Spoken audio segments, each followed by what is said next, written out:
The Fighting Irish of Notre Dame are home on NBC.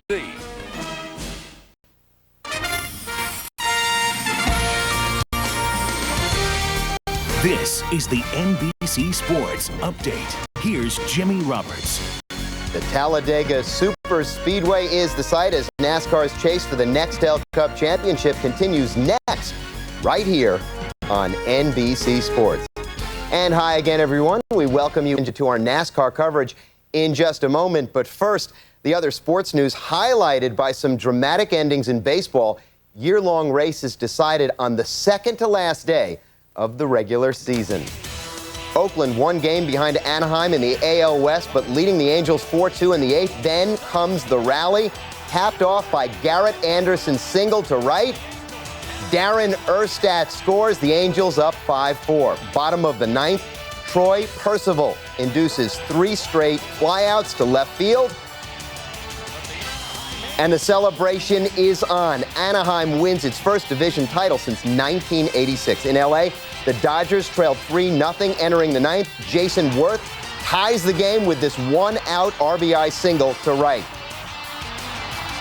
And then the bases are loaded for Steve Finley, and all he does is wins the National League West title with one swing of the bat, a walk-off grand slam to cap a 7-run ninth. The Dodgers win 7-3.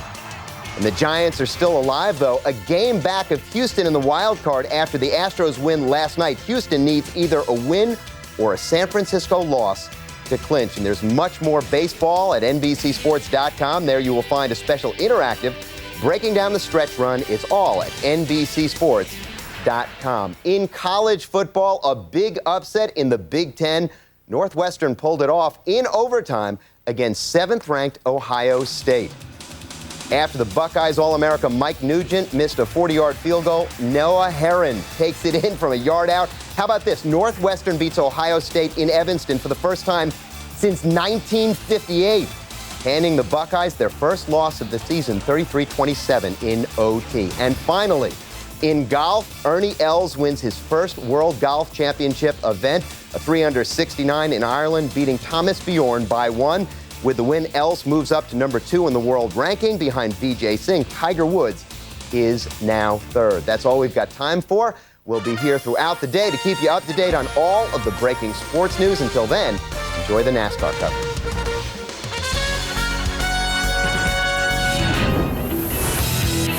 This is the Discover Card Countdown to Green as we get ready to go racing. The Talladega Super Speedway in Alabama. At 2.66 miles in length, it is the longest track on the Nextel Cup circuit. Today, it is the host for race number 3 in the chase for the championship. Here, the distance from 1st to 41st is about half a heartbeat, and the margin for error is fingernail thin.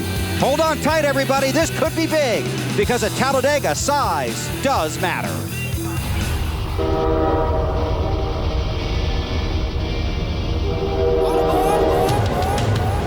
Talladega.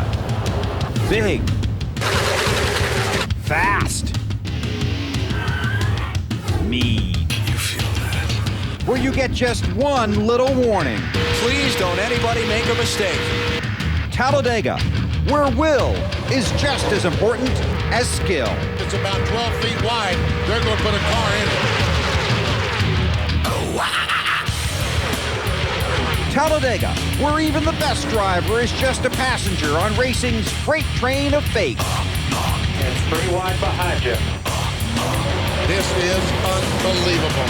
Here, the leader of the train makes tracks to victory lane. Dale Earnhardt Jr., 3 straight wins at Talladega Superspeedway. But sometimes the train leaves the track. Contact! Bobby Labonte's over! Oh, trouble! Tumbling hard onto the pavement in turn 3. Talladega, a 500-mile race of nerves, where the distance from the white flag to the checkered flag can seem even longer. Do they all make it back around? And who's the first one to the checkered flag?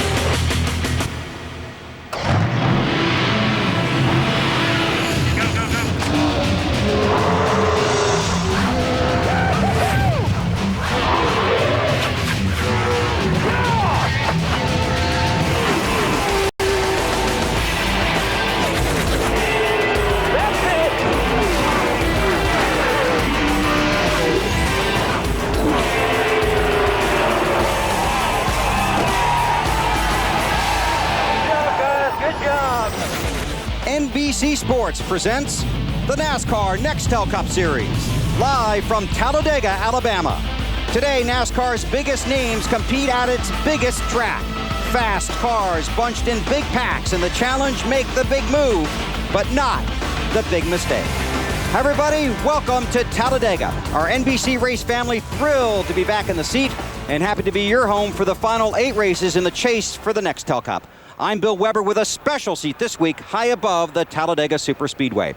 The rules at Talladega and Daytona are different from every other track. Here, teams are forced to use a restrictor plate. It reduces airflow to the engine, robs that engine of horsepower, slows everybody down. The fastest way around here: be out front and get a couple of your buddies right behind you. And I do mean right behind you. Keep watching, you'll see what we mean. Now, speaking of close, take a look at the standings in the chase as we head into race number 3. Jeff Gordon with a 1-point lead. Earnhardt has 4 wins and 2 second-place finishes in his last 6 races at this track. Johnson and Martin tied for 4th. Sadler finished 20th last Sunday. Kenseth was 32nd. Newman comes in off the win. Stewart and Mayfield with work to do. Jamie McMurray leads the race for 11th. It's just 131 points back to former Talladega winner Dale Jarrett.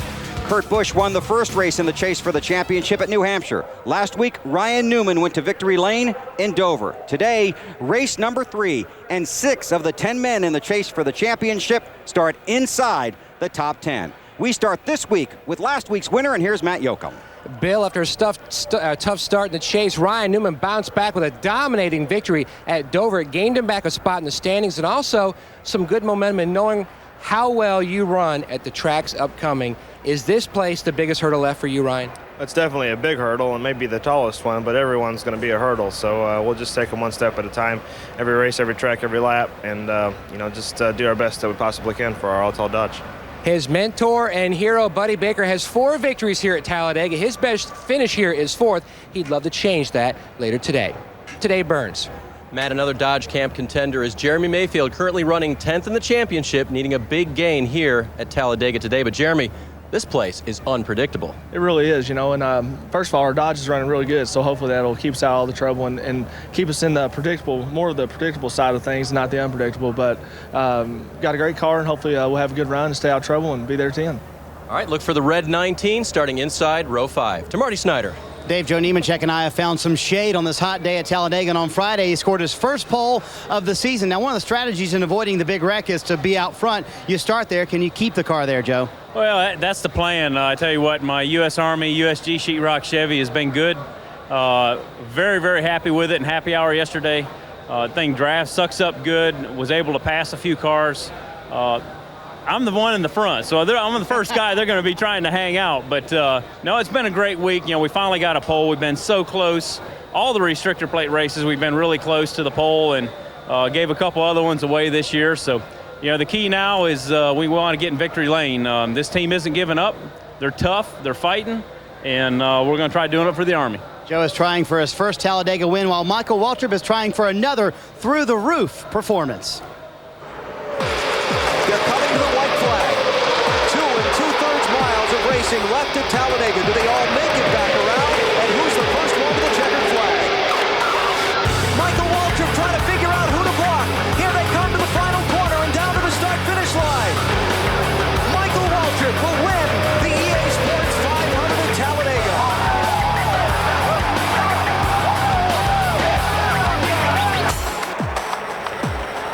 All 4 of Michael Waltrip's Nextel Cup Series wins have come in restrictor plate races. 1 year ago, we saw you pop out the roof hatch on your way to victory lane, Michael. But what's more important today? You touched on it yesterday. Getting this winless streak over or helping your teammate Dale Earnhardt Jr. chase that championship? Well, that's a great question, Matt. One that I pondered long and hard. And we want to win the race for the Napa team and the boys that work so hard on the 15 car. But big picture stuff, we've got to be concerned about Dale Jr. I want to help him all I can. Our greatest successes have came in these plate races when he and I have dedicated ourselves to one another. We saw Jimmy Johnson and Jeff Gordon take that strategy and beat us with it here in July. So hopefully we can, back in April, hopefully we can use each other to get the best finishes for DEI that we can. You got Kenny Wallace out there in that Aaron's car too, and he knows how to draft. He'll get that thing to the front. So our goal is to win and to help Junior all we can. You're going to hear a lot about teammates today, and DEI, Dale Earnhardt Inc., is one of 7 teams who've entered at least 3 cars in today's race. Bill? Thanks, Matt. Now, one of our teammates is on the bench today. Our buddy Alan Bestwick is not here. On Wednesday night while playing hockey, Alan suffered a double break in the bone in the lower portion of his left leg. Alan had surgery on Thursday. We talked to him on the phone just a few moments ago. He's heading home today to watch the race. So, Alan, from all of us, our best wishes for a speedy recovery, and we do look forward to seeing you next weekend in Kansas City. That's the first lap. Here's what's coming up on the Discover Card Countdown to Green.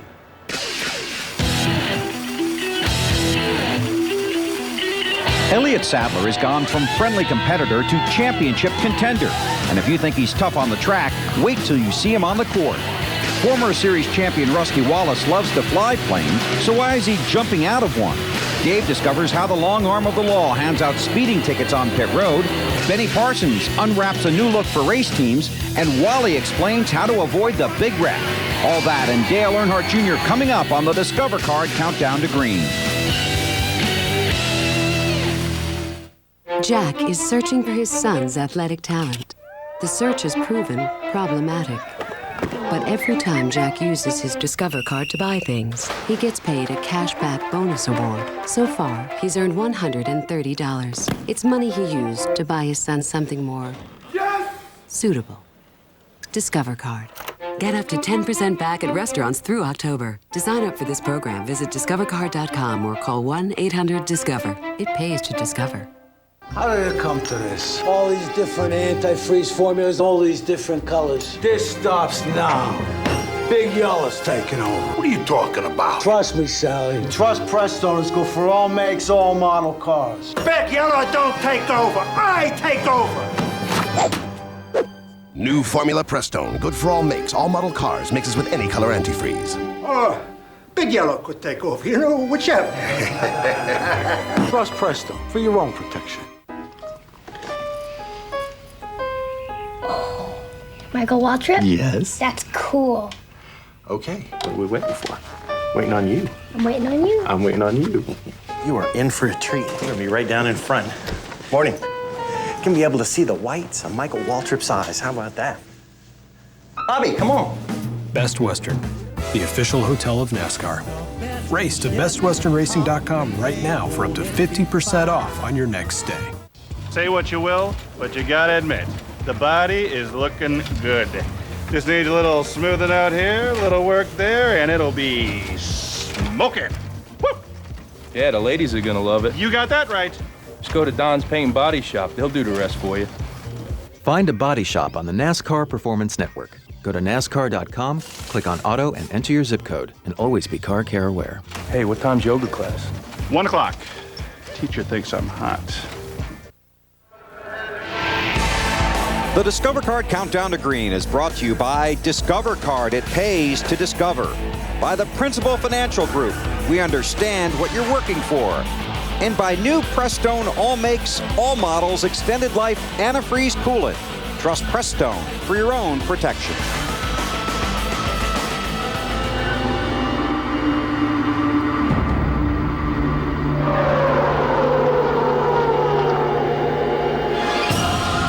Elliot Sadler over once and a half and on his roof. Now the car tumbling hard onto the pavement in turn 3. Caution is out. A terrible crash.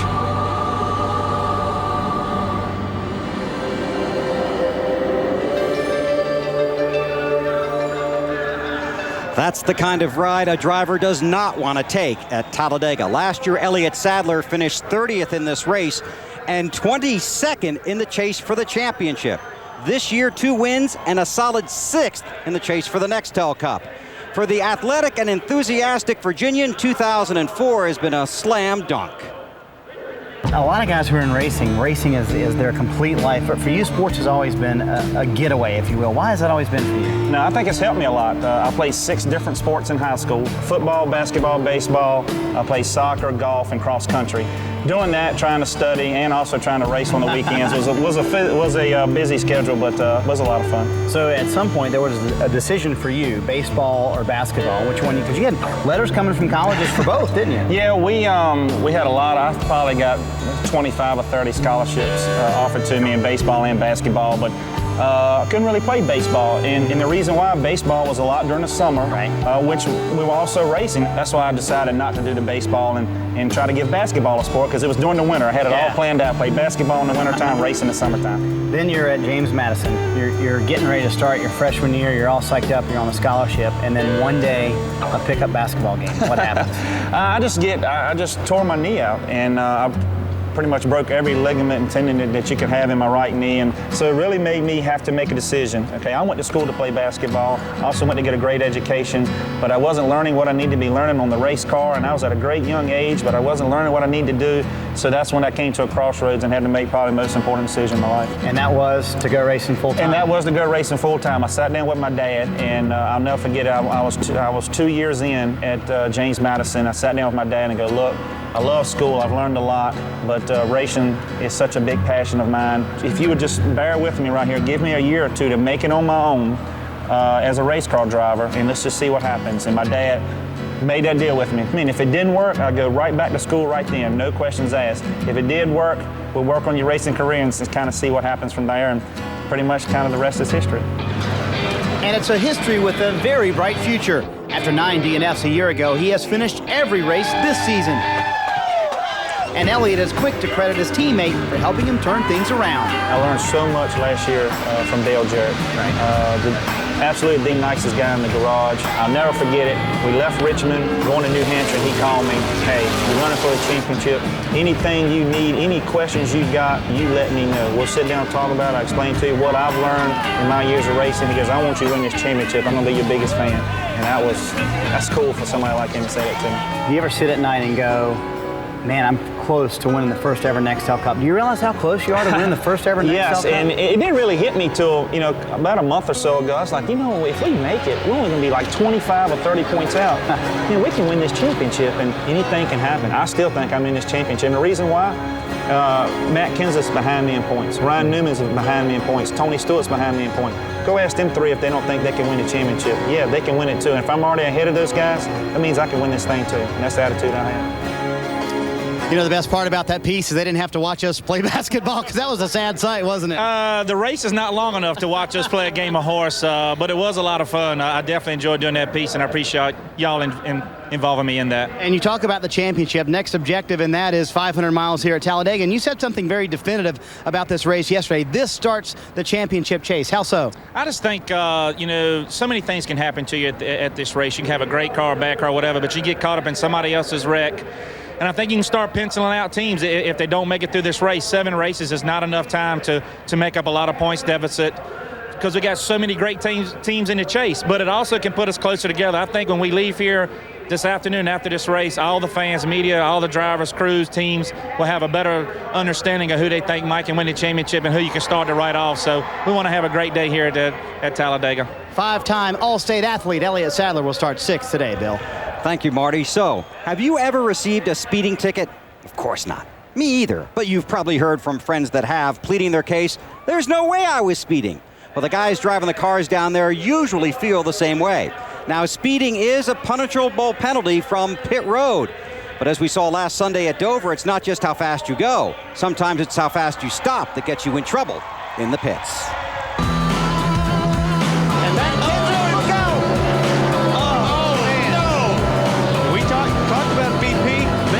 So hard to go from 135 to 35 miles per hour, and just lost control and slid into the tire barrier.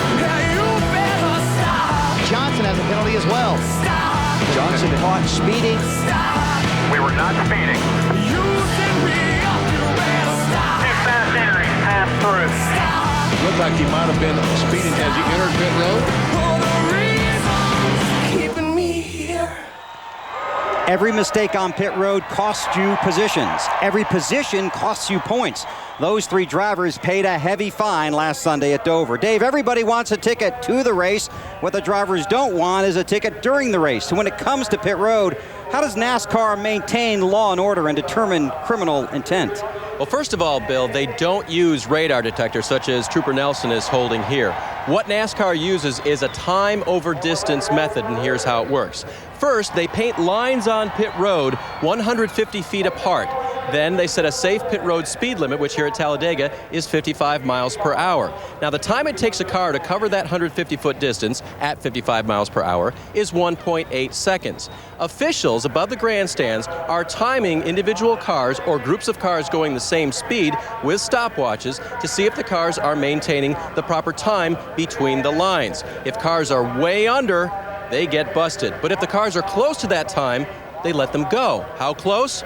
Well, NASCAR won't say, or the teams would work to those limits. What NASCAR is looking for, according to Series Director John Darby, is a consistent, safe speed on pit road. Teams that abuse that speed limit, possibly gaining a competitive advantage, are the ones who get penalized. Bill, that's how NASCAR does it, and as the teams know, NASCAR is always watching. Hey, Dave. You were right on time, but a stopwatch, that's a little archaic, isn't it? Well, you know, NASCAR knows that the future is a more automated system, but they haven't found one yet that they're comfortable with. When that time comes, though, there will be no more close. There'll be no more subjectivity, because when the computer busts you, it could do it for even a fraction of a second, Bill. Okay, Dave, guess what? I'm out of time? You got it, exactly. Okay, we'll see you back on pit road. Next, the guy that knows all about speeding at Talladega. On the track, that is, four-time Talladega winner Dale Earnhardt Jr. when the Discover Car Countdown to Green continues live on NBC.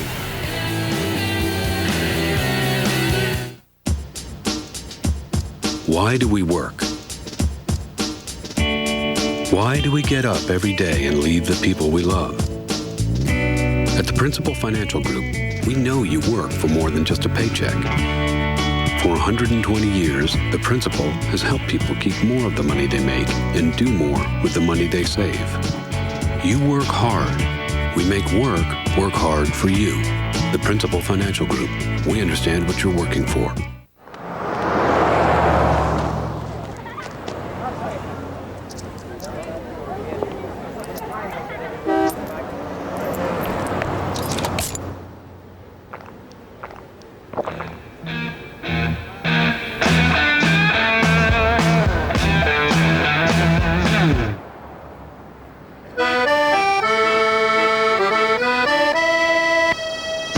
Nothing sounds better than pizza and Pepsi. It's the cola. Serious about dirt? So are we.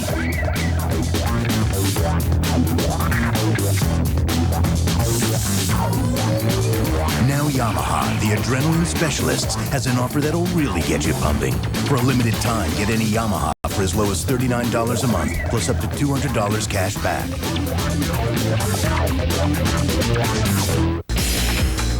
Pressure, aggression, championship. It's a full weekend of ground-pounding NASCAR action. Saturday, October 23rd, the Craftsman Trucks storm the track in the Kroger 200. Sunday, October 24th, the chase for the NASCAR Nextel Cup roars through Martinsville. NASCAR Select Run for the Nextel Cup, the only short track event in the final 10-race showdown. Martinsville Speedway, we give new meaning to contact sports. NBC Monday. What could be better than an all-new, all-female Fear Factor? Are you being sarcastic? No, because never before on this show has there been a stunt so unimaginable. Oh my God. We can't even show you a second. Okay, 1 second. All-new Fear Factor, NBC Monday. Sunny skies, temperature headed for 80 degrees today in Talladega. A nice breeze. Now here's something I've never done before, a toss to the wagon. And here's Matt. Bill, today marks the fourth and final restrictor plate race of the season. Dale Earnhardt Jr.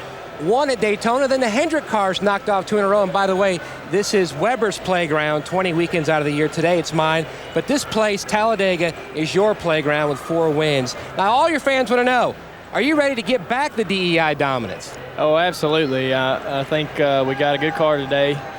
The thing for us is our best cars in Daytona, USA down there, but we've tried all year long to build a car that's as competitive and does the things on the racetrack that I needed to do, like that car.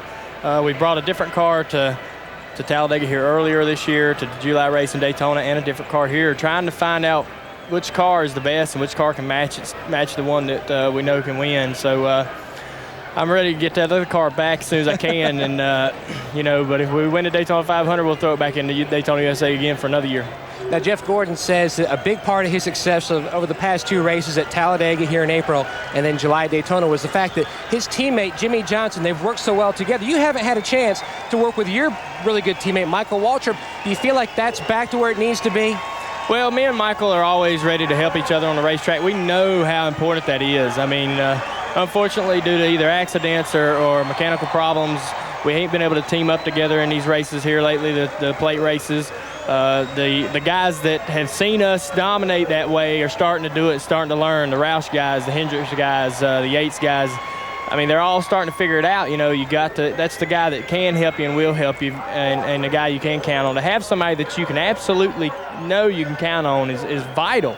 And something that we've never experienced in years past until just recently. So me and Michael know how important that is, and that's what we're trying to get back to. I bet you wish you had the green-white checker rule here back in April. Absolutely. It'd have been a big help to give us an opportunity to win over Jeff. Unfortunately, the rules wasn't like that, but and who's to say what would have happened if we did have the green-white checker then. But I think we'd have had another shot at it. It'd have been pretty exciting. Now, we would be remiss, Bill, if we didn't mention that there's going to be a big milestone this week.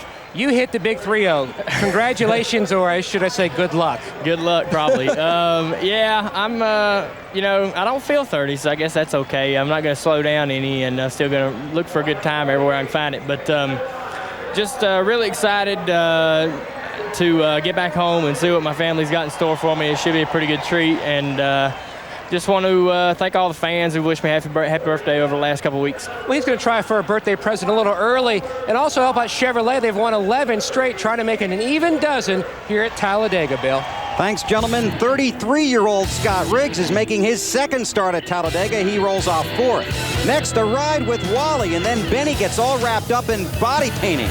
Honest. I know it's a bad visual, but it's a strong team. You're watching NASCAR on NBC. Wednesday on an all-new Law and Order. Ripped from the headlines, New York college students are dropping out. Took a header out his dorm room window. What's pushing these kids is bigger than bad grades. This is about money. Leaving one question for the final exam. What size are your wrists? All new Law and Order, NBC Wednesday.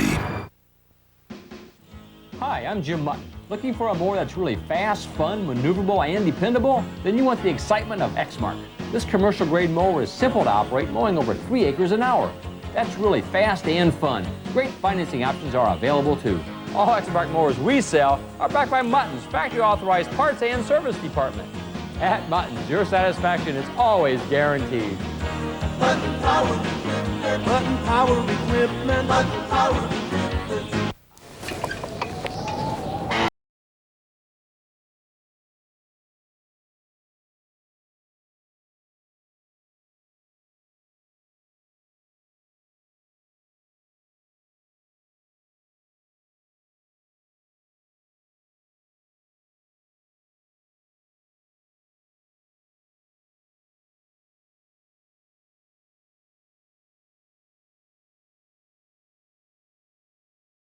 It has a whale, a blue fish, and a orange fish. How come everybody drew fish today? These are volcanoes. The best investment we can make is getting our kids off to a great start. That's why Governor Joe Kernan supports voluntary full-day kindergarten for all Hoosier kids. Full-day kindergarten is the right way to help children reach even higher. How old do you think I am? 7. Stories of hope, inspiration, and support. 5 and 11 on Wise 33. Taking it to Talladega.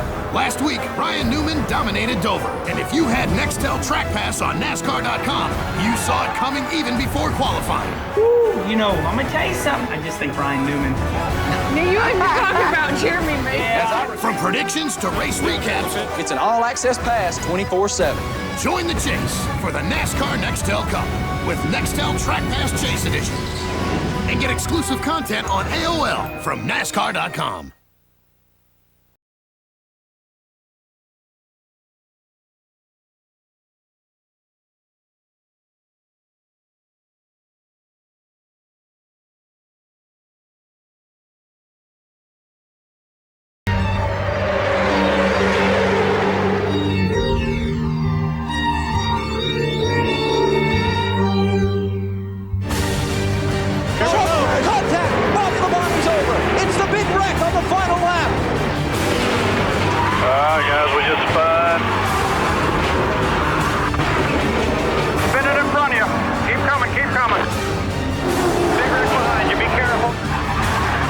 Hang on to it. Hang on to it. We're done. My car's killed. Racing at Talladega, frightful or delightful? Chilling or thrilling? You decide. Racing here is like the afternoon rush hour after everybody's already had a double espresso. And if one guy makes just a little mistake, a bunch of people are going to need 3 estimates and a loaner. It's called the Big Wreck, and as Wally Dallenbach explains, the goal is to stay out of it.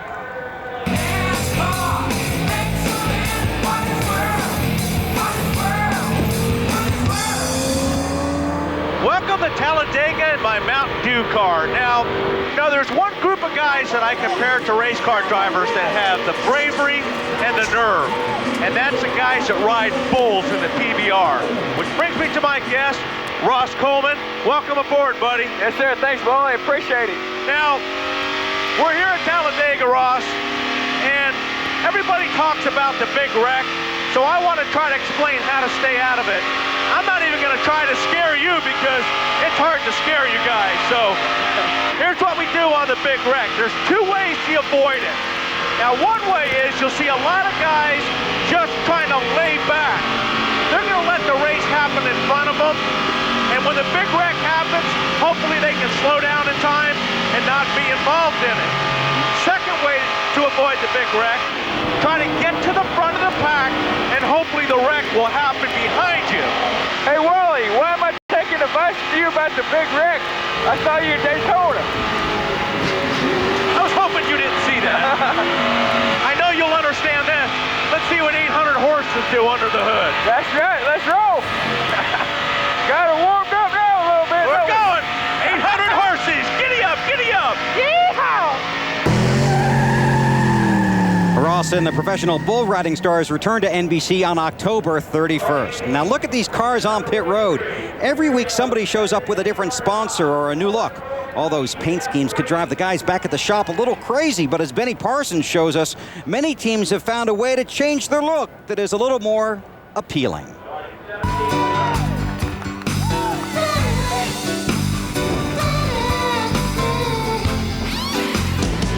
Introducing the next step in decal in race cars. Thanks to the technology behind race wraps, NASCAR teams no longer have to repaint their cars every time their sponsor design changes. We get the files from the team or the sponsor, we run it through the art department, a couple of hours of art, and then we produce the decals in about a day on the digital presses, and then we come in the shops and we've got this down now that we do it in less than 6 hours. Cars that have been race wrapped can just as easily be unwrapped, and in less than half an hour. That saves teams about 3 days of work. The whole thing here is time, time, time. That's what none of the race teams have much of anymore. So this is saving a lot of time and energy as well as a lot of money. Way to wrap it up, BP. Jeff Burton has his best starting spot at Talladega since April 1999. He hopes it's lucky 13th. Ricky Craven has a ride today. He's driving the 11 car for Joe Gibbs Racing. Ricky rolls off 20th.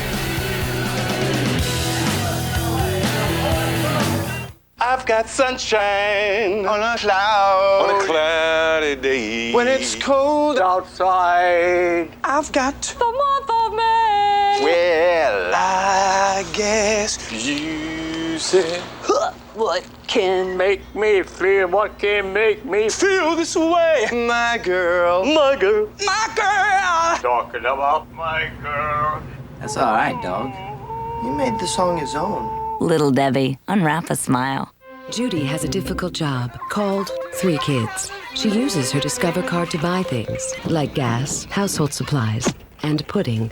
Because Discover card pays her a cashback bonus award, so far she's earned $103. It's money she used to buy herself a little time off. Discover card. Get up to 10% back at restaurants through October. To sign up for this program, visit discovercard.com or call 1-800-DISCOVER. It pays to discover. They call it the most extraordinary way to travel on land. No matter where you go, in a Featherlight luxury coach. Unparalleled amenities and conveniences accompany you. Others call the Featherlight coach the world's most extraordinary way to, well, party. Now is the time to own a Featherlight. Or ask us about renting this incredible luxury vehicle. Enjoy. Tonight, on an all-new Law & Order Criminal Intent, a famous photographer who likes his models a certain way. They're all dead. Now, the prime suspect is also dead. Oh. Who killed the kinky photog? As murders go, it's pretty flashy. All-new Law & Order Criminal Intent, NBC Tonight. Join the chase for the Nextel Cup and get insider access with Nextel Track Pass Chase Edition. And get even more exclusive content on AOL and from NASCAR.com. 1989 Series champion Rusty Wallace snapped a 3-year winless streak with his victory at Martinsville in April. Rusty's best finisher at Talladega, 5th. In fact, in 85 total starts at Talladega and Daytona, Rusty has never gone to victory lane. Now, for a former series champion with 55 victories and 8th on the all-time win list, you can understand how that kind of frustration might make a guy like Rusty want to jump out of an airplane, which is exactly what he did. We're going to rock on, have fun today. I figure if the driver's going to do it, we could all do it. Shouldn't be that bad. If we do it once, I want to do it to the extreme. Not planning on coming back. Hope I do. I'm just thinking I want to get up in that plane right now. There ain't no damn thought for me. Just jump. You can't hurt me. You can't stop me. You can't beat me. You can't bring me down.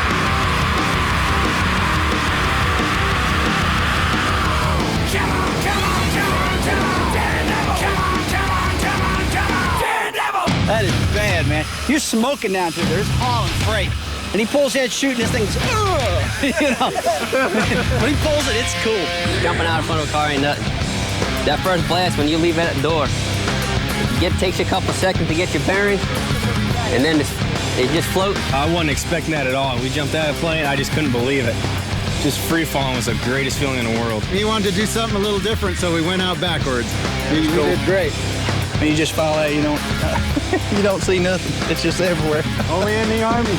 It's cool, man. I have a sprained ankle, and everything was going good, but as soon as I went to touch down on it, my mind said, nah, I'm not even going to try, and just when that parachute opened, I was glad that opened, because I'm here, so I'm never doing it again, never. Really cool to have Rusty here, too. I mean, that means a lot to all of us, you know, for him to take us on something like this, so that... To me, I've been with him for 3 years, and this is cool. There's a lot of adrenaline when you're on pit road, but that right there, I mean, you can't even describe it until you do it. I mean, it's awesome. It's awesome. Rusty and the Miller Lite team roll off 33rd today. Time to turn things over to our team on pit road. Dave? Of course, those teammates, Rusty will jump out of a plane with. Rusty, how conscious are you today about jumping in line with teammate Ryan Newman, who is in the quest for a championship? I'm real conscious of that. I mean, that's my duty today, to help Ryan all I possibly can. Yeah, I want to win the race, no doubt about that, and I'll be trying to do that. But anytime I can help him throughout the event, I'll be doing it, that's for sure. I mean, if I got a guy to pick from out there, and I'm close enough to him, this old hot rod Miller Lite car is going right up his rear end, that's for sure. Pushing that fuel cell straight forward, and I'm going to stick there all I possibly can. All right, Team Penske aren't the only ones with running mates here at Talladega today. Take a look at the top 10, the chasers for the Nextel Cup. All of them have potential drafting help in the partners, their teammates. 2 cars together are faster than 1 on a super speedway, and every chase contender has at least 1 teammate he hopes will work with him. Back up pit road to Marty. Well, Dave, Jeff Gordon has some excellent teammates that have helped push him to the last 2 restrictor plate wins, and our teammates becoming more and more of a critical role at these restrictor plate races, Jeff? Well, I think they've always been important. You know, Jimmy and I work real well together, and at Daytona, all 4 of us were working really good together with Hendrick Motorsports teammates. So, you know, they're certainly crucial if you can get them there at the right time. But I probably owe Jimmy one, so I'm looking forward to working with him all day today. And we got a great car in the DuPont Chevrolet. I'm looking forward to this day, and you know, trying to get up front and stay there. The last man to win 3 restrictor plate races in 1 season, Dale Earnhardt in 1990. Jeff Gordon goes for number 3 today. Matt? Marty, you just heard Jeff Gordon talk about how he and Jimmy Johnson utilized the whole teamwork scenario to perfection at Daytona, finishing 1-2. Now, he says that he owes you one, but Jimmy, more importantly, do you keep the points in mind here? Do you play it safer than normal? It just depends on where you're at in the pack and who you feel comfortable around. I think you got to play it by ear as you're in the race.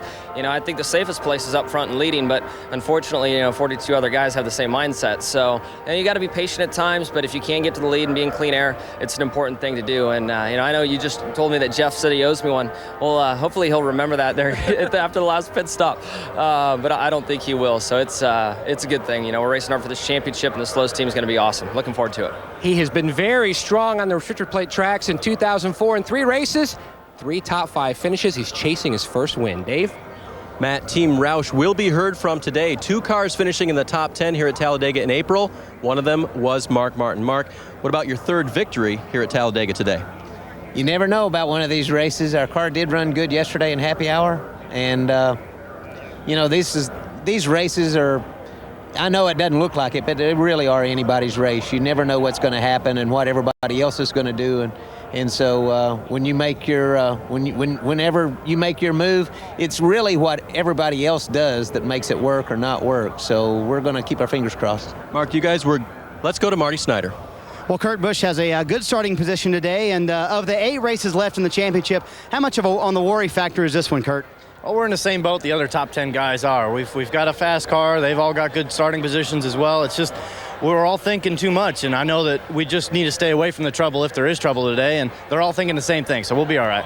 Kurt finished 4th at the last restrictor plate race at Daytona in July.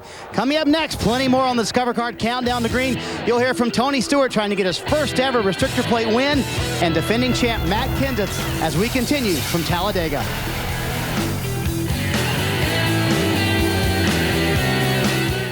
Jack is searching for his son's athletic talent. The search has proven problematic. But every time Jack uses his Discover card to buy things, he gets paid a cashback bonus award. So far, he's earned $130. It's money he used to buy his son something more suitable. Discover card. Get up to 10% back at restaurants through October. To sign up for this program, visit discovercard.com or call 1-800-DISCOVER. It pays to discover. Now, during Suzuki Quad Fair, you can get the most sought-after Suzuki Quad Runner and Quad Sport ATVs for an incredibly low $49 a month, plus your choice of a Warn winch for $69.99 or $200 of Makita Power Tools. We're talking the all-new 2005 Ultra Sport Utility fuel-injected King Quad, the bold new automatic and manual drive Eiger 400 and Vincent 500, the championship-winning Quad Sport C400, and other select Suzuki ATVs. Hurry in! This offer won't last long. Suzuki, first on 4 wheels. Say this is the corner right here. If I get down to the center, the car gets a little loose on me, I think some wedge will help it out, okay? All right. By the way, thanks, Mandy. Anything to help the team, David.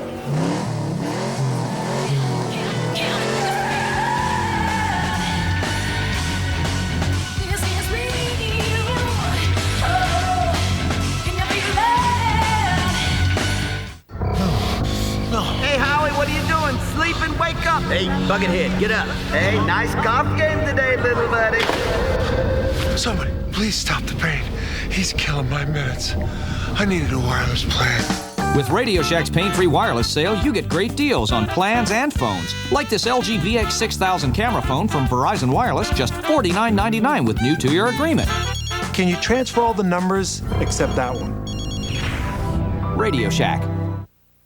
Are you flustered? Well... Are you at a loss for words? Don't worry. Chris Matthews has that effect on a lot of people. Did he think the reason for the war was a connection to 9/11? But the test...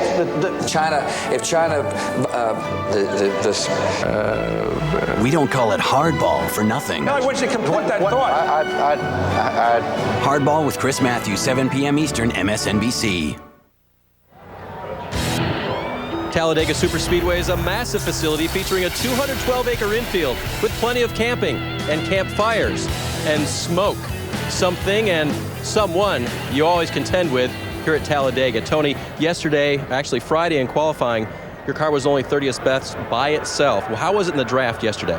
About 30th again, but I mean, today's a different day. We got a lot more cars on the track, and you know, as much as we do race practice on Saturday, it seems like Sunday is a totally different deal. So, you know, there's not much you can do to it between Saturday and Sunday. It's not like a normal track where we got shocks and springs in the rear we can change and this and that. I mean, we're kind of fixed there. But, you know, we'll see what happens. We'll just, you know, the hard thing is a lot of guys get real aggressive real early in this thing, and we'll just kind of have to wait and see what everybody does and, you know, get ourselves in good position at the end. The first 2/3 of this race doesn't mean anything. Just stay on trouble, and then the last 2 stops of the day, you better go.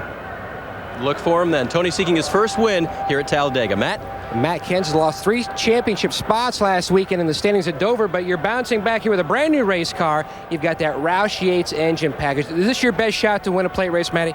Oh, we definitely have the most speed we've ever had here before, so they did a good job of building me a new car back at Roush, and Doug Yates and everybody in Mooresville has done a great job of giving us, you know, tons and tons of horsepower. So I have more confidence for this race than I have in any other plate race, but yet, you know, anything can happen at these places, so hopefully we can, you know, be smart this week and, you know, stay up front and stay out of the trouble if there is any. His best finish this year on the plate race is 9th. He can't have trouble like he had here in the spring with engine failure, Marty. Matt, the one trophy missing from the Ricky Rudd collection is one with a restrictor plate attached to it. 67 starts in plate races, no wins. How bad do you want this one today, Ricky? Well, Marty, I tell you, we've got a good race car. This Renaissance Taurus is really tuned up good today. Fatback, all the guys on the Wood Brothers did a great job. We got a fast car. We got a car that drives good. Just got to have the luck to go with it. So we're looking forward to a good day, and it started off really good. We got one of our friends in the Air Force, Dega from he's in the Air Force over in Afghanistan, called us this morning to wish us well. So we're looking forward for it. Maybe that'll bring us some good luck today. He's come close several times at Talladega, finishing 3rd 4 times. Dave?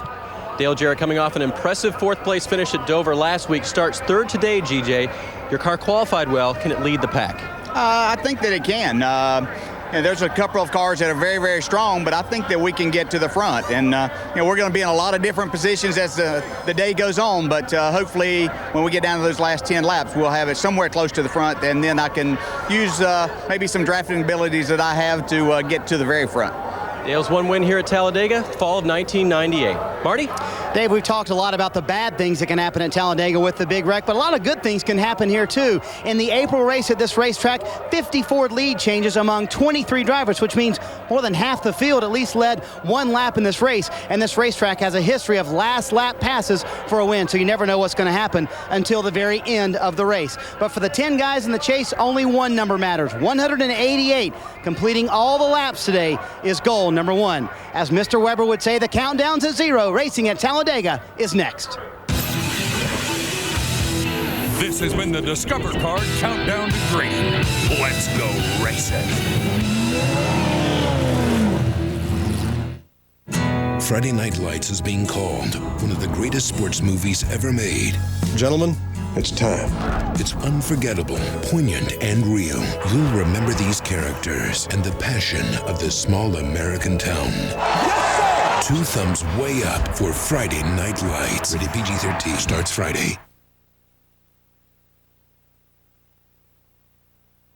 I understand you want a car, but with the new baby coming, the family needs a new car too.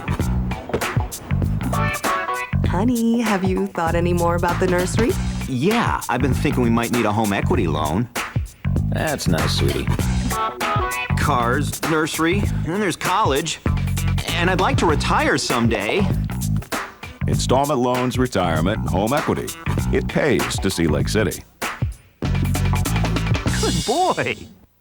Auto Collision Service of Fort Wayne is the largest auto repair center in the Midwest with 2 locations to serve you. Auto Collision Service will always provide expert service, professional personnel, and quality repairs using state-of-the-art equipment and facilities. Auto Collision Service is a preferred shop for all major insurance companies.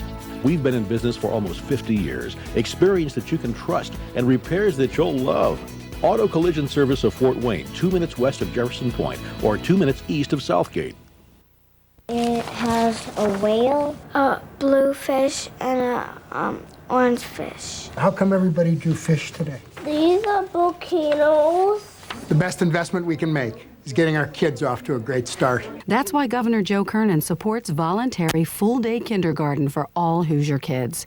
Full-day kindergarten is the right way to help children reach even higher. How old do you think I am?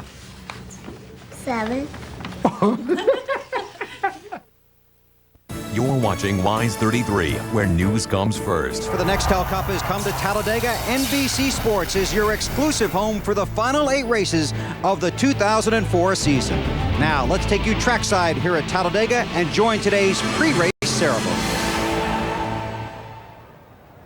Ladies and gentlemen, at this time, will you please rise and remove your hats as the Max Honor Guard presents today's colors.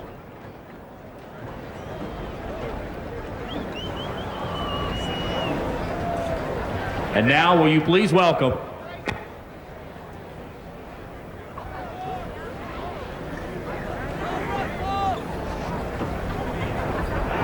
Heavenly Father, we thank you for the gift of this day. We thank you for the gift of life. We ask your blessings upon this great event. We pray for our president, for our leadership, for our country. We pray, Father, your blessings upon the drivers and the crews.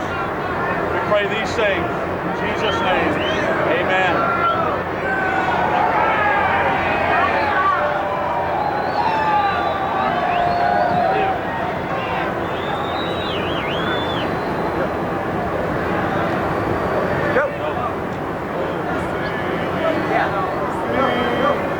Ladies and gentlemen, please remain standing and welcome 3 incredible young men who've overcome many obstacles to be with us here today. Please welcome the B-Boys from Helen Keller School in Talladega, Alabama for our national anthem.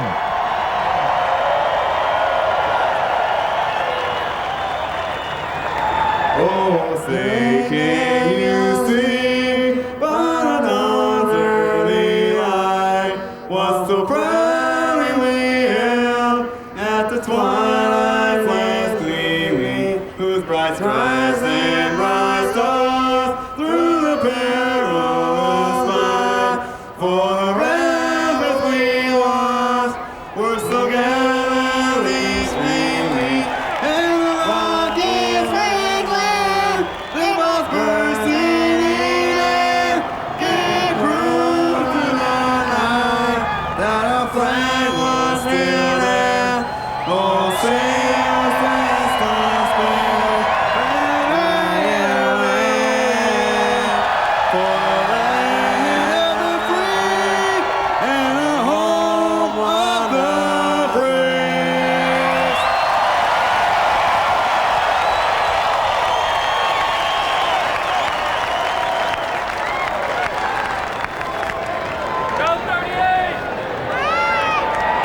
Talladega is a solid piece of NASCAR's proud racing history. Today, under the bright yellow and black Nextel Cup banner, the past and the present come race to face at Talladega.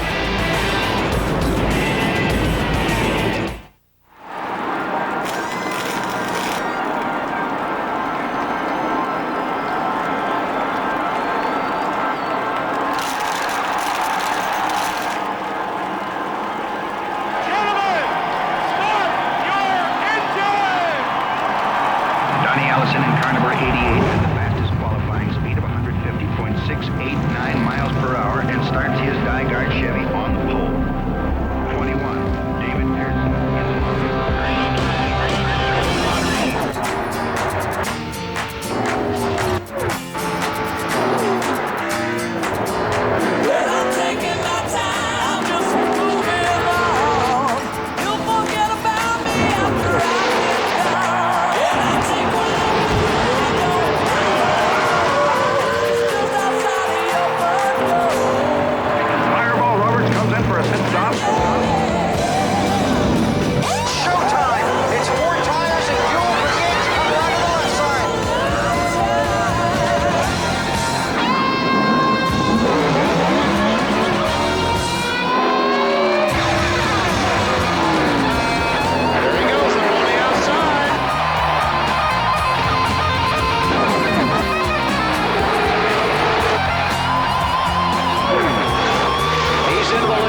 just lost control and slid into the tire barriers. Dominating performance by Ryan Newman.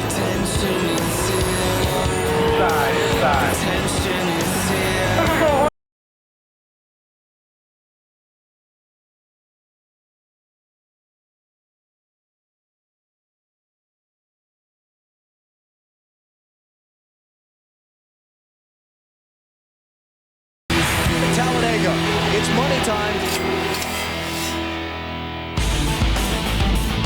NBC Sports presents the NASCAR Nextel Cup Series, live from Talladega, Alabama. Today, the chase for the championship comes to NASCAR's biggest track, more than 2.5 miles around. With turns banked at 33 degrees, this is not just another speedway. It is a menacing piece of pavement where your foot gets all the credit, but your brain really does all the work.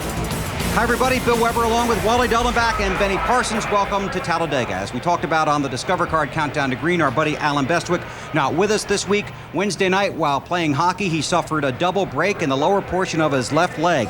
He had surgery on Thursday. We talked to him just a little while ago on the telephone. He's heading home today to begin the most difficult part of his recovery, watching this race lying down on the couch. So, Alan, from all of us here at NBC and our entire race team and the guys down in the garage, get well soon, and we look forward to seeing you at Kansas City. Now, about the race. They run around. Oh, wait a second. Before we get to the race, you gave Alan some tips on hockey, I told Alan that. I said, Alan, listen, these kids are a lot tougher than they look, but it's been a dream of Alan's to play Pee Wee hockey, but it cost him to be here this weekend, so hurry back. And that's about the end of the sympathy, I guess. Okay, now running around here at Talladega, they do it in huge bunches, and this is the reason why. It's the restrictor plate. It robs the carburetor of air. It robs the engine of horsepower. It slows everybody down, puts them in big packs, and that leads to the big one, the big crash. And that's what every team is concerned about. Walking through the garage here this morning, it's not, is there going to be a big crash? What lap do you think it's going to be on? In the spring, Kurt Busch, 97, gets tapped by the 20 car. He spins up the racetrack. There's no place for these cars to go except into the Kurt Busch car. And, you know, these drivers are very aggressive because they know they can win the race today. 35 teams, all these guys are aggressive, but Wally, one place you can't be aggressive. You got to watch about getting on the pits, because I'll tell you what, it's tricky here. We see every year these guys come down pit lane, locking up the front tires. You can't do that. You got to be careful with your brakes. See Nemechek here doing it. You can't do it. Nemechek was practicing yesterday getting the pit lane, so it's very important. Another thing you can't do, can't get in side by side. NASCAR's going to bust you if you get down in the pit lane side by side. Let's go trackside and join the pre-race ceremonies for the command. And now, race fans, will you please welcome back Paul Tuttle Sr. and Paul Tuttle Jr. from Orange County Choppers for the most famous words in motorsports. Gentlemen, start your engines.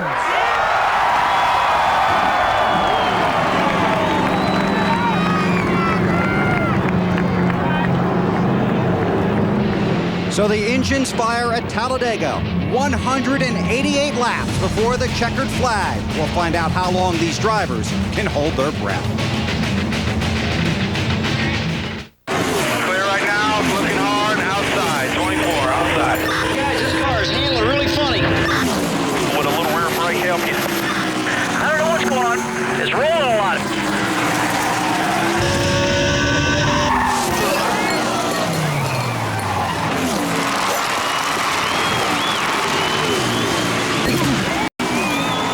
You don't have to be at the track to listen to your favorite driver.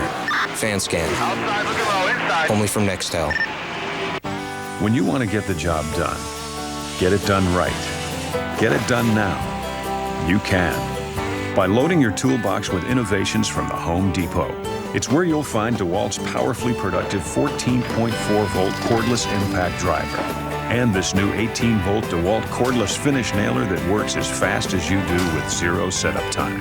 With innovations like these, more professionals buy their tools at the Home Depot. You can do it. We can help. I'll get it. Michael Waltrip is preoccupied. Not about dinner. He'll call Domino's when he gets home and knows it will arrive hot, fresh, and done right. No, Michael is preoccupied about something else. Why, in all those years of racing, didn't he ever learn to change his own tire? Nothing goes together like NASCAR and Domino's. Try the new Double Melt Pizza, layer upon layer of flavor. Buy your medium one-topping Double Melt Pizza for $9.99 and get any second medium for just $5 more. Get the door. It's the official pizza of NASCAR. This guy needs a power makeover.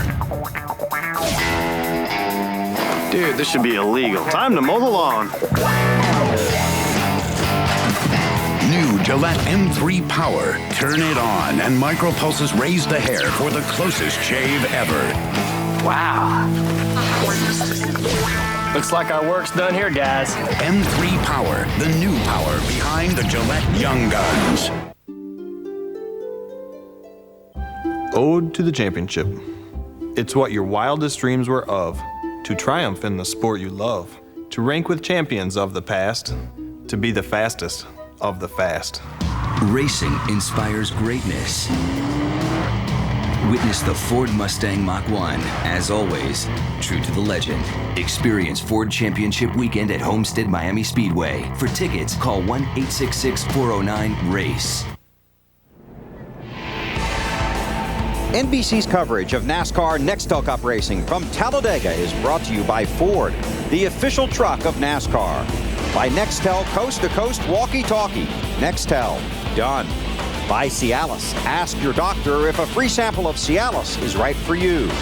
By Domino's Pizza, the official pizza of NASCAR. And by new M3 Power from Gillette, the new power behind the Gillette Young Guns. Fans pack the infield here at Talladega, and leading the field around from the Orange County Choppers, the owners Paul Tuttle Sr. and Jr. And they unveiled a chopper here over the weekend that not only commemorates this track's 35th anniversary celebration, but also benefits the Victory Junction Gang Camp. Budweiser. 64! Budweiser is the official beer of NASCAR. It's the proud sponsor of the Budweiser Pole Award, given to the fastest qualifier at each NASCAR Nextel Cup race.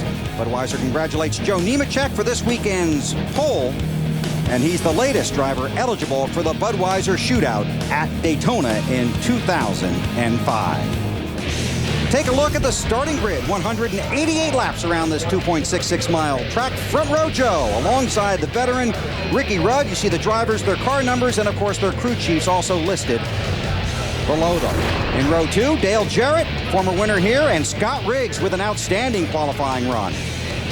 On the inside of row 3, Jeff Gordon. Going for 3 straight restrictor plate wins. Elliot Sadler, last year's pole winner on the outside. Matt Kenseth, the defending series champion, and Kurt Busch share row 4. Back in row 5, it's Jeremy Mayfield and Dale Earnhardt Jr., the favorite for the victory here today. Hermie Sadler is basically in a Yates car, isn't he, BP? Yes, he is, and tickled to death. Looking forward to a good run. Jeff Burton and Michael Waltrip looking for his first win since this race 1 year ago.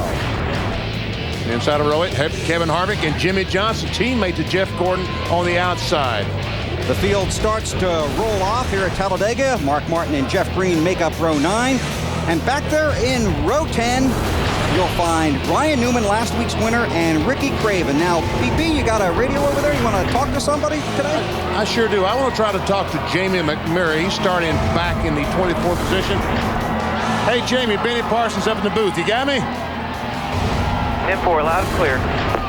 All right, Jamie, you're starting 24th in a Dodge. I just looked it up. Dodge hasn't won a race here since 1976. Can you do something about that today? We've been on a really good run the last 6 or 7 races, and haven't really changed anything on this car all weekend. It's been pretty good. This place is just all about, getting in the right line and having some friends at the end. So hopefully got a cool paint team this weekend, and it sure would be nice to break that streak. I was going to say, those folks in Alabama love that paint job. They said they like Auburn football, and all used to be big Davey Allison fans, so it's pretty cool to get to be the guy in this car this weekend. Good luck, Jamie. 10-4. And that paint scheme is the one Davey Allison used in the 1990 season in the Nextel Cup Series. Davey Allison from Hueytown, Alabama, about 50, 60 miles from here. Kenny Wallace driving a DEI entry, starts shotgun on the field. Kevin LePage, Carl Long, and Kirk Shelmerdine failed to qualify for today's race, and moving to the back of the pack, Carl Edwards, because he was not here for qualifying because he was getting ready for the truck race in Fontana. News from pit road early. Let's go to Marty. Yeah, Bill, a developing story with a 16 car of Greg Biffle. NASCAR does a random spoiler check before the race started. His spoiler did not meet the requirements. 55 degrees. They are now checking it again. They have are making adjustments to it to get it to the standard height at which it should be. If teams lay the spoiler back, these cars are much, much faster. So that was what might have been going on. We don't want to speculate, but we will talk to Doug Richard, the crew chief, who is the one working on the rear spoiler, as you see in a moment. All right, thanks, Marty. Pace laps here take a while. The fans already on their feet, waiting for the green flag at Talladega. And that's coming up when NASCAR on NBC continues. If a lazy moment turns into the right moment, will you be ready? Get to know Cialis, the first tablet for erectile dysfunction that gives you up to 36 hours to choose the moment that's right for you and your partner. Cialis goes to work fast and can work for up to 36 hours. Cialis is not for everyone. If you take nitrates for chest pain or certain alpha blockers for prostate problems or high blood pressure, do not take Cialis. Such combinations could cause a sudden unsafe drop in blood pressure. Don't drink alcohol in excess with Cialis. The most common side effects were headache, upset stomach, delayed backache, or muscle ache. Erections lasting longer than 4 hours, though rare, require immediate medical help. Discuss your health status with your doctor to ensure Cialis is right for you and you are healthy enough for sexual activity. Ask your doctor if a free sample of prescription Cialis is right for you. 36-hour Cialis. When the moment is right, will you be ready? Dear Darrell, you were voted most popular driver in '89 and '90, but I must admit, back in the '70s, I booed you. Can you ever forgive me? I'm Rocky McMurray from New Smyrna Beach, Florida. Hey, man, no hard feelings.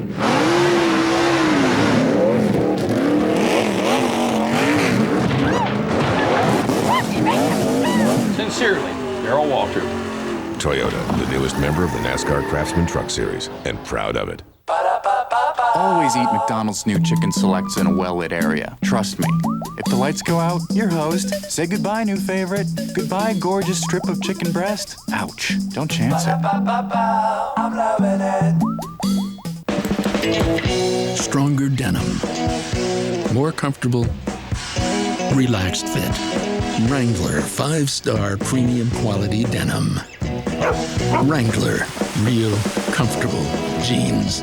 It's all about learning to take care of your car the best way you can. Because when you really think about it, putting quality parts on your car is one of the smartest things you can do. That's why I love Napa so much. Every Napa part is made to meet or exceed the industry's highest standards. Take oil filters, for example. Did you know that a Napa Gold oil filter can catch up to 45% more dirt than your typical oil filter? Now let's just analyze those numbers.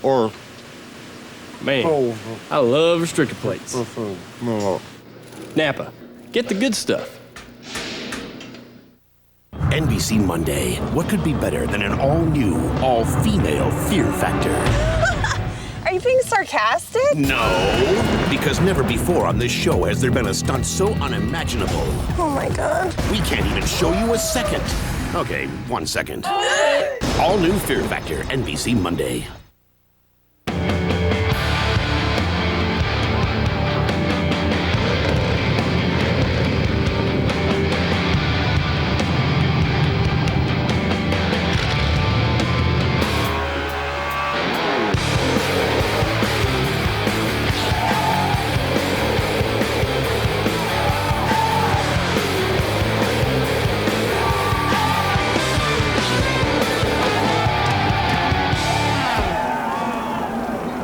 Dale Earnhardt Sr. won here 10 times. No other driver has more than 4 victories at Talladega, but his son Dale Jr. could change that today.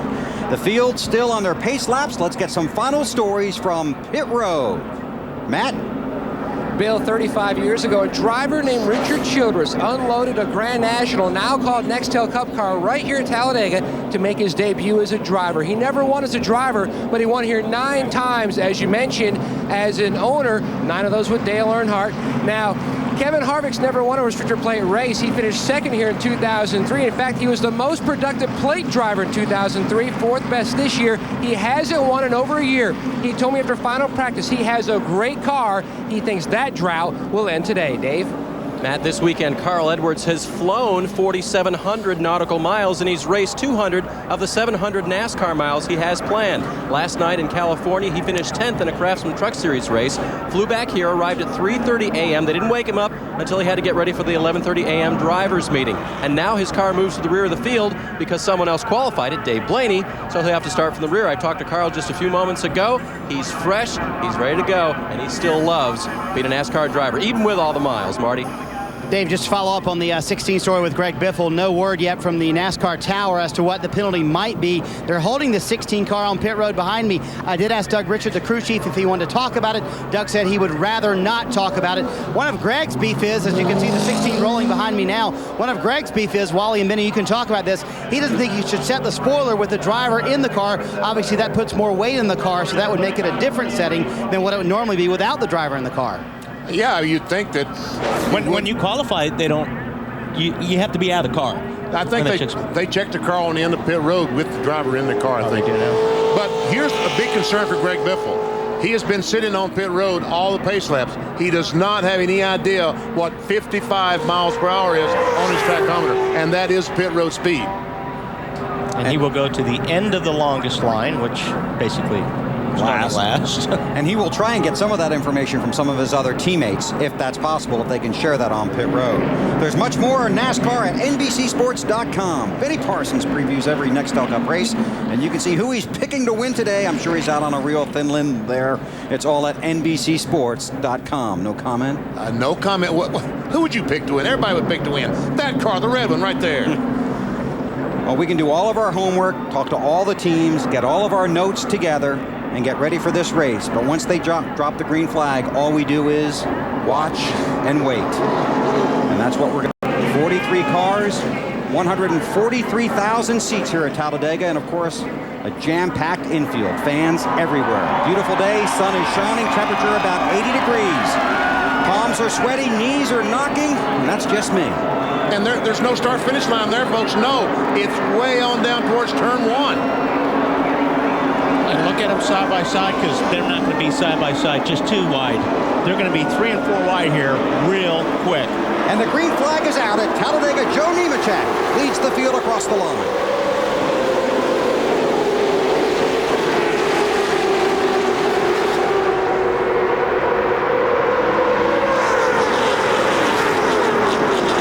Takes about a lap and a half to get these things fully up to speed. Some of these cars, you can see, obviously got a better start, depending on how they're geared, than some of these other guys. But here they'll start fanning out, going 3 and 4 wide. Never see Kurt Busch on the outside.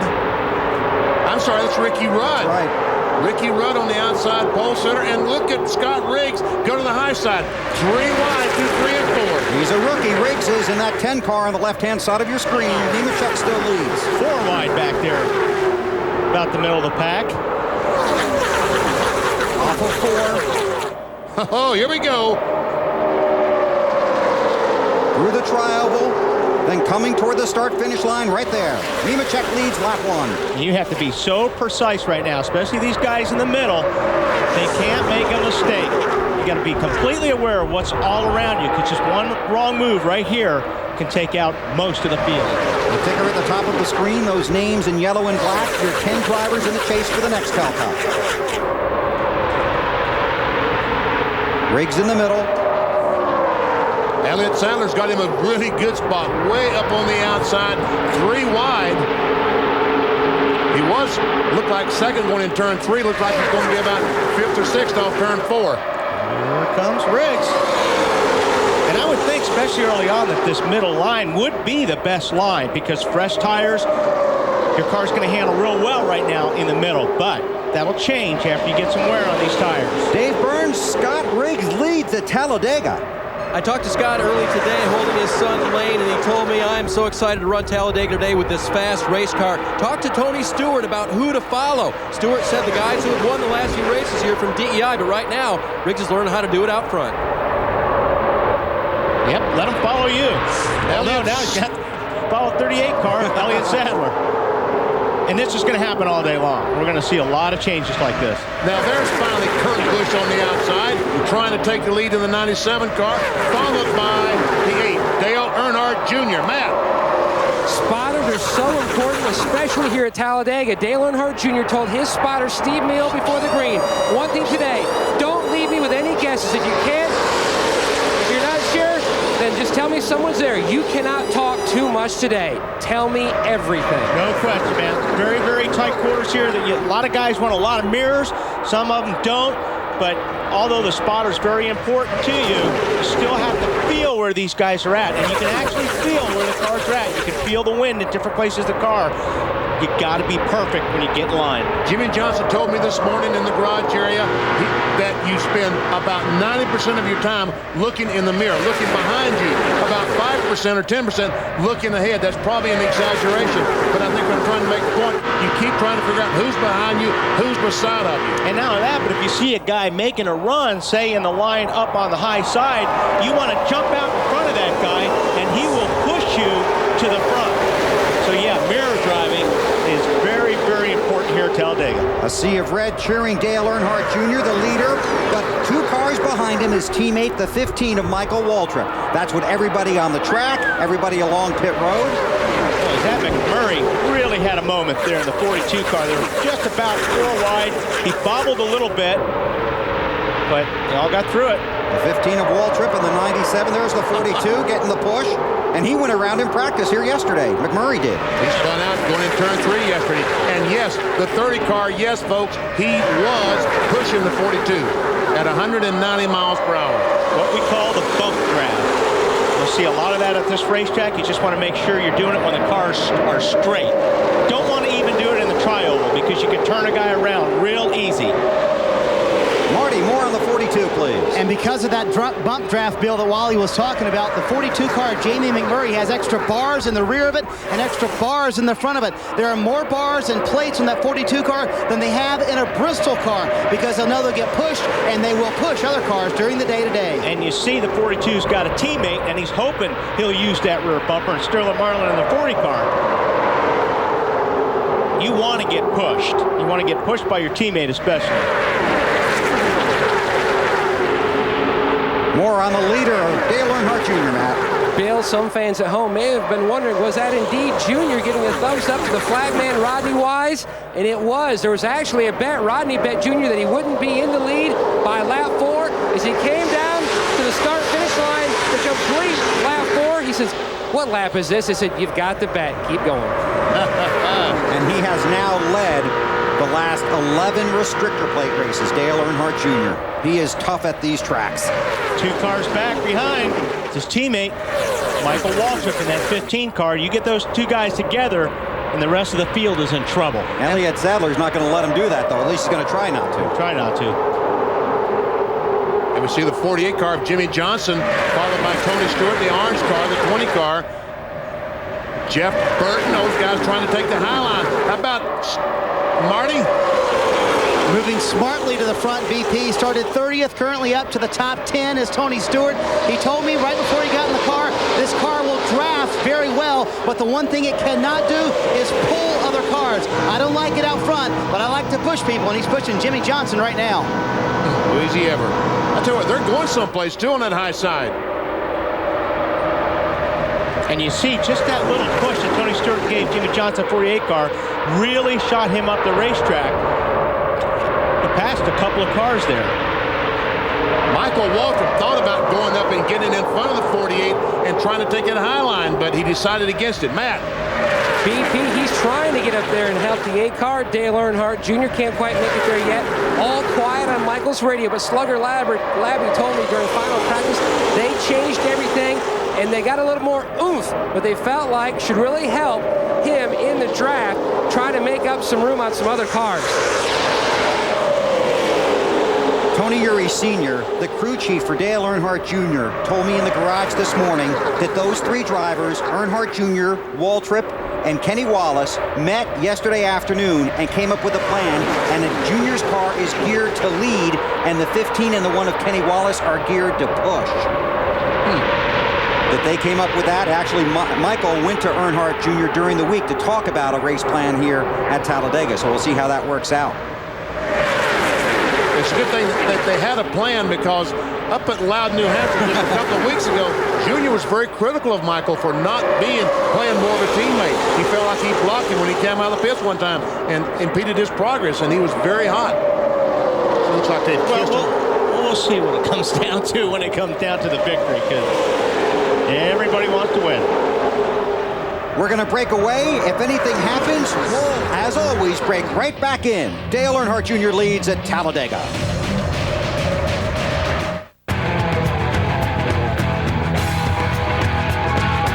Who do you love? Who do you love? They're the rock stars of NASCAR. They could drive any car they want. So what do they choose to race? The defending manufacturer's champion, Chevy. Who do you love? Chevy, an American revolution. Everybody has a project. For Chris Sheldon, it's the 151-foot Lady Liberty. For A.J. Foyt, it's a 750-horsepower V8 engine. For Bob Vila, it's a 180-year-old Federal-style home. And for Joe Eller, it's a birdhouse. Craftsman has the right tool for every project. America's #1 tool brand at America's best tool store. Craftsman at Sears. Why do we work? Why do we get up every day and go to work? Because we make things, fix things, send our kids off to learn things. At the Principal Financial Group, we know you don't just work to retire, you work to live. That's why we give people the financial tools to help them keep more of the money they make and do more with the money they save. You work hard. We make work hard for you. The Principal Financial Group. We understand what you're working for. What are we racing for anyway? Let's race for a Coke. Yeah. Drivers ready. Go! Got some horsepower, Bobby. Come on, DJ, get out of the way. Sorry, Kyle. No problem. White flag lap.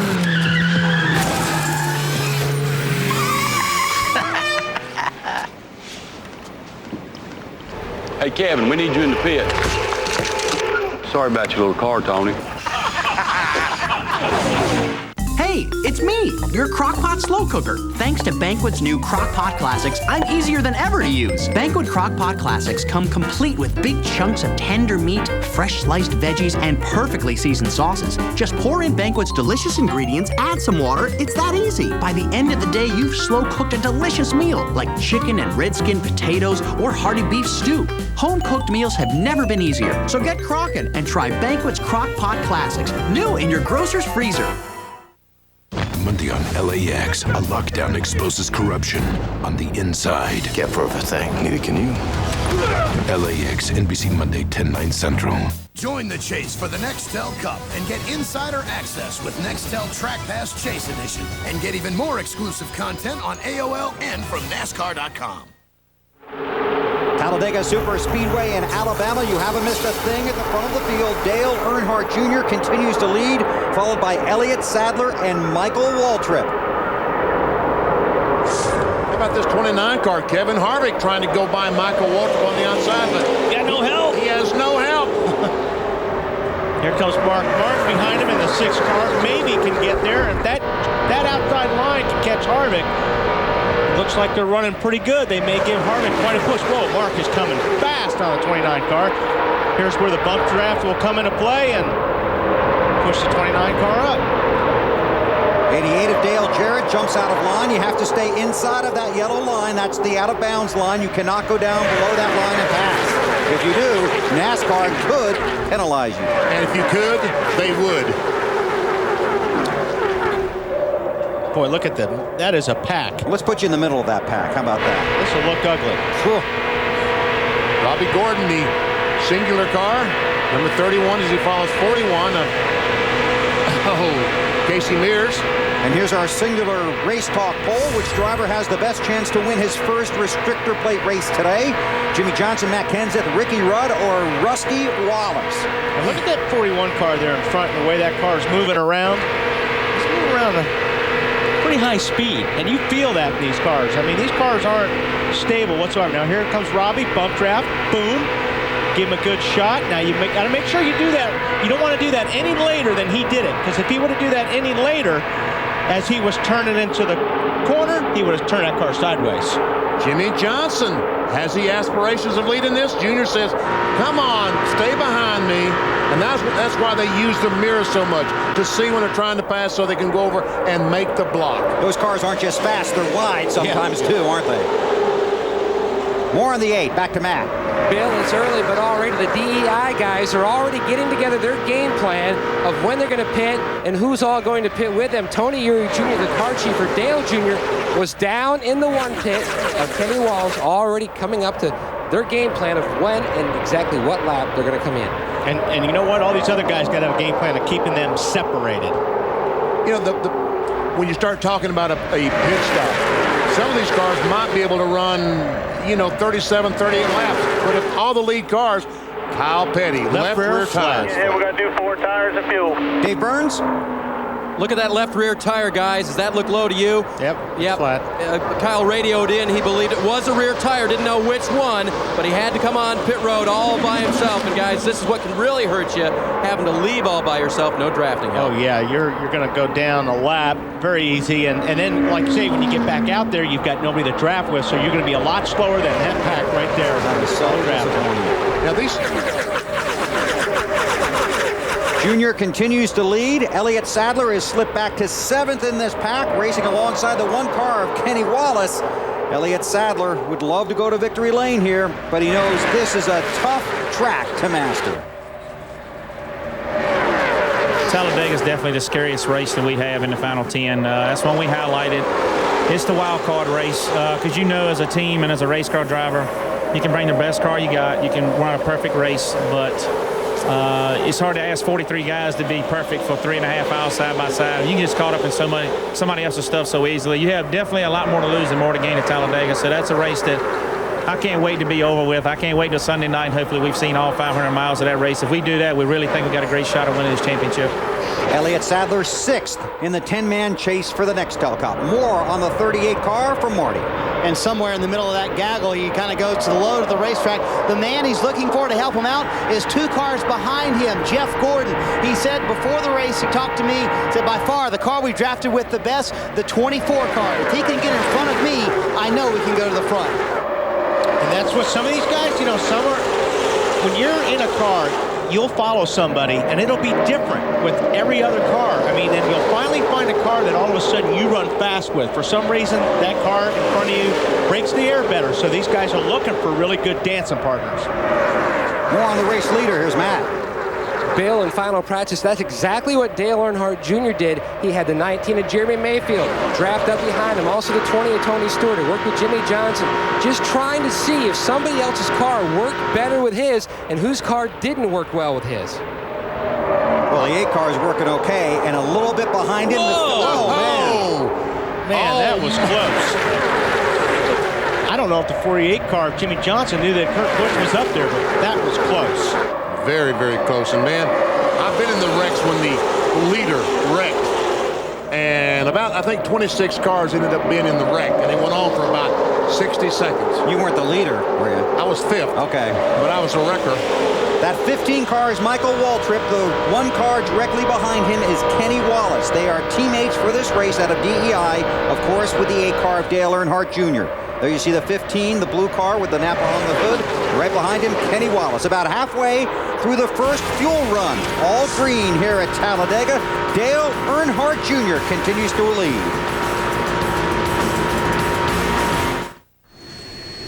I'll call you when I get to LA.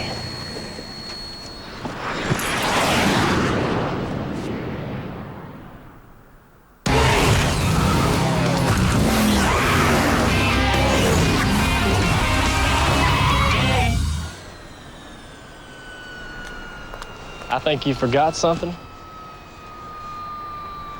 This isn't mine.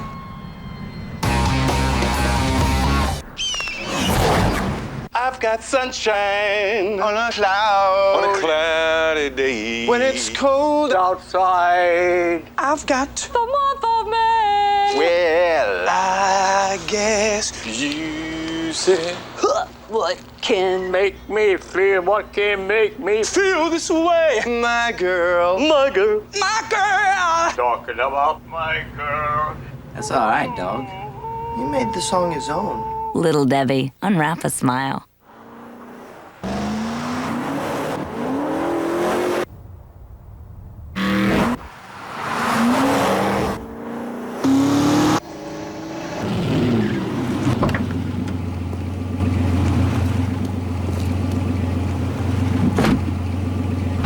Velocity meets versatility. The all-new Hemi-powered Dodge Magnum. Open it up from either end.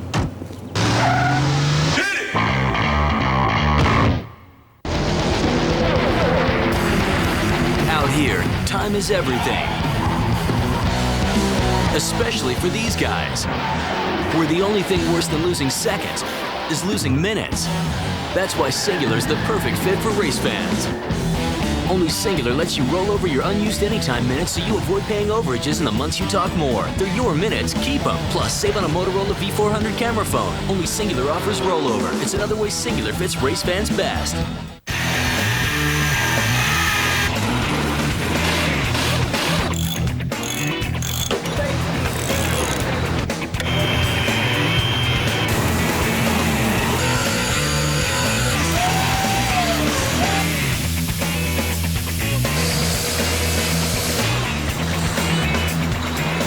It doesn't matter if you're Jimmy Johnson or Bill Johnson. You've always got a team ready to help. Lowe's, improving home improvement. Next Sunday at 1:30 Eastern on NBC, it's the Banquet 400 as the chase for the NASCAR Nextel Cup hits Kansas. Two-time winner Jeff Gordon, Dale Earnhardt Jr., and the rest of the top 10 go racing at the track that'll blow you away. Plus, next Saturday 2 Eastern on TNT, Busch Series Racing, NASCAR on NBC and TNT. Back at Talladega, the pack coming to the line, and this time Jimmy Johnson leads them around. Dale Earnhardt Jr. has been shuffled back, and also the 29 of Kevin Harvick went roaring by the 8 just about a lap ago. But did he lead a lap? He was right in front, but I'm not sure he led a lap.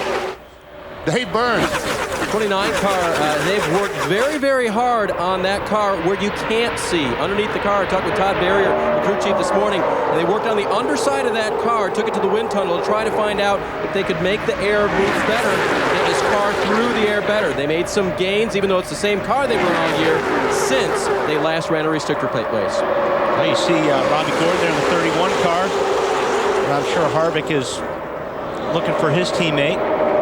Although Robbie's going to go by. There's a shot from Robbie's car right there. Car's running very good. Matt, that car's running pretty good, Robbie's. Wally, like a lot of teams here in April, some drivers on a team, they can run on the bottom, but they can't run on the high side, and that's the problem with the 31 of Robbie Gordon. He says his car just does not like it when he has to run on the bottom lane. That's why he's moved up to that second lane. Now, let's take a look. This happened just a second ago. Maybe a close call. Watch the 17 at the top of your screen, top left-hand side. Yeah, you see Jeremy Mayfield, 19 car, looks like got him loose or touched him. Watch the hand come out of the window. Matt Kenseth's going, man, what are you doing? I didn't think they'd get their hands that far out the window. Well, when you're mad, you can get that arm pretty far out. I'm not sure you want to take your hands off the wheel. Here's our Miller Lite race back. Darrell Waltrip and Dale Earnhardt are the only two drivers to sweep Talladega races and win the championship in the same year. Jeff Gordon came into today's race trying to do exactly that.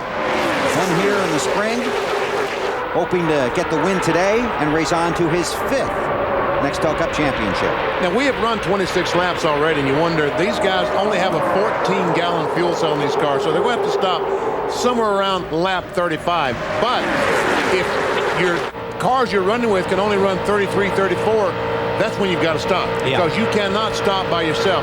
You'll end up on the racetrack by yourself, no drafting partners, and they'll lap you in about 30 laps. And this is when sometimes the pack will get separated. It's when they come in, because there's going to be some mistakes made. There's going to be some guys that don't get up to speed as well.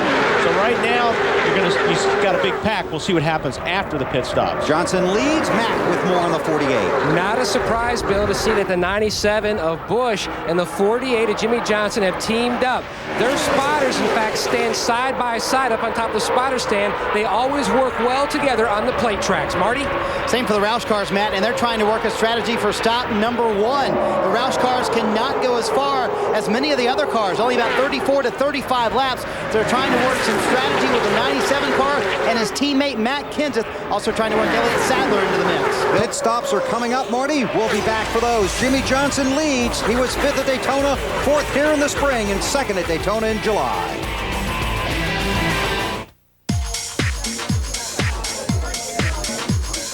Scent is the strongest sense tied to memory. How will you be remembered? Red Zone Invisible Solid with a controlled release scent system. It's the longest lasting invisible solid from Old Spice. So you smell great all day and all night. Red Zone Invisible Solid in 4 long-lasting scents. Stay in the zone. You can also smell great with new Red Zone body wash and body spray. Dear Daryl, we heard you're running with Toyota Power. So how do you like your new truck? Eddie Connor, Westboro, Mass.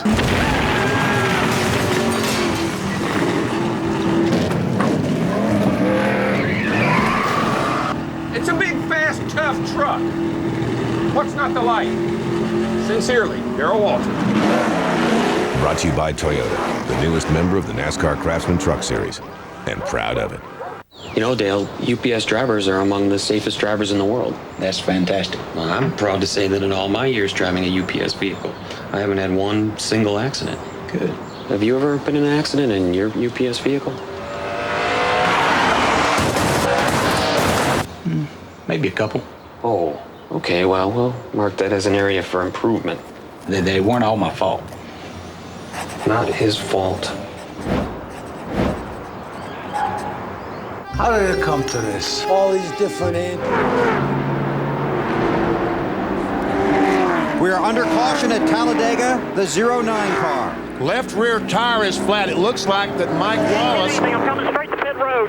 That's a good point.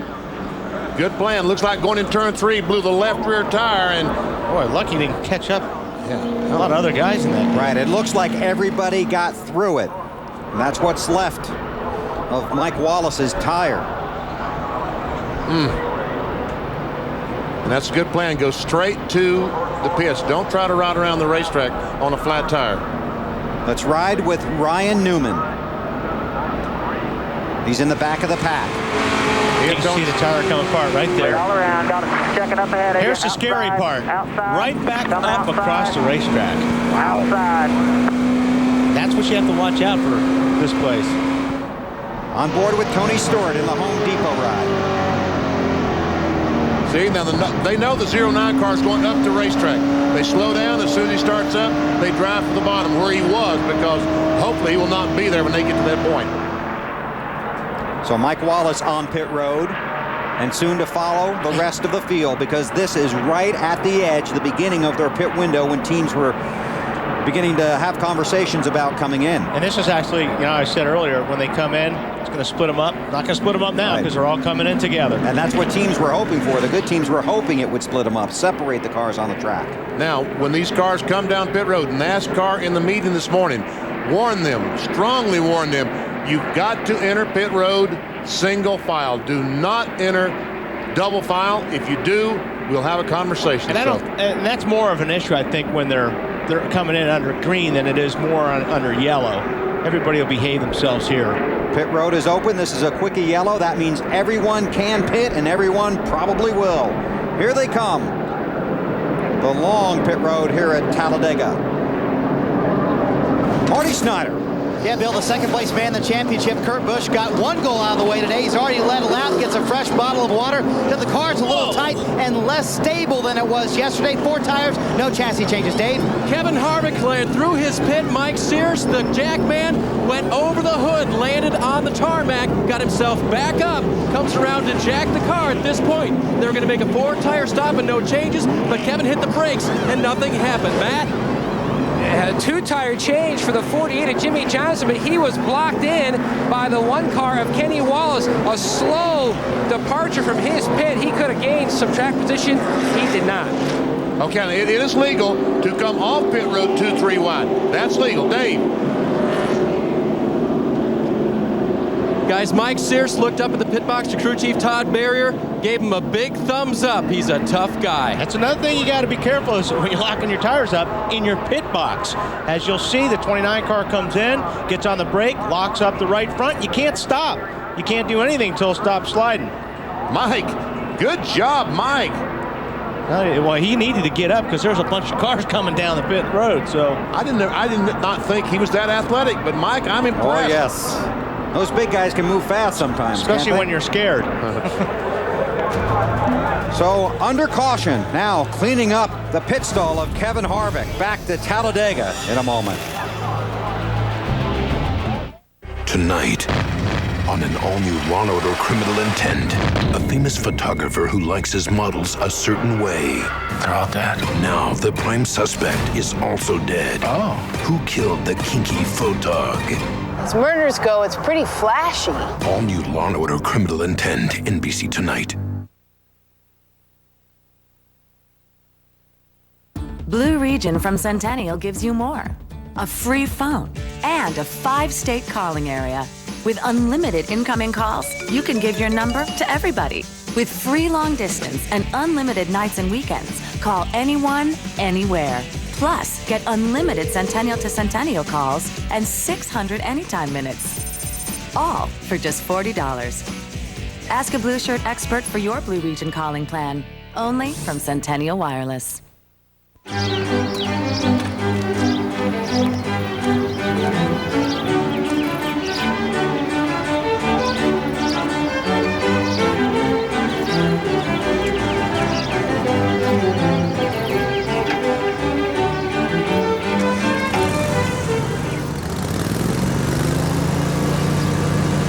Is your mower too good to leave at home? Check out our line of Coveted tractors, zero-turn mowers, and utility vehicles. Wow, this Subway sub is delicious. And with the deal Subway Restaurants is going, I should get another one for later. Introducing Subway Restaurants' $2.49 daily special. 7 6-inch subs, one for each day of the week, each at one great low price. But if I'm eating a Subway sub for lunch, am I going to want to have it again for dinner? 7 6-inch subs, one for each day of the week for just $2.49. Each one made fresh right in front of you, just the way you like, all on our fresh baked bread. Am I going to want to have a Subway sub again for dinner? Of course. Subway, eat fresh. Weather-wise radar only on Wise 33, where news comes first. Come to this. All these different antifreeze formulas, all these different colors. This stops now. Big Yellow's taking over. What are you talking about? Trust me, Sally. Trust Prestones go for all makes, all model cars. Big Yellow don't take over. I take over. New Formula Prestone. Good for all makes, all model cars. Mixes with any color antifreeze. Oh, Big Yellow could take over. You know, whichever. Trust Prestone for your own protection. Thank you for bringing me. You look beautiful. I've got an eligible beer in the cooler on Hector. Less taste, very unmacho. Replacing with great tasting, less filling Miller Lite. Half the carbs of Bud Light. Wow. We've also got a disproportionately hot girlfriend. I will need further review. Hi there. I think I could. Oh, please. Hey, Tina. Oh. Miller. Good call. Kurt Busch's pit crew captured the McDonald's drive-thru pit championship, fueled by Powerade in Sunday's 400-mile race at Dover, Delaware last Sunday. Elliot Sadler continues to lead among the teams participating in the season-long competition. That's worth about $200,000. Tony Stewart just made his pit stop. Marty? Little strategy ploy by Greg Zipadelli, VP, and I think it's a good one. They stayed out, led a lap, got 5 bonus points, then came down pit road, took their 4 tires, car was a little tight, made a wedge adjustment. Their strategy is to stay in the back anyway, so they really didn't lose anything. That's right. They're running back there, so that was a good move. The strategy almost backfired because Mike Wallace was right in front of Tony Stewart. That's right. When he went across the racetrack with that blown left rear tire. Still under caution here at Talladega. Caution laps take a while. We'll get in some commercial time and come back for the green flag at Talladega. Casey Mears scored as the leader.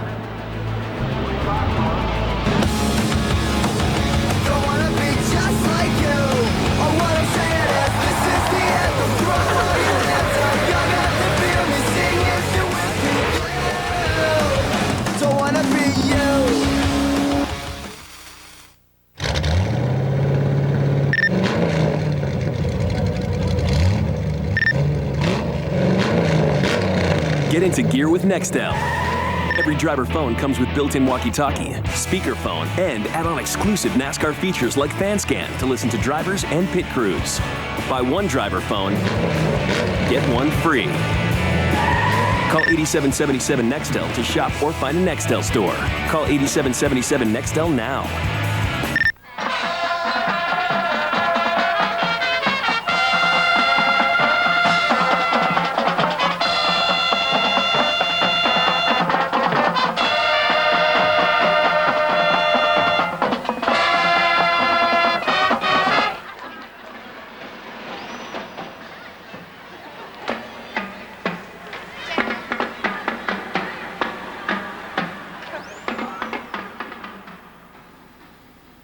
Jack is searching for his son's athletic talent. The search has proven problematic. But every time Jack uses his Discover card to buy things, he gets paid a cashback bonus award. So far, he's earned $130. It's money he used to buy his son something more suitable. Discover card.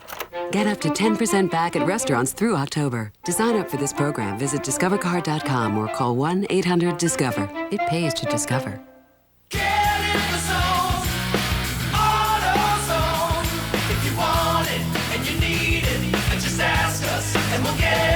For the parts and advice to keep your car running right.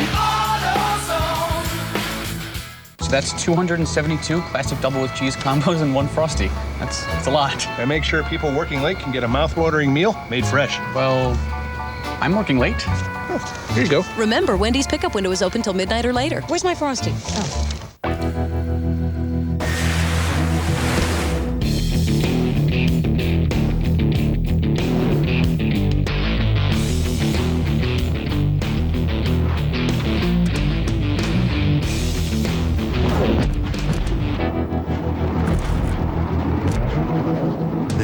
Kodiak 450 automatic 4x4 from Yamaha. Now get a $400 worn winch for just $69.95 on select models. Monday's hottest show is an all-new Las Vegas. An old flame returns with an unexpected secret. Their biggest singing act refuses to sing. Anything else? And the one crime. This guy's a real pro. That will have everyone asking, where are my lobsters? All new Las Vegas, NBC Monday.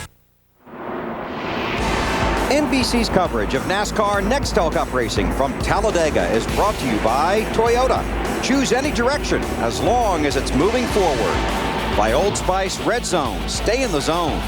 By UPS, the official express delivery company of NASCAR. UPS, we want to race the truck. People love the truck. And by Miller, there's good enough and there's better than it has to be. Miller, good call. Coming around to get the Greendale, Earnhardt Jr. has led 19 laps, currently scored third. This was the conversation on his radio a moment ago.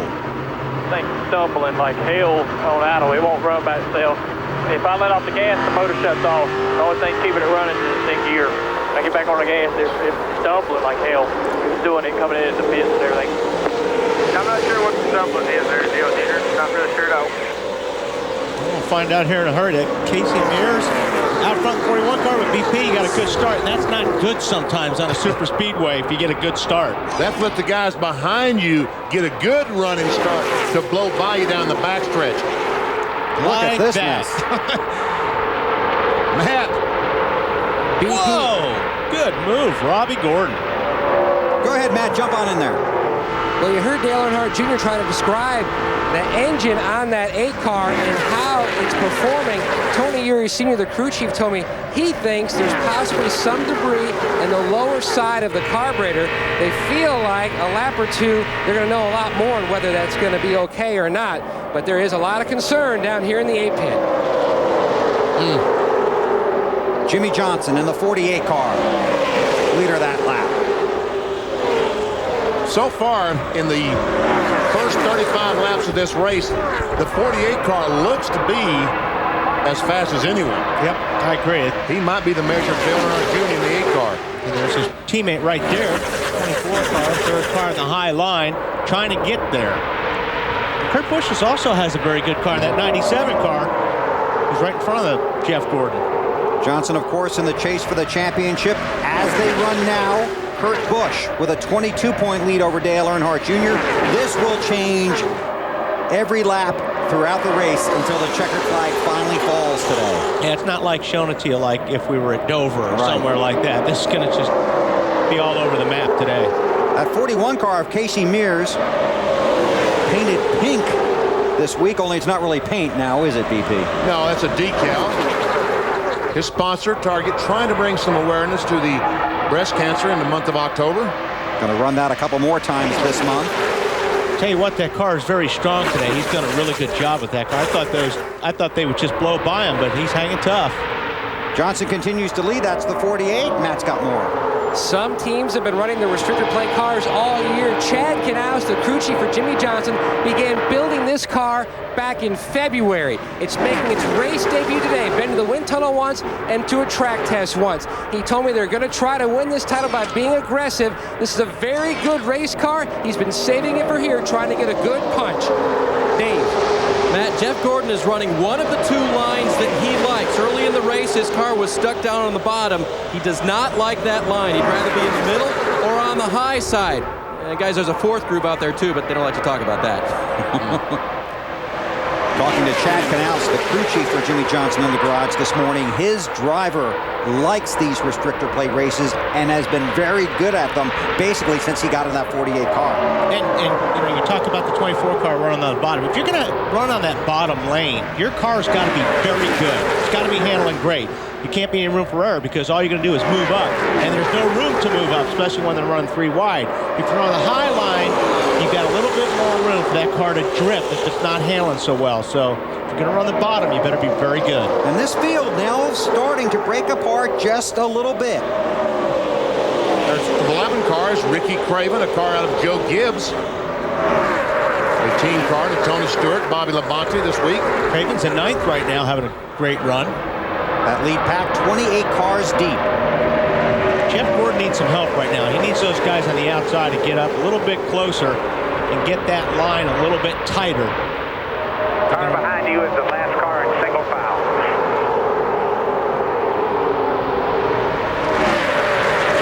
See these cars in front, they've all gotten in line, and they're really using that draft to try to pull away from the big pack of cars. Let's go inside our Home Depot garage and talk about drafting just a little bit. As our car goes down the racetrack, it goes through the air, and you see what happens behind. There's a void. There's much less resistance for that car in the back to drive up right behind the car. Therefore, he's able to go up and, as we talk about, give him that shove to push him past other cars. And so hopefully take the lead and win the EA Sports 500. And 2 cars are faster than 1, but also 12 or 15 cars in line are really fast. So that's why you've got to be having a lot of help out there.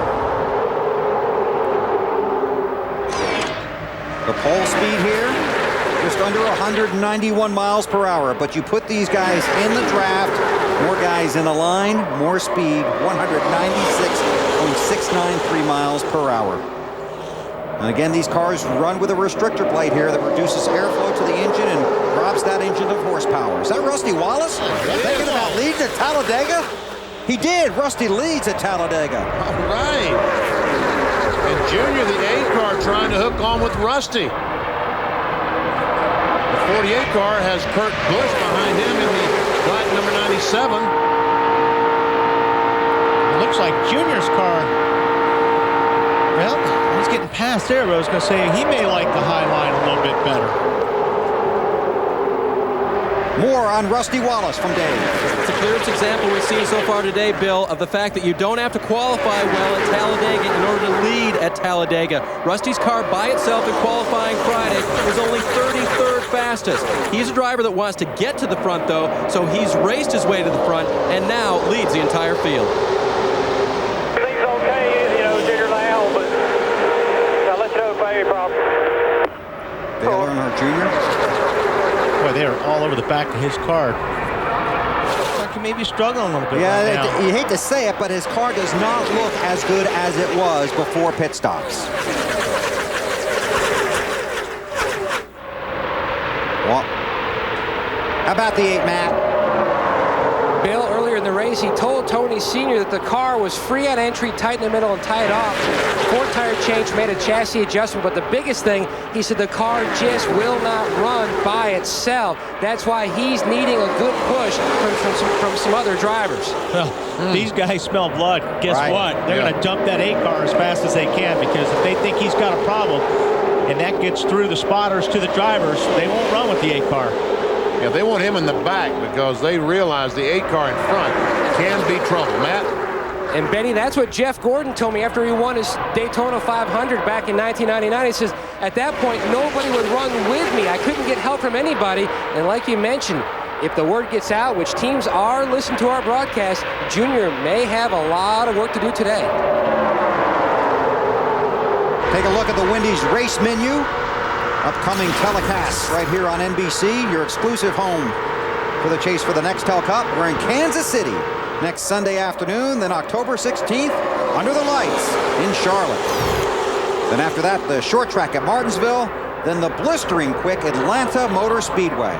That's the month of October, your Wendy's race menu right here on NBC. Go ahead, BP. I just was going to say I saw Clay Campbell, the president of Martinsville, and Ed Clark, the president of Atlanta Motor Speedway, both here today watching this. Can't wait for these cars to come to their racetrack. Hey, I'm impressed with that 41 car right now. He's been in the middle. He's been in the thick of it. Doing a good job, Casey Mears. Now take a look at this. Rusty Wallace scored as the leader, but only got 13% of the vote in our Singular Wireless race poll. The poll must have happened when the 48 car was leading. Of course so. Did you hear that car bottom out up in the corner? 17 cars bottoming out, too, at Matt Kenseth. I've been watching that the last 5 or 6 laps. 44 laps on the board. Rusty Wallace leads them back to the start-finish line here at Talladega. Wallace, who will retire after next season. 85 races at Daytona and Talladega. Never stopped in victory lane, but he could today. To be number one, you've got to be tougher, stronger, and have a whole lot of attitude. Maybe that's why the next Ford Super Duty is the official truck of NASCAR. And now you could win your own limited edition Ford Super Duty. Just go to FordVehicles.com/chase and register to win a trip to the Ford Championship Weekend at Homestead Miami Speedway and a chance to drive away a winner. Log on now.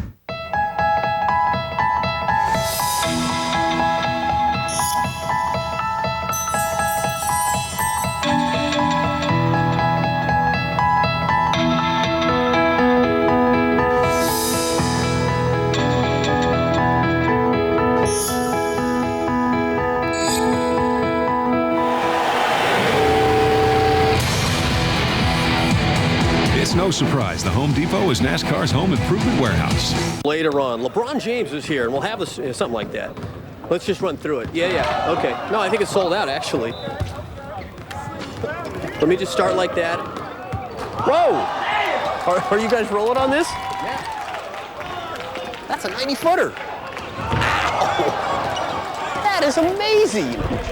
Oh, my. Did you get that? You have that, right? Every man knows there's nothing more romantic than doing something special for your wife. Uh-oh, those scrubbing circles will take care of that. That's brawny. Ooh, such a soft touch. That's brawny. Right into the towel. Beautiful. There you go. It's all ready. It's all right. Triple action performance. That's brawny. Remember that guy who used to be called Wild Thing? The guy who wanted to spend the entire honeymoon indoors? Remember the one who couldn't resist a little mischief? Yeah, that guy. He's back. Viagra. Not all medications are for everyone. Ask your doctor if Viagra is right for you. Led by quarterback Brady Quinn and tailback Darius Walker, Notre Dame takes on head coach Tyrone Willingham's former team Stanford. Next Saturday, 2:30 Eastern, NBC. Join the chase for the Nextel Cup and get insider access with Nextel Track Pass Chase Edition and get even more exclusive content on AOL and from NASCAR.com. They are side by side and flying around the Talladega Superspeedway. Last lap, Jimmy Johnson took the lead from Rusty Wallace, and Johnson in front now, ready to bring the field back to the start-finish line. Behind him, the 97 of Kurt Busch. Sorry, Wally. Kurt Busch is wanting out front by the looks of it. You can tell him he keeps jogging to the left, right. He's looking for an opening. I think he's got the car to lead this thing, but he's going to need somebody to go with him if he does pull out. So the 48 leads. We're going to take you through the field. Only here at Talladega with everything going on, it's more like around the field. I miss being down there for this. But Matt, go ahead and get it started. Jimmy Johnson trying for some points, trying to score his first restrictor plate win, and leading some of those bonus points also, Marty, and trying to pick up more. And Matt, Kurt Busch is the one behind him, kind of pushing him right now. He said his car's been a little bit tight, but very happy with it. They made no changes on the chassis the last time. Same car he drove at Daytona in the 500, got a lap down, but ran with the leaders. Dave? The best finish ever at Talladega for Rusty Wallace is a fifth, trying to do much better today. He's already been out front. The last pit stop, no changes to the chassis, just a little tape off the front. He's running a little hot. Matt? Dale Jr.'s wingman, Michael Waltrip, they made an air pressure adjustment in the right front. Just said the car was skatey on that right front, trying to end a winless streak dating back to a year ago this weekend, Dave. They worked on the handling for Jeff Gordon's car in the last pit stop. A little bit of tape on the car because it was running cool, but an air pressure adjustment on the left rear tire. 29 car of Kevin Harvick has been moving that inside line. Again, checking in the pit, Jackman Mike Sears is okay. They made no changes to the chassis for Kevin on that stop. Marty? Before the race, Elliot Sadler told me last week at Dover was our throwaway race. They finished 20th. We need a top 10 today. Car running very well. A little bit loose on the first run. They went, or tight. They went up on the track bar. Matt? Kenny Wallace, whose best finish here is second back in 2000, running in the 8th position, hasn't said a whole lot on the radio. He was very happy with the car. They made an air pressure adjustment in the right rear on that stop. Meanwhile, his teammate Dale Earnhardt Jr. has climbed up to the 9th position. Hasn't said a whole lot on the radio. He did say the engine doesn't seem to be stumbling like it was before. And Casey Mears finished 8th here in April, was looking forward to coming back. Felt like if they had that green-white checkered flag, he might have had an opportunity to even improve on that, Marty. Matt Kenseth said he's good when other cars are out in front of him. His car cannot lead the race. He said it's slicker than I've ever seen it here. Very slick on the racetrack. Dave? Ward Burton's crew had a slow pit stop the first time. The air gun on the front jammed, but they were able to still make the tire change. Track bar and air pressure adjustment because the car was a little bit tight. Matt? And Robbie Gordon just climbed to the 12th position. No adjustments on that last stop. He said the car was okay. After he went up to the top groove, he started moving forward. After the team looked back to their notes from the April race, that's exactly what the car did then, too, Marty. Somewhere in that pack, Matt, is Ricky Craven in the 11 red car. There he is, beside the 30 car of Jeff Burton's. He was coming back from a fishing trip when he got a call from J.D. Gibbs asking me if he would drive this weekend. He said, sure. Car a little bit loose, but running great right now, Matt. A little tight off for Jeff Burton in the 30 car. A little loose in the middle, but he said not enough to make an adjustment. No changes on that last stop, Dave. After starting and staying up front for a while, Scott Rick's car went tight, so on the last stop they made an air pressure adjustment for that car. It's been mostly good since. The 6 car of Mark Martin has dropped back a bit. No problem. Mark hasn't said anything since the pit stop, but he did report that he had no grip before that pit stop. They made an air pressure adjustment to try to help Mark. Matt? Rookie Casey Kane started 23rd, currently runs in the 18th position. The car was tight off. They made some chassis adjustments. Last night, he went to Eldora, Ohio. Ran a sprint car race, had a lot of fun. Meanwhile, Joe Nemechek trying for a lot of fun here as well. Had a great car in April. Then they had a fitting break. The car overheated, the engine expired. They've got a lot of high hopes about today, Dave. Scott Wimmer started in 29th, hasn't moved forward a whole lot. It's only his 3rd Talladega start, trying to do better than an average of 17.5 right now, finishing position. Marty? As we start to follow the chasers, Jeremy Mayfield currently in the 28th position. He's kind of hanging in the back, 10th man in the championship. His car was loose on the first run. They went down on the track bar and took 4 tires. Matty? Marty Ryan Newman in the 12 car. He's running back in 37th. He pitted twice into that last caution. The reason? Contact with the 20 of Tony Stewart caused some slight cosmetic damage to the left front corner of that race car. They made repairs. He hasn't said a whole lot on the radio about the car, Marty, but it was tight before. Matt, the aforementioned Tony Stewart hanging out there back with Ryan Newman and Terry Labonte. He said, came on the radio, said, you know what? I've got Terry pushing me. Ryan's in our group. I'm comfortable where I am. 40th is where he is right now, and his teammate Bobby Labonte dropped back to where he was, saying, I'm going to let these guys chill out for a while. It's a little too crazy up front for me. I think the back is a little safer route. Thank you, gentlemen. Well done down there on pit road, around the field here at Talladega. And while all that was going on, these guys are starting to get a little more aggressive, a little bit more moving around in those packs. Well, and also they're getting a lot of time on their tires, and their tires are wearing out a little bit. They're starting to slide around.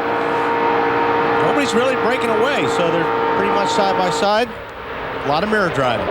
Not that far away from the next round of pit stops. Jimmy Johnson has scored as the leader. He's got Rusty Wallace on his right side. You're watching NASCAR on NBC. Hi, you guys. Wiener World. What's going on? Yeah. Wiener World, how high? You want to Wiener World? No? Hi, guys. All I can say is that my life is pretty plain. I like watching the puddles gather.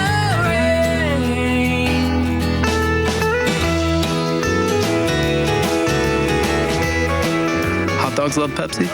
Pepsi loves hot dogs. Pepsi. It's the cola. Dear Darrell, you were voted most popular driver in '89 and '90, but I must admit, back in the '70s, I booed you. Can you ever forgive me? I'm Rocky McMurray from New Smyrna Beach, Florida. Hey, man, no hard feelings.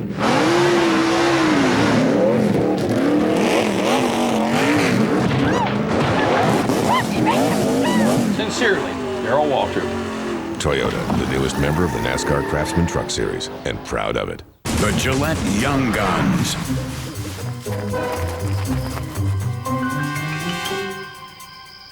What kind of power's he got in that thing? Pretty cool, huh? New Gillette M3 Power. Turn it on, and micropulses raise the hair for the closest shave ever.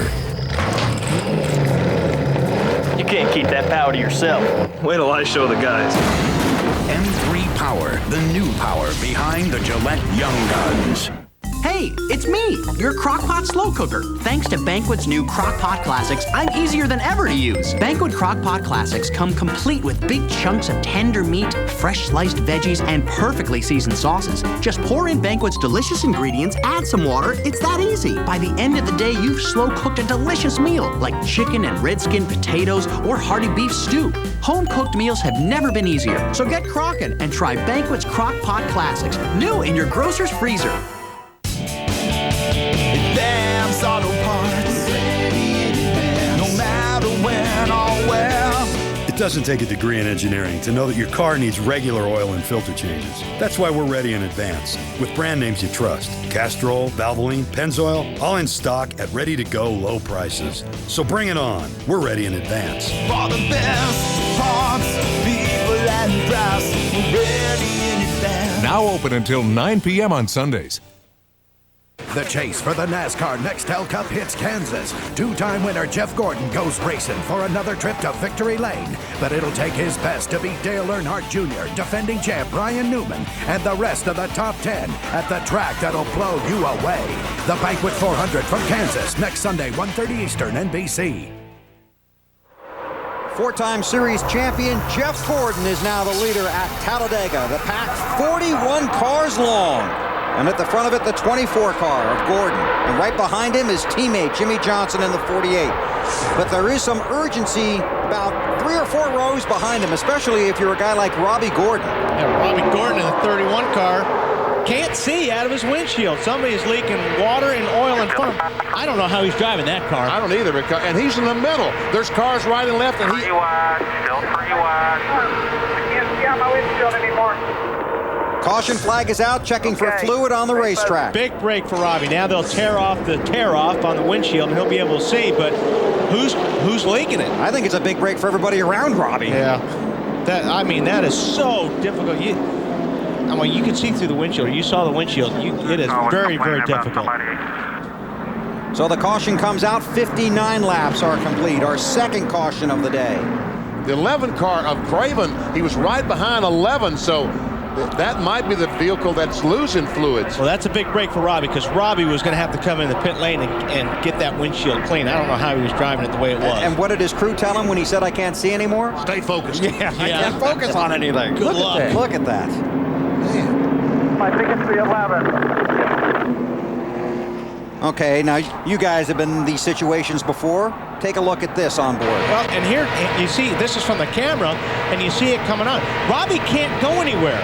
Yeah, I mean, you got cars on both sides of you, so it's not like I can't get out of the way if it's the 11 car. But see, our camera has a tear-off. So we go along, all of a sudden we can't see. Clean that up for us, thank you. Right.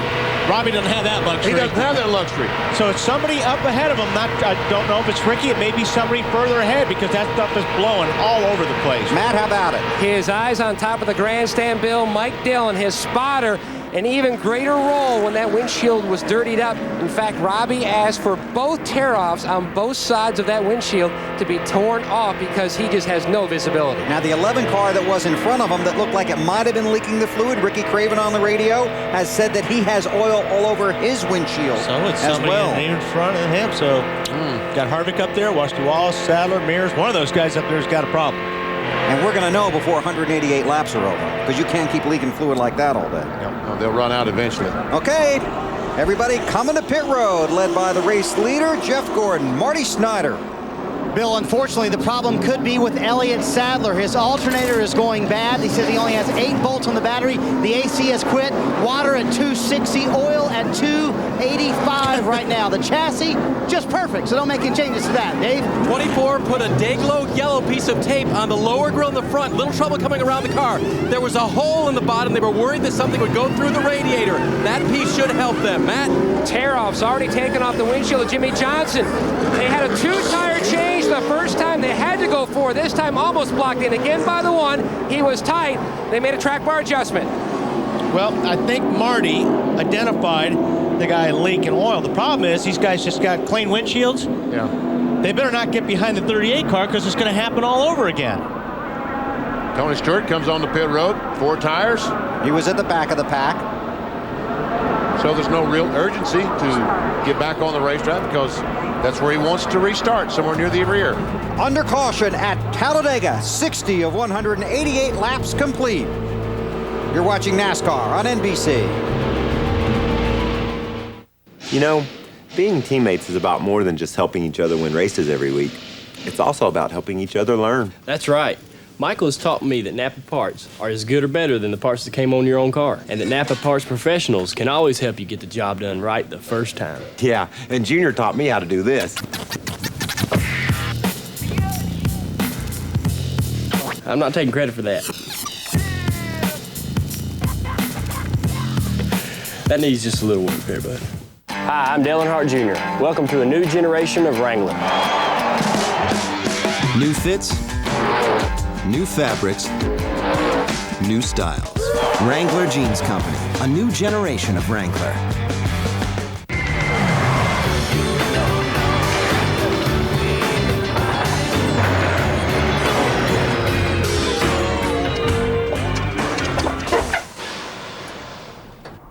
Did you fill up the tank? The new Silverado half-ton crew has more standard horsepower, more torque, and more towing capacity than Ford or Dodge. It's never happened. Chevy Silverado, an American revolution.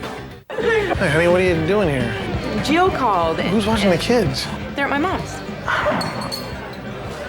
Everyone could use more Fridays, so try our new Jack Daniel's hand-cut flat iron steak and the new Jack Daniel's burger, only at Fridays.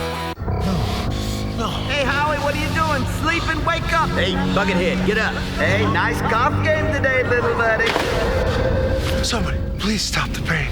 He's killing my minutes. I needed a wireless plan. With Radio Shack's pain-free wireless sale, you get great deals on plans and phones, like this Sprint PCS Vision Picture Phone VGA 1000 by Samsung, just $49.99 after instant rebate with 2-year agreement.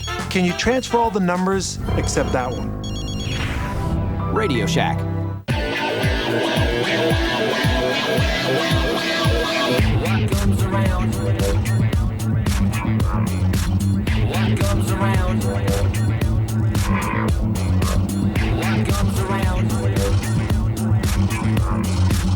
Just comes around. What comes around? Just comes around. This is the sound. It's time to get down.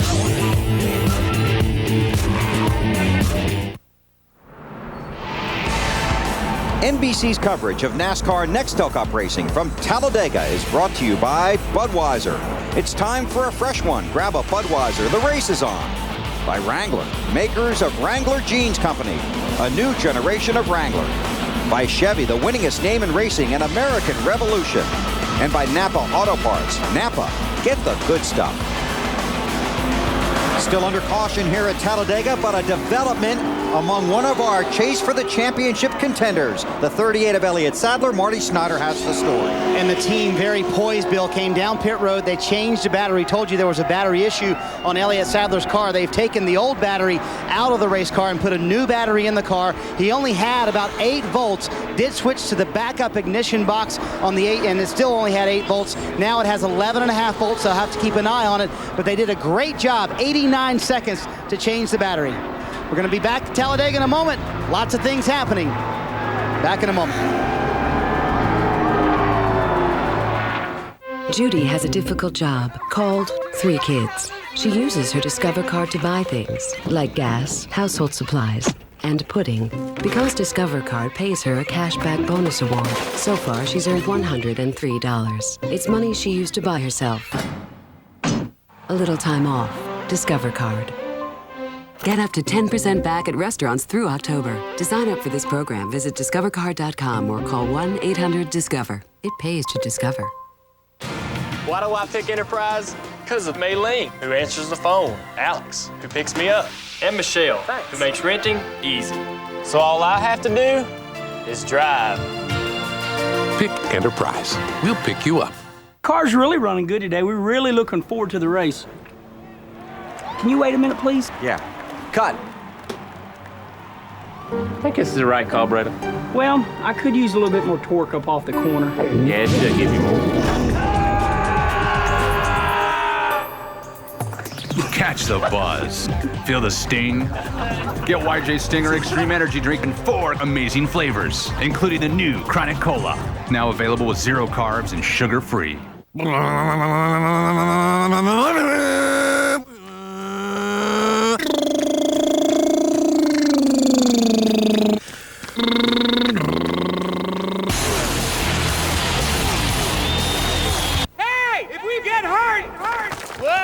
Good thing we got that insurance. What's that? Aflac! What'd you say? Aflac! Pays you cash if you can't work. Before that! I said I'm glad we got that insurance. Not that. Aflac. Ask about it at work. Defending race champion Michael Waltrip brings the field to the green for the restart. Lap 63 here at the Talladega Superspeedway.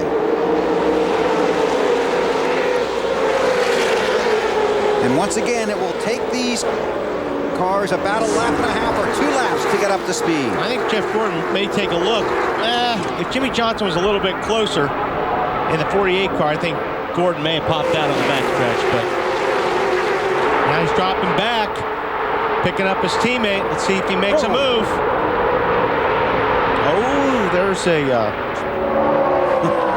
salute. So you're looking in the cars, I'm looking at the cars. Yeah. And that's exactly what they did. Jeff Gordon laid back a little bit. He picked up the 48 car, and they drove right by Michael Waltrip. Because 2 are faster than 1. Yep. And Casey Mears, Rusty Wallace came with him, and Kevin Harvick, the 29 car, is trying his best to get by Michael Waltrip. They're side by side. Robbie Gordon in the middle of that pack. He was the one with all that moisture, all that liquid on his windshield. This was his conversation with his spotter under caution a moment ago. Robbie, your voice changed tones there for a little while. Did you get excited? I just couldn't see anything. I didn't want to cause a big wreck. Supposed to be a choir boy this next couple weeks. Yeah, that's right. Robbie's on probation by his team for some of his on-track behavior. He's got a fast race car right now, man. Sure does. And you could see looking out that windshield, they only got half of the windshield tear-offs. He needs to get the other half on the next stop. They asked him if he wants to come back in under that caution to get the right side. He says, no, just make sure you get it on the next stop. I use all the windshield. Visibility here, so important with so many cars around me. Sure, when you're 3 wide, especially when you're on the bottom, you're basically looking out the right side of your windshield. So I think Robbie better stay right where he's at or in the high Now group. we can't see. Something going on with the 20 car, Marty? A developing issue for the 20 car of Tony Stewart. He came on the radio, told his guys, I have a bad vibration, mainly in the gear shifter knob. I don't know what to do about it right now. Greg Zipadelli told the guys, let's get a whole setup ready behind our pit box with a backup transmission and all the things we need to change it, but let's ride it out for right now and see if anything happens. Tony Stewart, another contender in the 10-man chase for the Nextel Cup. There you see the transmission getting ready to go in the 20 car in case they do have a problem with the one in the car. That's in the back of the field. Up front, Rusty Wallace now, trying to bring the pack back to the line. Man, Rusty's got a fine ride today. Boy, he seemed pretty upbeat yesterday and again this morning when we talked to him on Discover Car Countdown to Green. Didn't he? There's Gordon on the inside. I saw the 8 and 15 together just a moment ago, but there they are. 8 cars running about 5th right now, 6th. Trying to get hooked up with Michael Walton, the 15. 15 goes high, going around the 8 car of Earnhardt Jr. It just doesn't seem like those guys are working. I mean, they're working together, but they're not fast together. Matt. Wally, that's a problem they've had all year. It just seems like the 8 and the 15 cars just aerodynamically don't work well together. Under the last caution, Junior said, I'm having fun. He also said, though, that I've got a car that can do it, but not as good as the car that's in the museum in Daytona, meaning his Daytona 500 winning car that's at Daytona, USA. The biggest problem he had, the car was running very warm. The water temperature was climbing before that last caution. All right, well, then we'll keep an eye on that. That's not good. Let's teach Weber something. Go ahead. What are you going to do? What? Bill, it's time, and you've got to learn to cue the duck. Okay, we'll do it. Folks in the trunk, cue the duck. Okay. Now you read what goes across the bottom. This is our Aflac trivia question, I presume. Yes. Who was the only driver to win 3 straight restrictor plate races? I know that answer. You do? Yep. You cheated in rehearsal, that's right. I knew it in rehearsal. 3 straight. Earnhardt. Yep. And you know who's trying to do that today? And that didn't include the Daytona 500 right. either. Because he didn't win that race for another 8 years. But Jeff Gordon chasing his 3rd straight restrictor plate race, and that doesn't include the Daytona 500. That's right. He beat Junior here in April, barely. And then he and Jimmy Johnson ran 1-2 in the Pepsi 400 in Daytona. Yep. That was the race that started on Saturday and ended early Sunday morning. Rusty Wallace in the 2 with Kevin Harvick. Kevin Harvick shut out of victory lane since Indianapolis last year. Back to pit road, more from Marty. The second battery not working for Elliot Sadler. It's holding right now at 9 volts. Definitely there is an alternator problem. It's not recharging the battery. The water is at 260 or 250. It ranges. I told him not let it go above 265. Oil about 270 for Elliot Sadler. So that has come down a little bit, but they do have a voltage issue on the 38 car. Yeah, he's going to have to run out of the pack if he's going to get that car cooled down. So he's going to need to drop back, get some fresh air. Problem is you lose the draft, so you're in trouble either way. And Sadler, one of the 10 drivers in the chase for the Cup. You see the points as they run now, BP. Jimmy Johnson pops out. Now, I'm not sure Jeff Gordon didn't let him do that. I think maybe Jeff feels the 48's faster. Maybe he'll see if he can lead the 24 up to the front of the pack. Marty got a little more? Well, just real quick, Bill, he's had to shut everything off in the car, and that includes his air-conditioned suit. So it's very hot inside these race cars. It's a warm day here at Talladega, so Elliott getting no circulating air inside the race car either. That can't help either, can it, Wally? No, it can't. These cars are very hot to begin with, especially here at Talladega. You run the side window, and it's like a furnace inside these cars. So if you have to turn off the air that normally goes to your helmet, It's going to heat up quick. And the left side does not have a window in the car, but they spend a lot of time in the wind tunnel making sure that air doesn't go inside the car, that only hot air stays inside. Right. Here's our Stacker 2 track fact. Drivers who won their first race of the season at Talladega happened 28 times. Man. This race used to be in July, moved to October for weather. And this race went, I think, 13 years or something before there was a duplicate winner. Every time we came here, someone different, and a lot of times unusual winners. Are you looking for the same guy I'm looking for? Well, there he is, Rusty, on the inside. He went from first to ninth in one lap. Yep.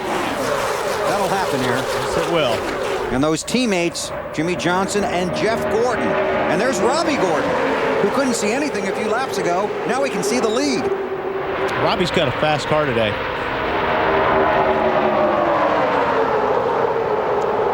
So Hendrick Motorsports running 1-2, Jimmy Johnson and Jeff Gordon, but the pack right on their bumper. If anything happens, we'll break in from Talladega.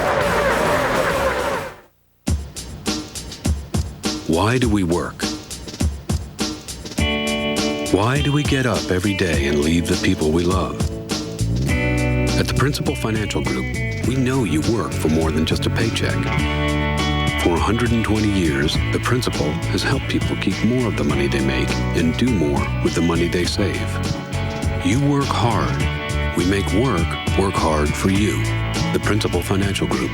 We understand what you're working for. Hey, want to have some fun? Start them off with a relaxing hot shower, and then when they're all soapy and dripping with shampoo, bam! Cut to cold. Uh-huh. It was hilarious. And to think they replaced you. Crazy, ain't it? Propane water heaters heat water nearly twice as fast as electricity. I meant to do that. And can cost a third less to operate. Test the waters at usepropane.com. Ooh, look. Dear Prilosec OTC guys, 1 pill a day, 24 hours, 0 heartburn? How's that work? Signed, the frequent heartburn guy next to you. Whoa. Here's how. It's the only OTC that directly shuts down lots of those acid-producing pumps in your stomach. That's why it's the only OTC that can work for 24 hours with 1 pill a day. Awesome. Prilosec OTC. 1 pill a day, 24 hours, 0 heartburn. Ode to my crew. You hear me say it's way too tight?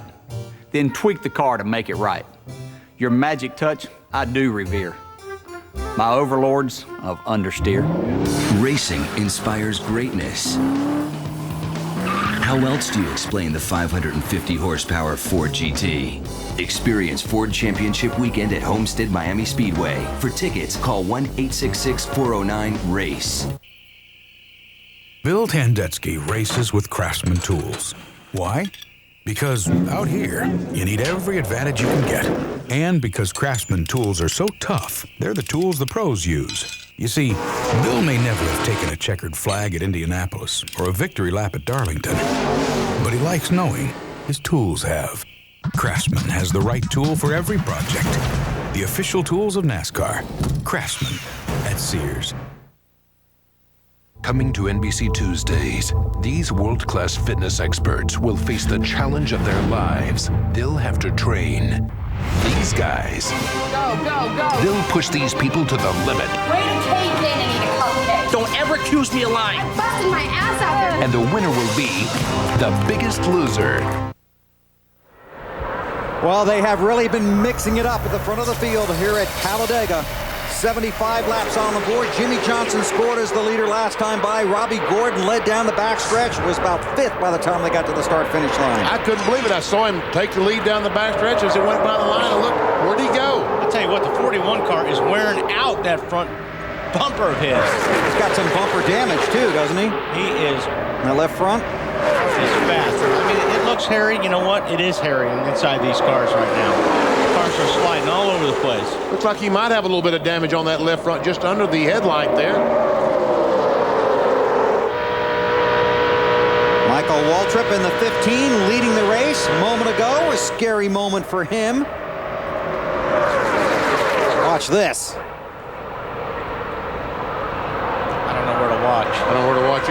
we there go. they are. Kenny Wallace in the one car comes down and didn't realize, I guess, that the 97 car of Kurt Busch was there. Almost ran in the side of it. So that was the 1N97. Michael Waltrip not involved in that. Too busy getting his way to the front of the field. There you see the damage where 41 has hit someone with the front bumper. Someone. Everybody. Well, that's A lot of guys going to be looking for some pink and white paint after this race is over. But Mears has done an outstanding job up there. Hanging on to the 15, and that's a good guy to hang on to. Comes a 48, Jimmy Johnson and Jeff Gordon again. They've got a pretty good run down on the inside. And the 31 of Robbie Gordon. Dale Earnhardt Jr. in the 8. Now 3 wide. He's going to sneak up on the outside. This is when the car gets loose, when you're in the middle. That spaces him out for a heartbeat. Matt, how about an update on the 48? So much of success here at Talladega Daytona is about your teammate, and sometimes it's your unofficial teammate. Jimmy Johnson has a lot of help from Jeff Gordon, but he also has another unofficial teammate driving a Ford today. Well, that's painful sometimes working with that 97, but you guys are just doing awesome. I mean, you couldn't ask for a better wingman there. There's a couple times he had some runs he could have done something with, and he hooked us up, so I'm definitely going to be looking for him and work with him. That's awesome. Okay, folks. Those guys are down inside Especially of him. Stuck with you, man. Watch those guys. He's committed to you for whatever reason. Especially here at the plate races, Jeremy Brickhouse, whose uncle won this race back in 1969, stands alongside Chris Osborne, Jimmy Johnson spotter, as well as Ron Thiel, Jeff Gordon spotter. They work very well together, especially here at the plate races. Jeremy Brickhouse has been the spotter for Kurt Busch ever since he's been in, I guess he started with him in the trucks. Once you find a guy like that, though, you don't want to let him go. Yeah. And when you're out there running, sometimes you have a plan before the race. You're going to try to run with this guy, you're going to try to run with that guy, but a lot of times those plans don't work. You make friends out on the racetrack. Yeah, and you just... Do you have any friends out there while you're here racing? You know, actually, I don't know if they want to call me friends, but there are guys that I like running with, or you find people that you are comfortable with drafting, that your car's going to be fast with, and you know real quick, if they're hanging out to dry just once, they're not your friend anymore. So you go find another friend during the race. And at the other end of that, there are guys you might not want to race around as well. Yep, exactly. It's Gordon and Gordon right there. Jeff in the 24, Robbie in the 31. And Jeff Burton, the 30 car. Right behind Jeff Gordon. You got 3 Childress cars right there. The 31 of Robbie, the 30 of Jeff, and the 29 of Kevin Harvick with the Goodwrench on the hood. Take a look at the Little Debbie lap leaders today at Talladega. And there have been a bunch of them. 13 different leaders so far. Jimmy Johnson has led the most laps. Rusty Wallace, 15. I'm impressed with Rusty's car today. He only wants to lead one, though. You know that, right? The last one. Yep. Talked about it, how much it would mean to him to win here at Talladega. There we see Tony Stewart, Ryan Newman, both those cars stayed out and led a lap to get those 5 bonus points. They might need them before the season is over. And Newman is currently running 38th, Tony Stewart 40th. Update on the 12 from Jochen. He told his team that he feels like he's got a car capable of running up in the top 10, but he doesn't want to chance it. He's going to ride in the back. In fact, under the last caution, his teammate Rusty Wallace came on to Ryan's radio and said, "Is there anything I can do to help you?" He said, "No, I'm just riding, Marty." Yeah, man, I just talked to Doug Yates about the plan for the 38 car of Elliot Sadler. They are still on 9 volts, holding steady right now. They, again, have the battery charging issue. If they get a long caution, they're going to certainly come in and change the battery again. They have a 3rd battery here in the 38 pit. One thing they may try and do is actually change the alternator itself. Doug told me it should take about 4 to 5 minutes to do that, but if they did that, they would most likely lose a lap. He said it would be close, but they might try it if they somehow get a long caution. Well, the first thing they got to do is get a caution. If they get one, it'll probably be a long one. A couple other guys sneaking up in the pack here. Sterling Marlin right behind the 8 car. And Joe 8. Nemechek, pole sitter. And the 8 right on the bumper of the 24 of Jeff Gordon.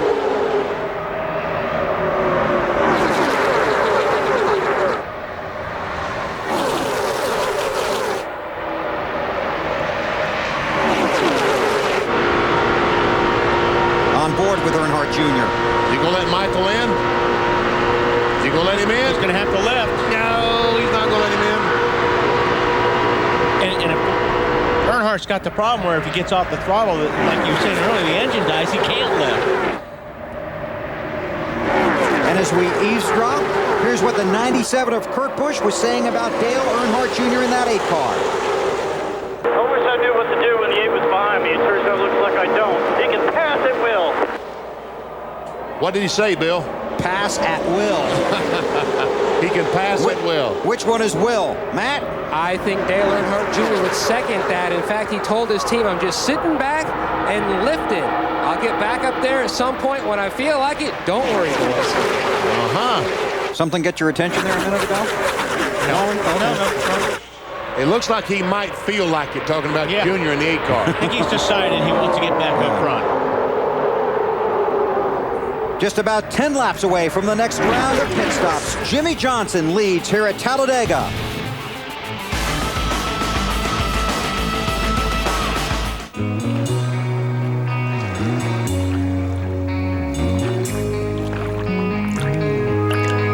You know that story? Where the hero rides off in the sunset.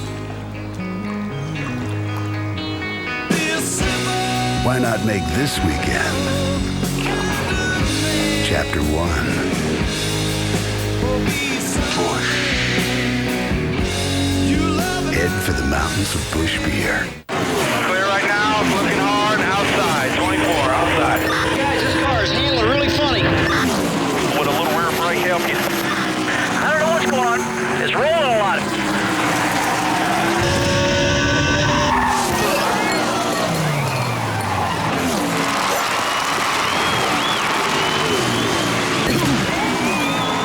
You don't have to be at the track to listen to your favorite driver.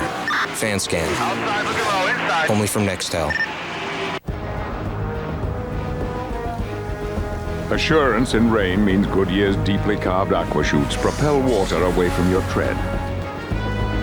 Assurance on ice means Goodyear's interlocking treads deliver gripping power. Assurance on dry pavement means Goodyear's reinforced shoulders give you confident maneuvering. The revolutionary new Goodyear Assurance with triple tread technology for assurance in any weather on the wings of Goodyear.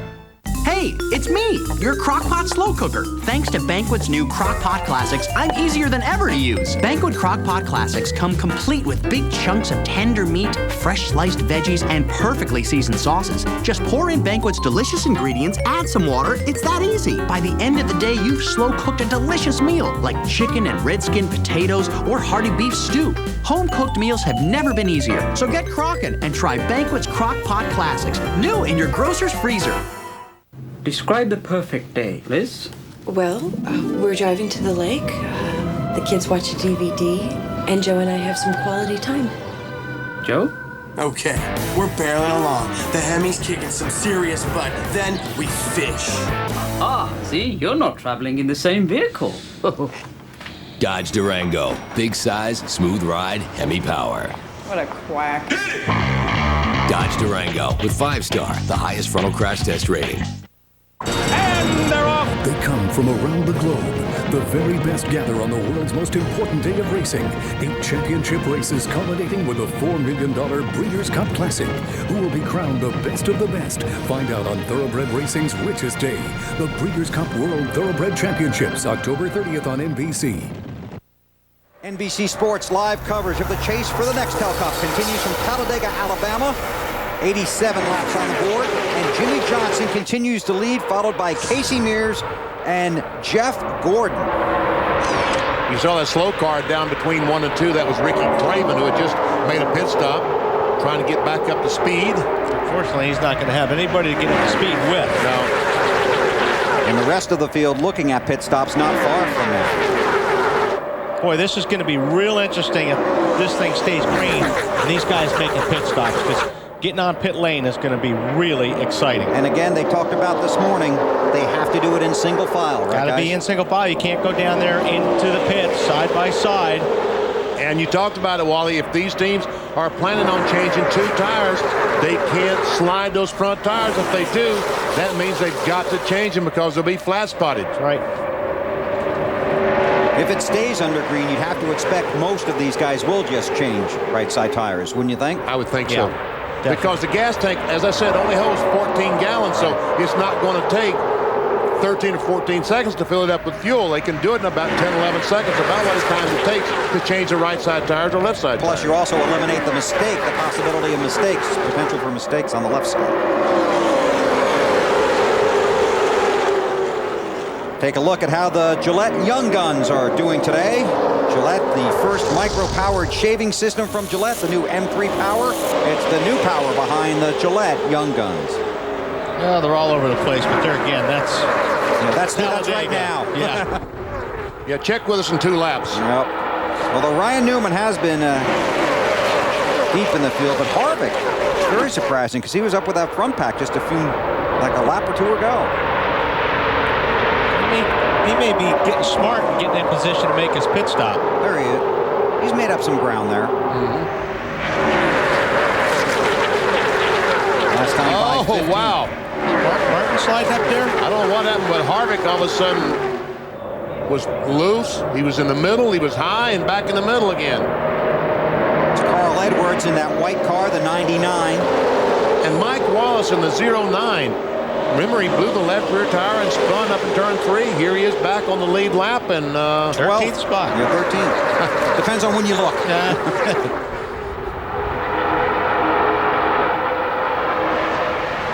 They got to be thinking about it. Let's see. Got to get in position. You got to wave like heck when you're going to pit, and hopefully nobody will run in the back. And you also have to have your fuel mileage figured correctly, because you don't want to be Jimmy Johnson right about there and run out. No. Because the big one that we always talk about, that could definitely cause that. Update on the 24 of Jeff Gordon from Dave Burns. Well, I got a question for Wally. If the 24 likes the high line so much, wouldn't he be running the low line just to put himself into position better to enter pit lane? I would think so. I would think so. I mean, these guys are getting ready to pit, and you want to be low.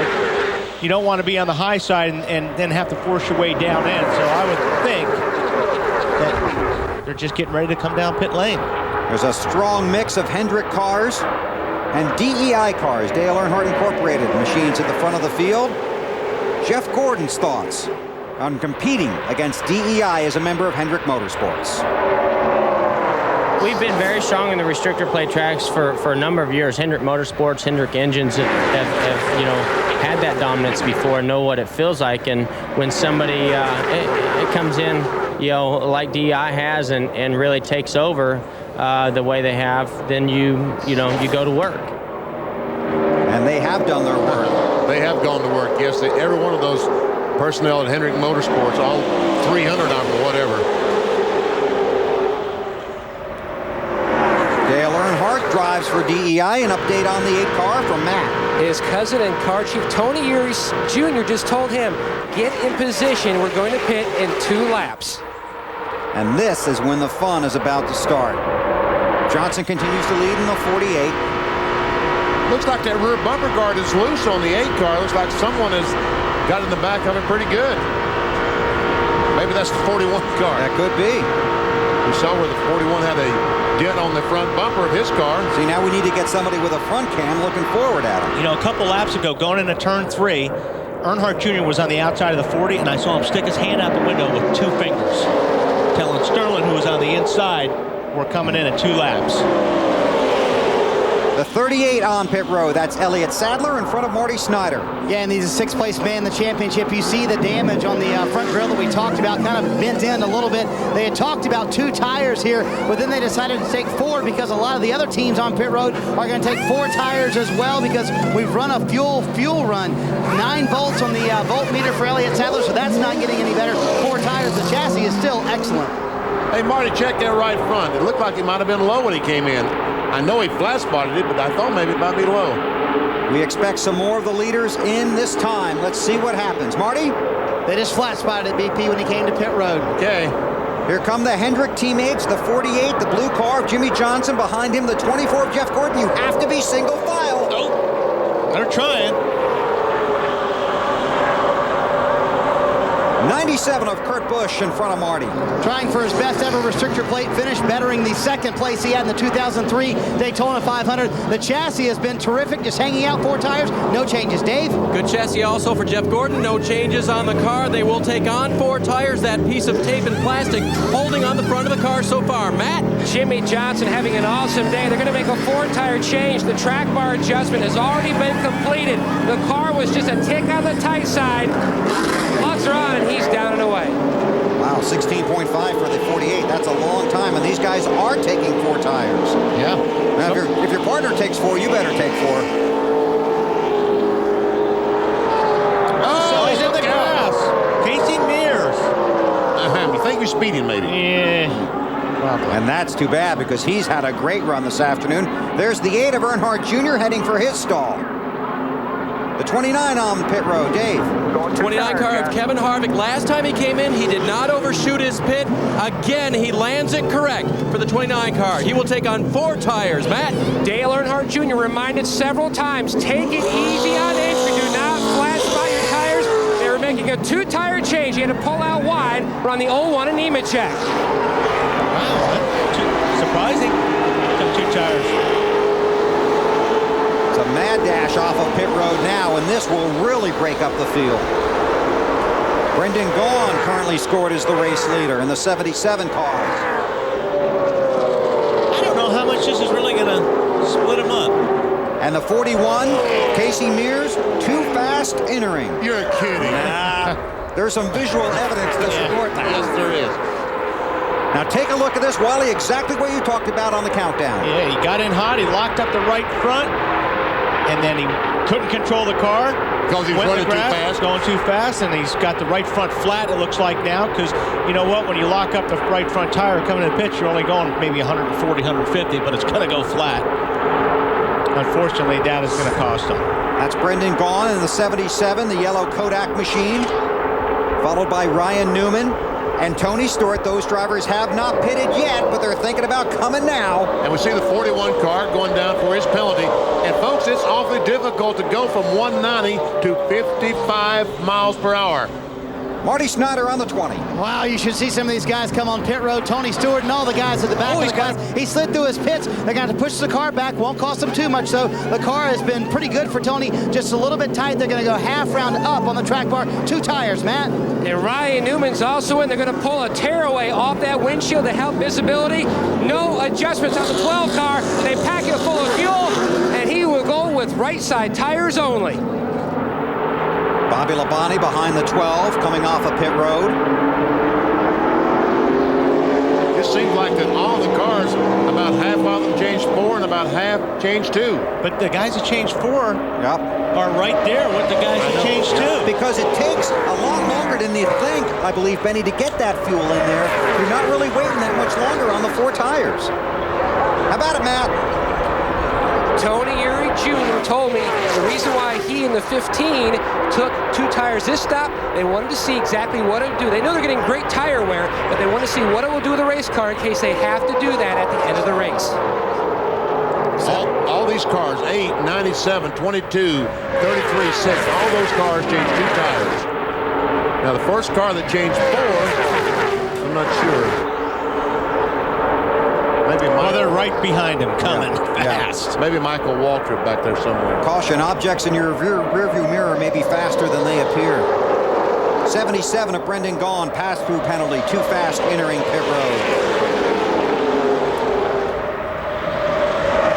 That's a rookie error that he will pay for. That is a rookie error. Casey Mears is not a rookie this year, but a fairly young driver. He learned a very valuable lesson there. How much difficult it is to slow down from 190 to 55 miles per hour. 99 laps complete at Talladega. Dale Earnhardt Jr. continues to lead, followed by Kurt Busch. He has 4 wins at this track, trying to get number 5. His dad had 10 at Talladega.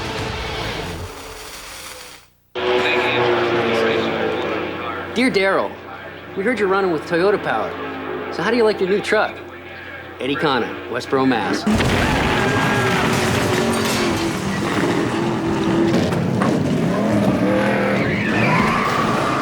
It's a big, fast, tough truck. What's not to like? Sincerely, Darrell Waltrip. Brought to you by Toyota, the newest member of the NASCAR Craftsman Truck Series, and proud of it. Always eat McDonald's new chicken selects in a well-lit area. Trust me. If the lights go out, your host, say goodbye, new favorite. Goodbye, gorgeous strip of chicken breast. Ouch. Don't chance it. I'm loving it. To every crew member living on 3 hours sleep, we pledge to trim 1/100th of a second off the next lap. To our fans who drive all night to cheer us to victory, we pledge to go 3 wide into the turn without fear. To every kid whose favorite number is 48, we pledge to trade paint with the best of them. We are Lowe's, and this is our pledge. Proud sponsor of Team 48 and everyone who plans to finish strong on Sunday. Hi, I'm Candidate Zero. I'm here for the debate. Candidate Zero. Yeah, could be under Z. Who are you exactly? Does this sound familiar? Switch to Net Zero for $9.95 and surf the web up to 5 times faster for just $5 more. Access for all. It's kind of famous, guys. I'm sorry, sir. There's no Candidate Zero on the list. Perhaps it's under George Washington? It's not. Is there a secondary entrance? Call 877-NET-ZERO to get your first month free. Get in the zone. AutoZone. If your car's got a dirty air filter, it's robbing your horsepower and killing your gas mileage. Get to AutoZone and replace your air filter today. Get in the zone. AutoZone. Save one for me. The moonlight in your eyes. Okay, we've got illegal use of the brain on Tom, passing out beer with less taste than Miller Lite. Replacing with great tasting, less filling Miller Lite, half the carbs of Bud Light. We've also got intentional acoustic romanticism on Gary. Girls not buying it, tent invitation declined. Wait, what? Play beer. Chicks dig music. Miller. Good call. Led by quarterback Brady Quinn and tailback Darius Walker, Notre Dame takes on head coach Tyrone Willingham's former team Stanford. Next Saturday, 2:30 Eastern, NBC. Join the chase for the Nextel Cup and get insider access with Nextel Track Pass Chase Edition. And get even more exclusive content on AOL and from NASCAR.com. The green flag hangs out over the Talladega Superspeedway on a sunny day. Temperature about 80 degrees. And to all of our friends in Alabama and throughout the Southeast, a nice day, and we wish you the best of luck in your work to recover from what has been a rugged hurricane season in this state and the neighboring states. Best of luck to all of you. And best of luck to these guys on the track trying to catch that 8 car of Dale Earnhardt Jr. Yeah, the first 6 or 7 cars changed 2 tires on those pit stops. And somewhere back in here we have cars. Whoa, Michael Waltrip goes underneath the 40 car. That was close. Still close. A lot of these cars in this big group of cars did in fact change 4 tires on that pit stop.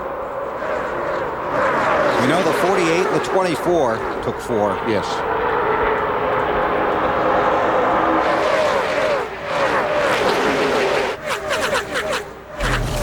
You guys are all racing 3 abreast. All these cars out in front are single file. It's going to be tough to catch them if they're going to stay 3 abreast. Michael Waltrip in the 15 car, a 2-tire stop. Got Robbie Gordon on his bumper, looking out the back of Michael's car.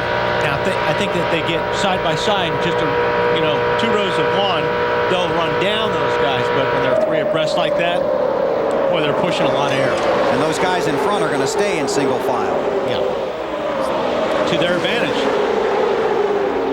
Now, somebody who's not going to catch the lead pack is anytime soon back here and way back. 17 car Matt Kenseth. And there goes the front pack. And we'll wait. And we'll wait. And we'll wait. You sure they're out there? There they are. Oh. 3 cars will not run down 30-some cars. Marty, how about the woes of Matt Kenseth? Yeah, it was a woeful pit stop. About 17+ seconds is what the team is saying on the pit stop. A couple of things happened on the stop. Matt was too close to the wall. They couldn't get the left side jacked up, and that was a problem. And they also have a little left rear damage, so they're having trouble hanging that left rear tire when they do come on pit road. So a multitude of problems have put the 17 pretty far back, and I'm not sure that pack BP can catch the front pack. It doesn't look like it because they aren't showing enough speed now. They're about sometimes 3-4 tenths of a second slower than the leader. Sorry, VP, go ahead. As Wally said, it's difficult for these 3 cars running nose to tail to run down 6 or 7 cars running nose to tail. But while this is going on, that second pack is roping in the first one. They got in single file like you suggested, Wally, and here they come. Yeah, and when they do get there, I think those guys up front are maybe in a little bit of trouble because, new tires are still better, or 4 tires still better than 2, even when you're at Talladega. And there you see the 41 car, Casey Mears. The penalty that he's getting from coming on pit road too fast, he is now going a lap down for the leaders. He's right where he has been on the track, just not where he wants to be on the scoring sheet. Really paying for it. Dave Burns. 6-car Mark Martin was one of those cars that only took on 2 right side tires, guys. Talked to Pat Trice and the crew chief, and I asked, was that to see what it would do for later? I said, no, not really. We just wanted to move up to the front of the pack, or at least made sure we stayed with the front group, which is what they did. I talked to Mark this morning, and remember in happy hour, he was out front making that fuel run, and we kept waiting for guys to pass him. Well, he said this morning he kept waiting for guys to pass him. Some guys told me this morning that they could not pass the 6 car. He was that strong. I think if you're on 2 tires right now and you're in this position, you're in a good position. You just ride. But if the guys on 4 tires get up there and start going 2 or 3 wide, I think the guys on 2 tires are in trouble because your car is going to be really sliding around a lot more than the guys on 4. Well, all those mirrors you got in your car?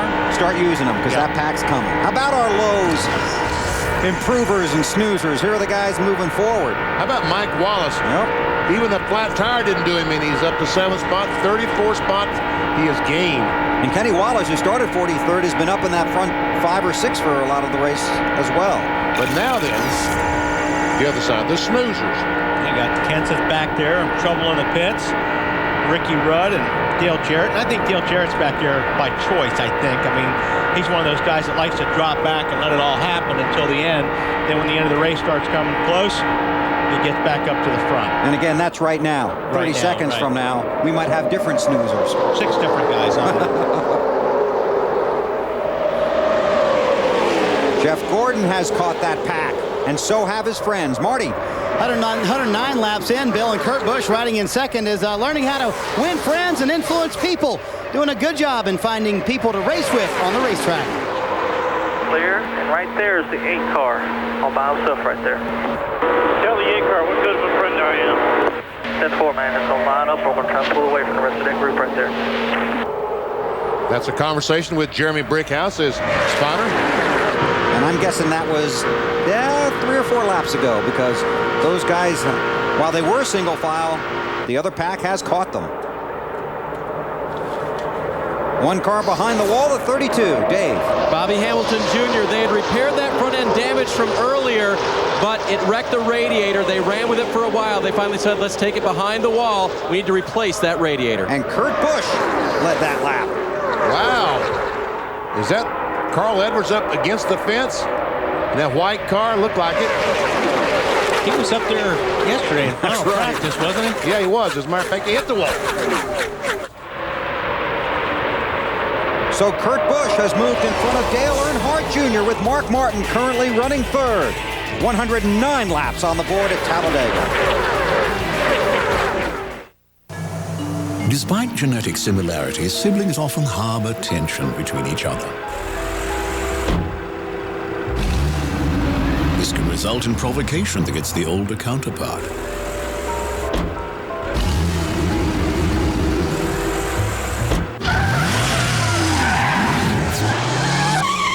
But these are merely attempts to discover his place in the family.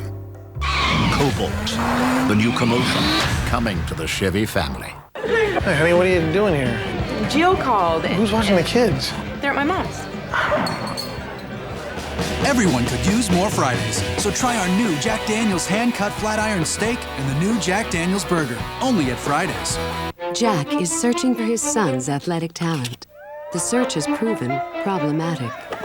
But every time Jack uses his Discover card to buy things, he gets paid a cashback bonus award. So far, he's earned $130. It's money he used to buy his son something more suitable. Discover card. Get up to 10% back at restaurants through October. To sign up for this program, visit discovercard.com or call 1-800-DISCOVER. It pays to discover.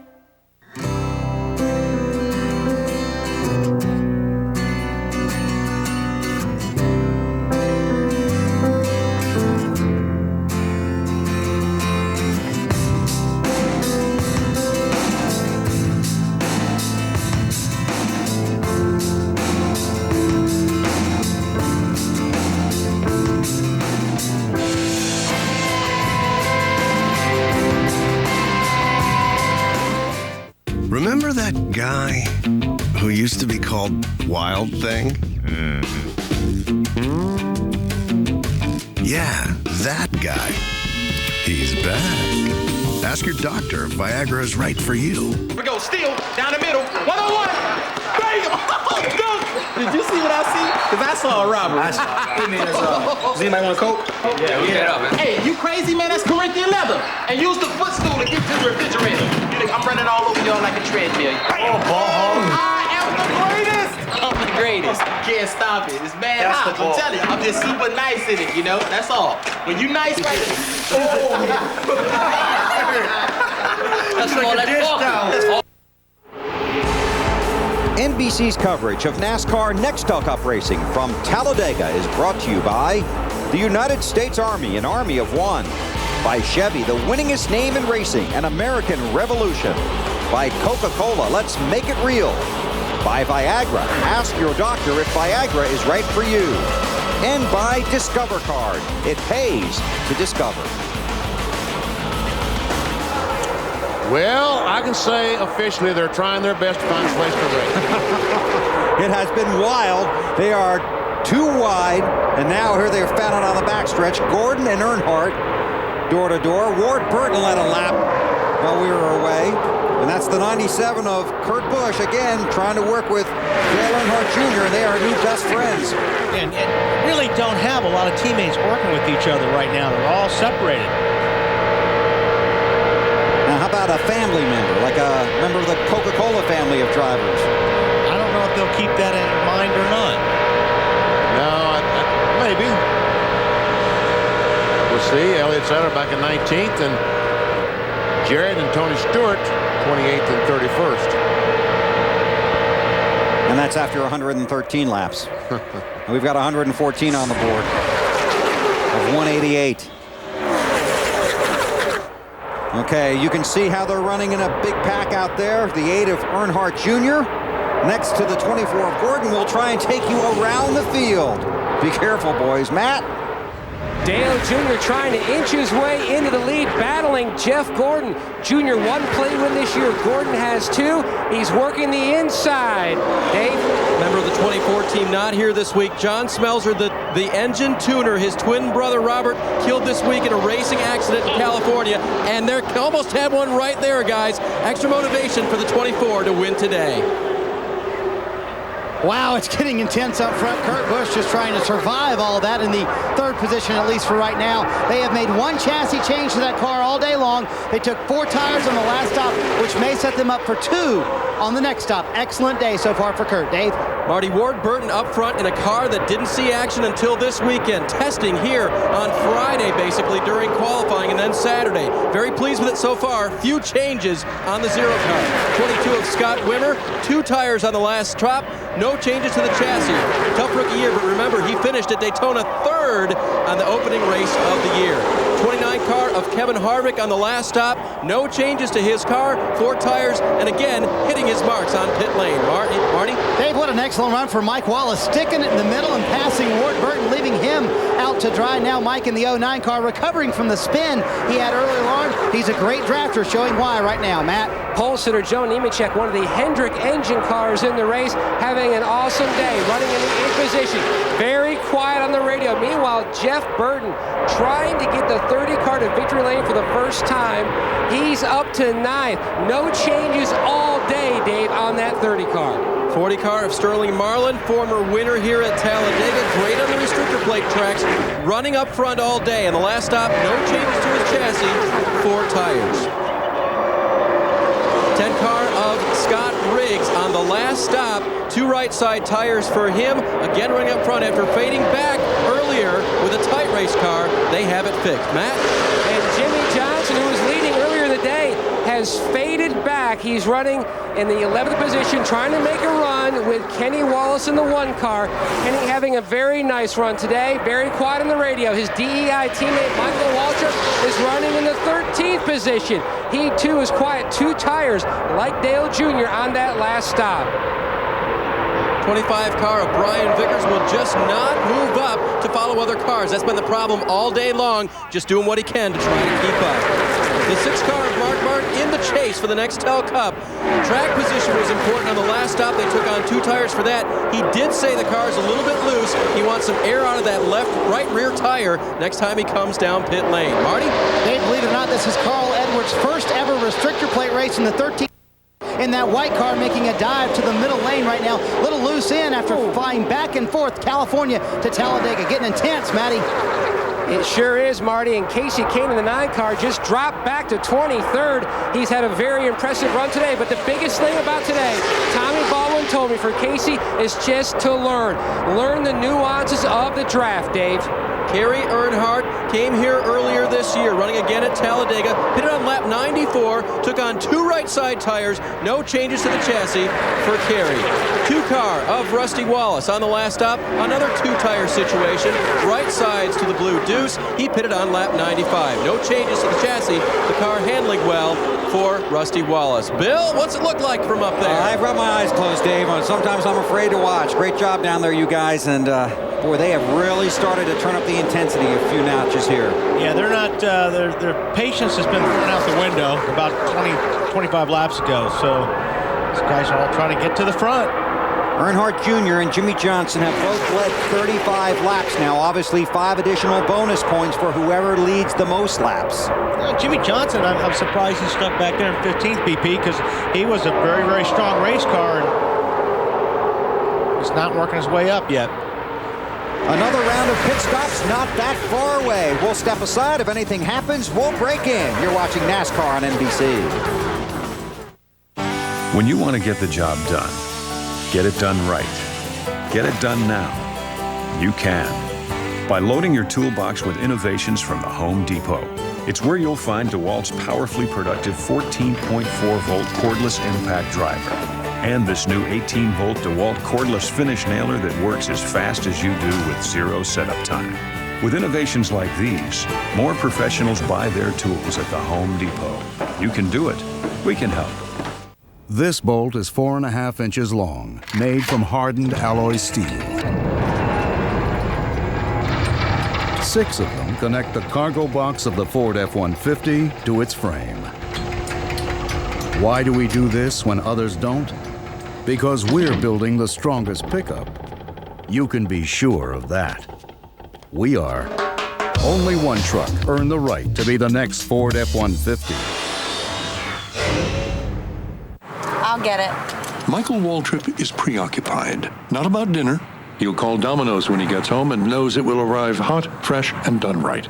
No, Michael is preoccupied about something else. Why, in all those years of racing, didn't he ever learn to change his own tire? Nothing goes together like NASCAR and Domino's. Try the new Double Melt Pizza, layer upon layer of flavor. Buy your medium one-topping Double Melt Pizza for $9.99 and get any second medium for just $5 more. Get the door. It's the official pizza of NASCAR. Hey, hand me that there, Wrench? Yeah. Oh! What do you think? I got that insurance or something? What? It puts money in your wallet in case you're like, flat on your back. What? Never heard of it. Well, you can get it at work. Get what?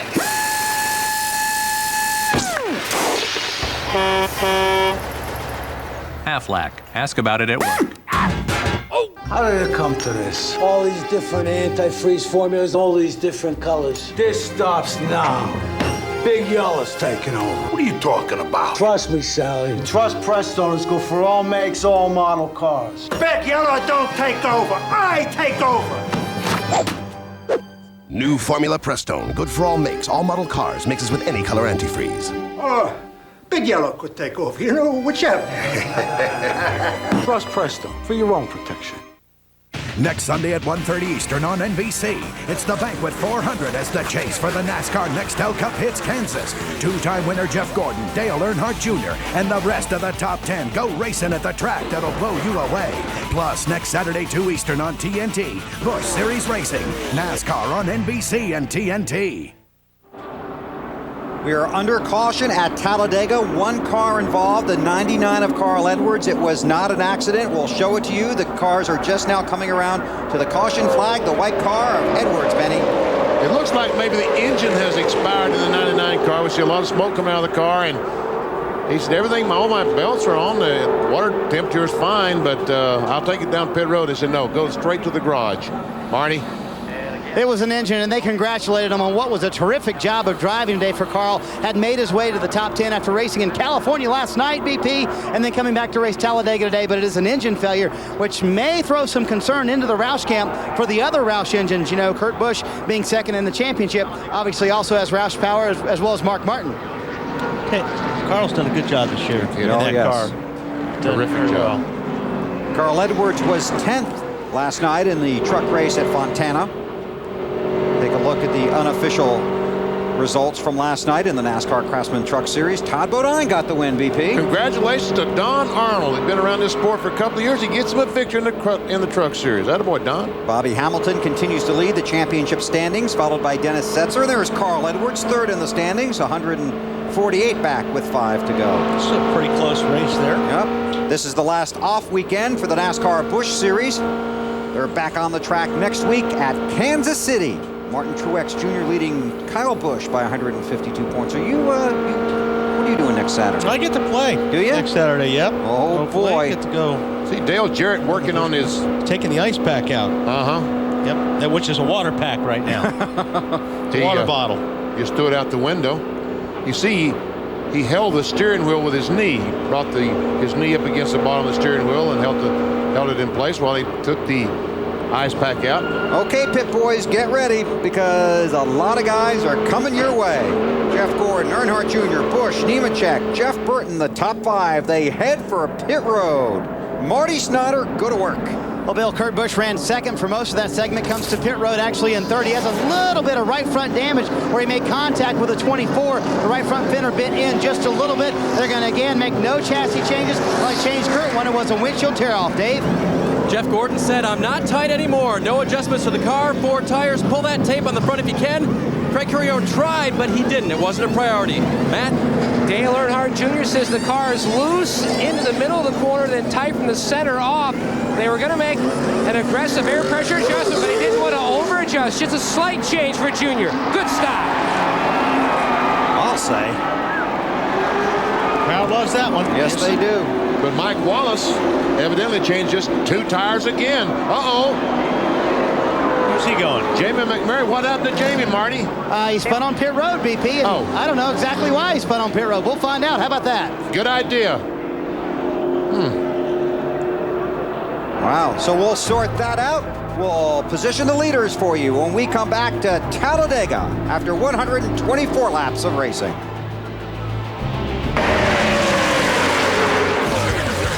Still outside. Push. There you go. 4 wide.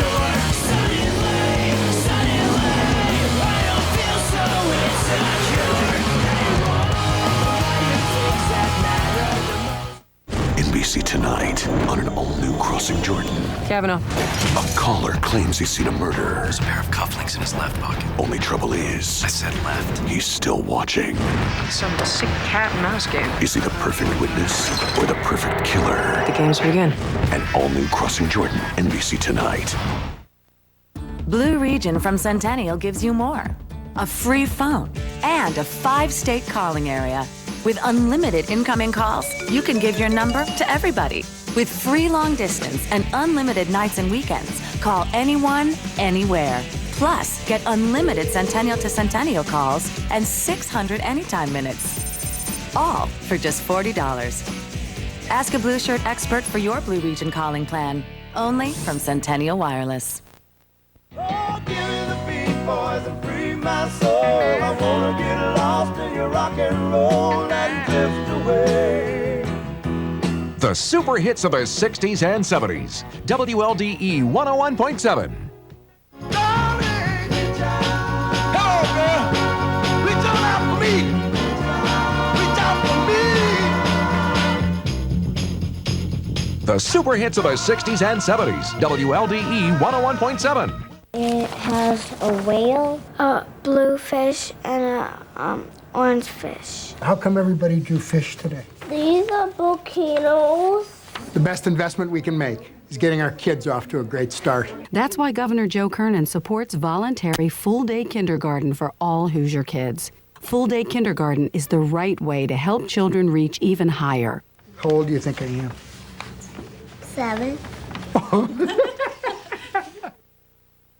Wise 33, celebrating 50 years and beyond. 95cc dual overhead cam 4-stroke engine. The most advanced electronic fuel injection system in its class.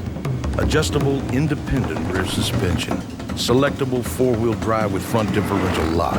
And of course, disc brakes.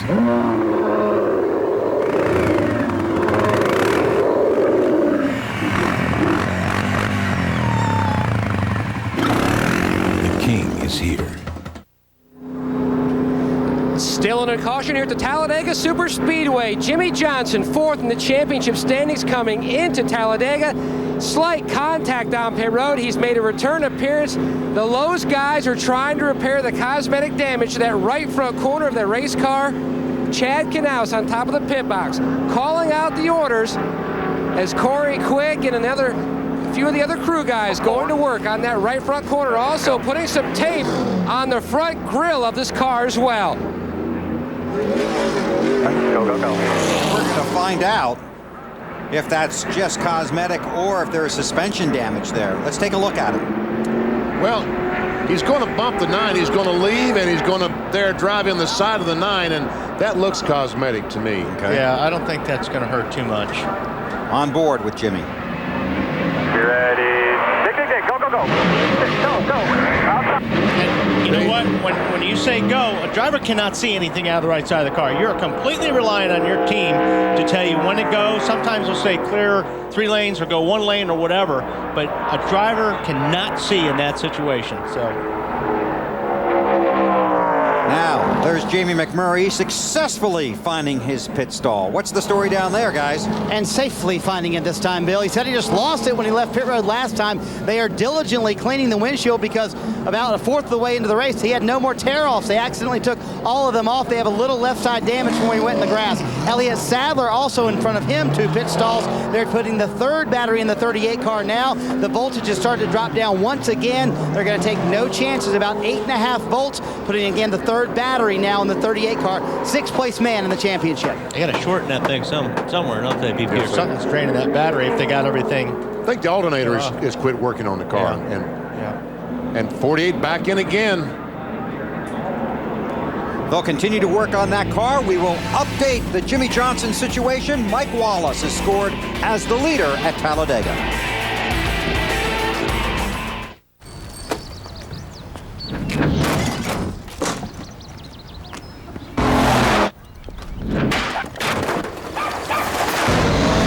Honey, how about some nice fresh lemonade?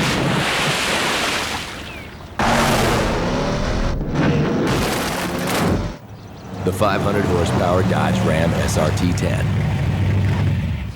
Hi, Ryan. Hey. The fastest production truck in the world.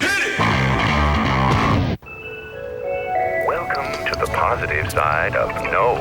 There's a no inside all of us. Search for your inner no. No way. Embrace it. Repeat. Nunca. No. Never ever. Never. Jamás. Saying no to my friends was impossible. No. But after trying the new McDonald's Chicken Selects, everything changed. These juicy 100% chicken breast strips with buffalo sauce are so out of this world that I gotta say no if I'm gonna have any. I'm loving it. Nada.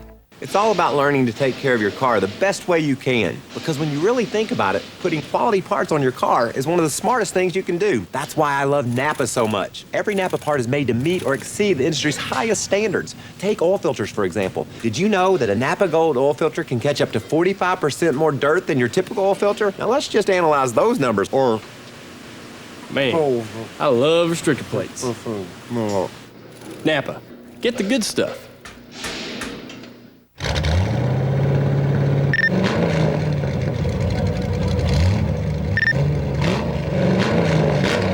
Get into gear with Nextel. Every driver phone comes with built-in walkie-talkie, speakerphone, and add-on exclusive NASCAR features like fan scan to listen to drivers and pit crews. Buy 1 driver phone, get 1 free. Call 8777 Nextel to shop or find a Nextel store. Call 8777 Nextel now. So this is Europe. What do you want to do?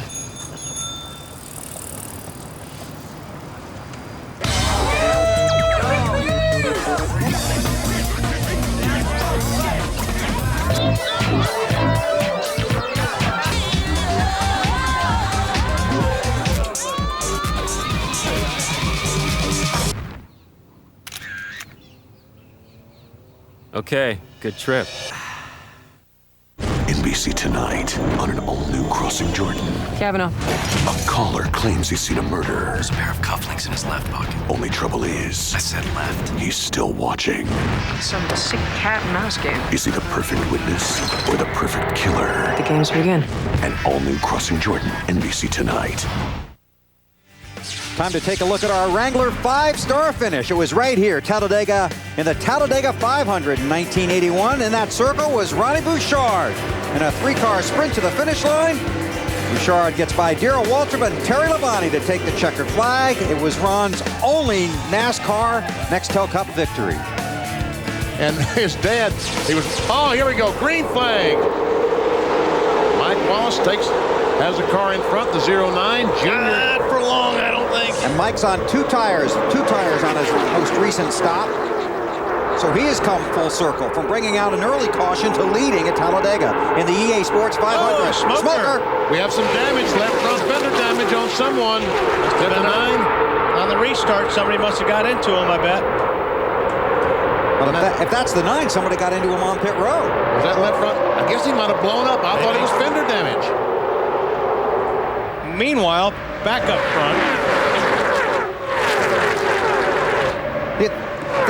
Is that tire rub from when the 48 hit him, VP? No, I don't think so. I think that's just low air pressure on the 09 car. But he is coming to pit road. No, the 9 car hit the 48 on pit road. A black flag for the 16 of Greg Biffle for passing on the left on the restart. Before the start-finish line. Can't do that. Let's not forget the 41 car got the lucky dog. He's been a fast race car all day long, so he's back on the lead lap. Mike Wallace is losing the lead as we speak as Junior goes by, and the 97 of Busch goes by. Burton 30. He's in the middle and no friends, but he got one now, maybe.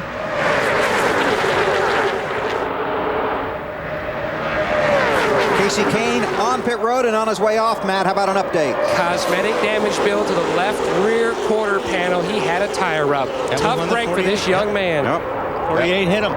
That was where the 48 got into him. You're right, guys. They're going to second guess themselves on that for not coming back down pit road under that lengthy caution after that contact. Because the 48 sure didn't second guess right. themselves. They came in, had the time to fix it, and did the right thing. And while the 48's in the chase for the championship, Kasey Kahne, the rookie in that 9 car, is in the chase for that 11th spot and his first Nextel Cup win. He's going to have to hope for a caution in order to, well, he's probably going to go a lap down. Yep. As they run now in the chase for the NASCAR Nextel Cup, Junior has a 3-point lead on Kurt Busch. Jeff Gordon, the previous leader, is 25 back. Got to hurry up before this lap is over. Yeah.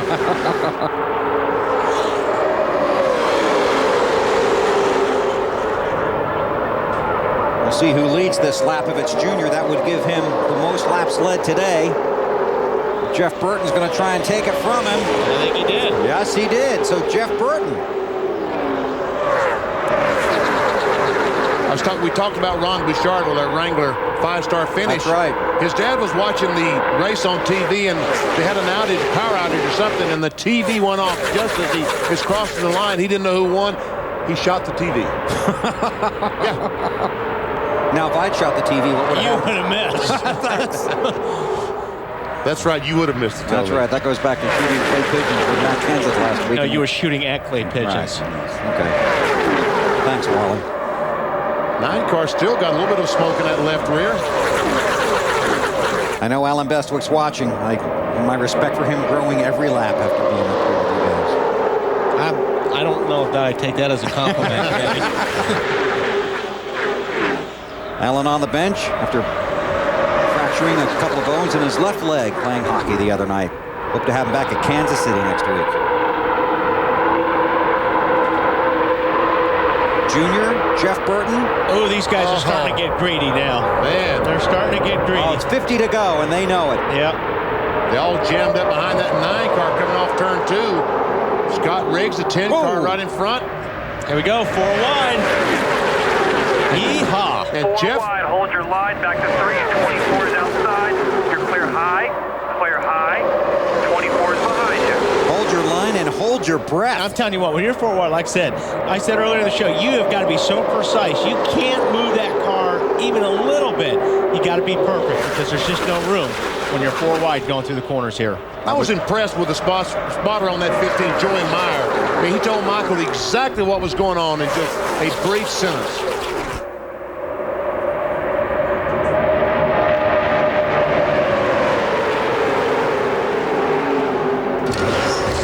Here's our Napa field summary. 19 leaders as of right now. 39 lead changes. The 3 caution periods. We haven't seen the big one. We hope we don't.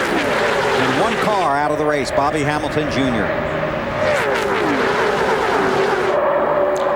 But they're still thinking about it. And when you see this, I mean, how can you not think about a big crash? I mean, we got all these cars, 3, 4 wide, and bobbing and weaving back and forth. They've been thinking about it since about 5:30 last Sunday. And what they're trying to do, I mean, even when you're in the middle of it, what you're hoping to do right now is get in front of it all. You want to get to the front. You want to be first 1, 2, 3, 4, single file. You don't want to be in the middle of 3 abreast. Oh, yeah, back with the 29 car, right. Kevin Harvick, the dark hood that we almost had a crash. Wow, the 15 give an 8 a pop or what? That was a hard hit. Jeff Burton to the inside of Earnhardt Jr., who has Michael Waltrip, his teammate, on his bumper. That would have knocked Earnhardt's helmet back off his head a little bit. NASCAR has asked the driver of car 1-5 to relax a little bit. So did the 8.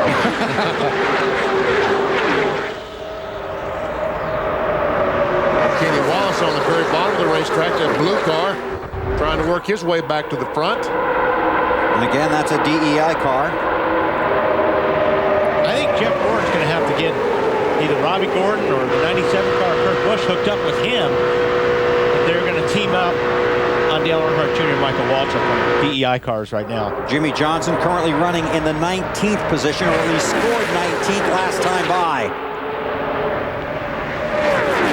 And this is what everybody in the garage did not want to see. The 8 and the 15 nose to tail.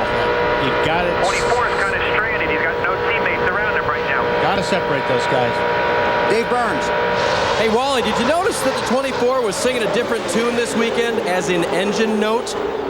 It was a lower rumbling sound than we've heard of him before. Would you like a detailed description of that exhaust system? I would. Yeah, so would I. I asked Robbie Loomis about it, and he said, you know what? We tried something at Daytona that really worked, gave us more horsepower. We've been trying to keep blankets over it ever since. Wow, look at here. Here we go. Pow! That's a bump draft. A good one. Oh, kid.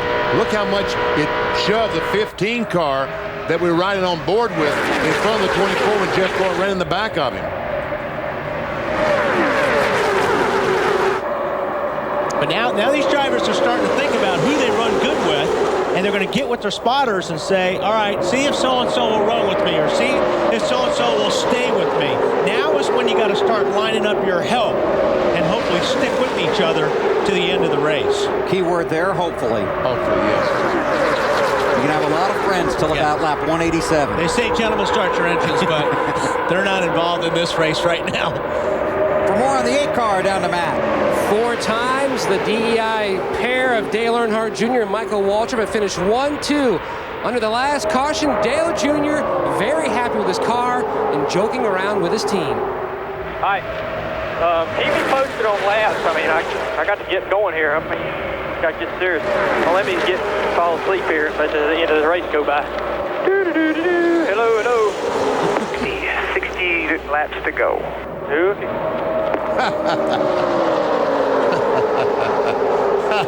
That is funny. Look at Jeff Gordon tucked up right behind. Right there. Michael will run right in the middle in the corner. First 3 or so. And just depends on the front straightaway. There he goes. There goes Gordon. Like I said, he's got Jeff Burton maybe with him, and I'll tell you what, that was a strong move of that Sure 24 was. car. And I bet he thought somebody was going to go with him, and they did not. Look at Earnhardt waving out the window saying, stay with me, guys. And I am shocked that nobody's gone with the 24. And there goes Kurt Busch. Wow, big move down the inside of Jeff Gordon. Man, did he get a run on that 24 or what? Now we got two teammates working together up there. 30 car Jeff Burton and Robbie Gordon. 31 car. Well, so much for that.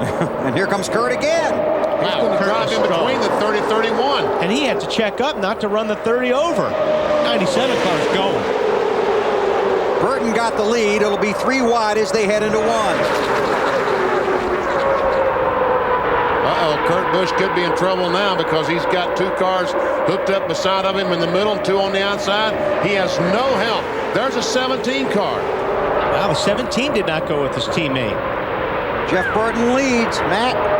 The 29 team has won races, the 31 has won races, but this 30 team has never won a Nextel Cup Series race. Their best finished second in New Hampshire back in 2002. Jeff Burton behind the wheel has 4 top 10 finishes in his last 7 Talladega starts. This race car has been excellent all day. They have not made 1 air pressure adjustment. Marty, not even a wedge adjustment. Yeah, meanwhile, his old teammate Matt Kenseth is making a terrific recovery. Remember, we showed you him earlier in the race, not able to catch the front pack. The car had a couple struggles with. The car's been tight for most of the day. But look at him. He's up there in the 3rd position, pushing Junior to the front. He told me this weekend, this is the best speedway car we've ever built. I just hope we can see that on Sunday. Looks like we're going to see it right now. Jeff Burton in that 30 car, 104 races since his last victory at Lots of Phoenix. contact between the 17 and the 8 car.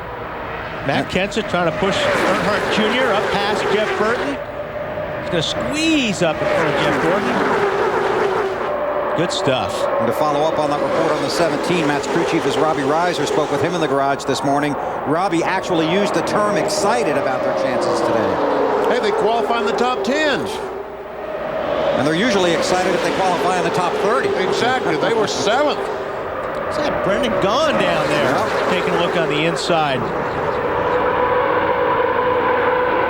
He has fought back from a speeding penalty as well. Right there in the yellow 77 car, Brendan Gaughan running for the 3rd spot right now. And here comes 3 wide. Yep. Man. More of it. Now Kurt Busch, the 97, trying to work his way back to the front. And you can look like a hero going in a 1 and a 0 going in 1 lap. On board with Robbie Gordon. He's in the middle as Kevin Harvick goes by on the outside. On the inside was Kurt Busch. Oh. Boy, a battle at the front of the field. 46 laps to go at Talladega. Jeff Burton and Dale Earnhardt Jr. battling up front. Mr. Goodwrench, you're fast, but I'm going to get you. Just how fast are you guys in the pits? We changed 2 tires in 8 seconds. A little healthy competition for the elusive Mr. Goodwrench. Well, if Mr. Goodwrench does your brakes, rotates your tires, and checks your engine, what are you, the team mascot? I drive the car. Seriously, what do you do? Find Mr. Goodwrench at over 7,000 GM dealerships nationwide. License and We are under caution. At the Talladega Superspeedway in Alabama, a multi-car crash. Jeremy, is that up? I didn't see it, but there's Bobby Hamilton 32, Jimmy Spencer in the 4, Jeff Green in the 43, and the 19, Jeremy Mayfield. One of the contenders in the chase for the Nextel Cup. Well, you know, Jeremy Mayfield had the problem in Loudon, New Hampshire, and I said at the time I thought he still had a chance to win the championship. I thought you had a mulligan. I don't think you have 2 mulligans. I think this does take him out of the chase for the Nextel Cup in 2004. The only argument to that is we got a long way to go here. And he's got 9 other contenders to see what happens to them. We did have a report that Elliot Sadler in the 38 was having trouble. That's the 43 car of Jeff Green, stopped, being attended to by the track officials. There's the 38 of Elliot Sadler, a report that he might be pushing water. And if he's pushing water, which you see out of the windshield, normally, well, I don't know what the overflow is on these cars, but it's either in front of the right in front of the windshield or in the back of the car. If the car's hot, it's going to be pushing water out of that overflow. And when they get water, when you run out of water, they simply overheat. And or Jimmy Spencer trying to bring his beat-up car to the... out there now. You got to brake. Let's see what might have happened. Well, it looks like the 43 got tagged by the 02 car. Hermie Sadler. And Mayfield nowhere to go. Yeah. And then, like I said, when something like that happens at a racetrack like this, I mean, you're sometimes, if you're in the wrong place at the wrong time, you cannot do anything about it. Like Jimmy Spencer was up there in the high line, he had nowhere to go. Track was blocked. Some nice moves there to avoid being a participant. And once again, Terry Labonte, remember yesterday in practice, he barely missed the 42 car. Well, he barely missed a spinning car there. Here they come. 45 laps to go. They're on pit road. Marty. They told him, Matt Kenseth, be very careful coming to pit road. Windshield tear off, down on the track bar, half of a round car, just a little bit loose, and only 2 tires for the 17. Dave? Jeff Gordon quietly confident on the radio. No changes desired on the car. They will change the 4 tires. Fill it full of fuel. Cannot make it from here, Matt. A 4-tire change for Jeff Burton again. No adjustments. Tony Eury Jr. on the 8, calling for a 2-tire change. They let the jack down slow. That way they can get it full of fuel. And Earnhardt. Now, you don't even have to look. If you just hear the crowd, you know who got out first. So Junior will beat him off pit road. Michael Walsh will come off in 2nd spot. In fact, maybe Scott Riggs was in 3rd. And Matt Kenseth in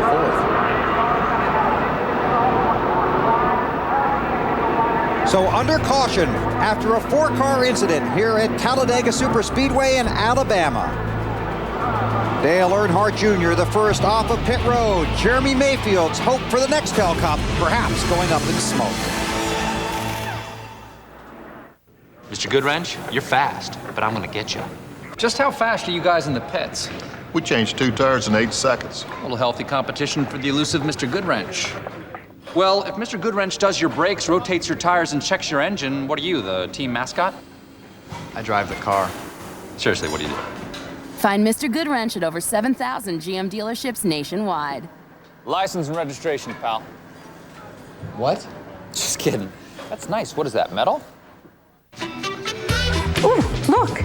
Dear Prilosec OTC guys, 1 pill a day, 24 hours, 0 heartburn? How's that work? Signed, the frequent heartburn guy next to you. Whoa. Here's how. It's the only OTC that directly shuts down lots of those acid-producing pumps in your stomach. That's why it's the only OTC that can work for 24 hours with 1 pill a day. Awesome.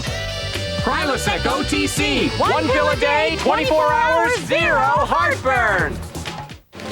UPS drivers lift a lot of heavy objects, so, you know, it's recommended that we start the day with some warming up. I prefer yoga.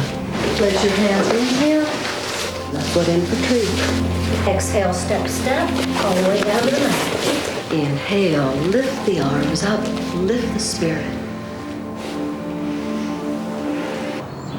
Maybe tomorrow we'll try jumping jacks. That'd be good.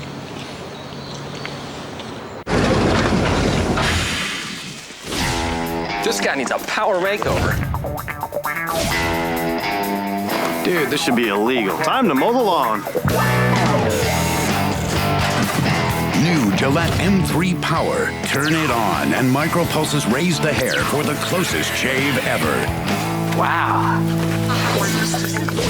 Looks like our work's done here, guys. M3 Power, the new power behind the Gillette Young Guns.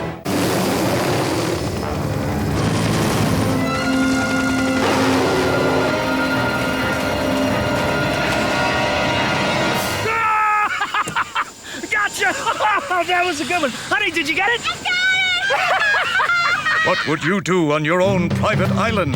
Check your mail for the Capital One No Hassle Island giveaway. You could instantly win your own island for one of hundreds of island getaways.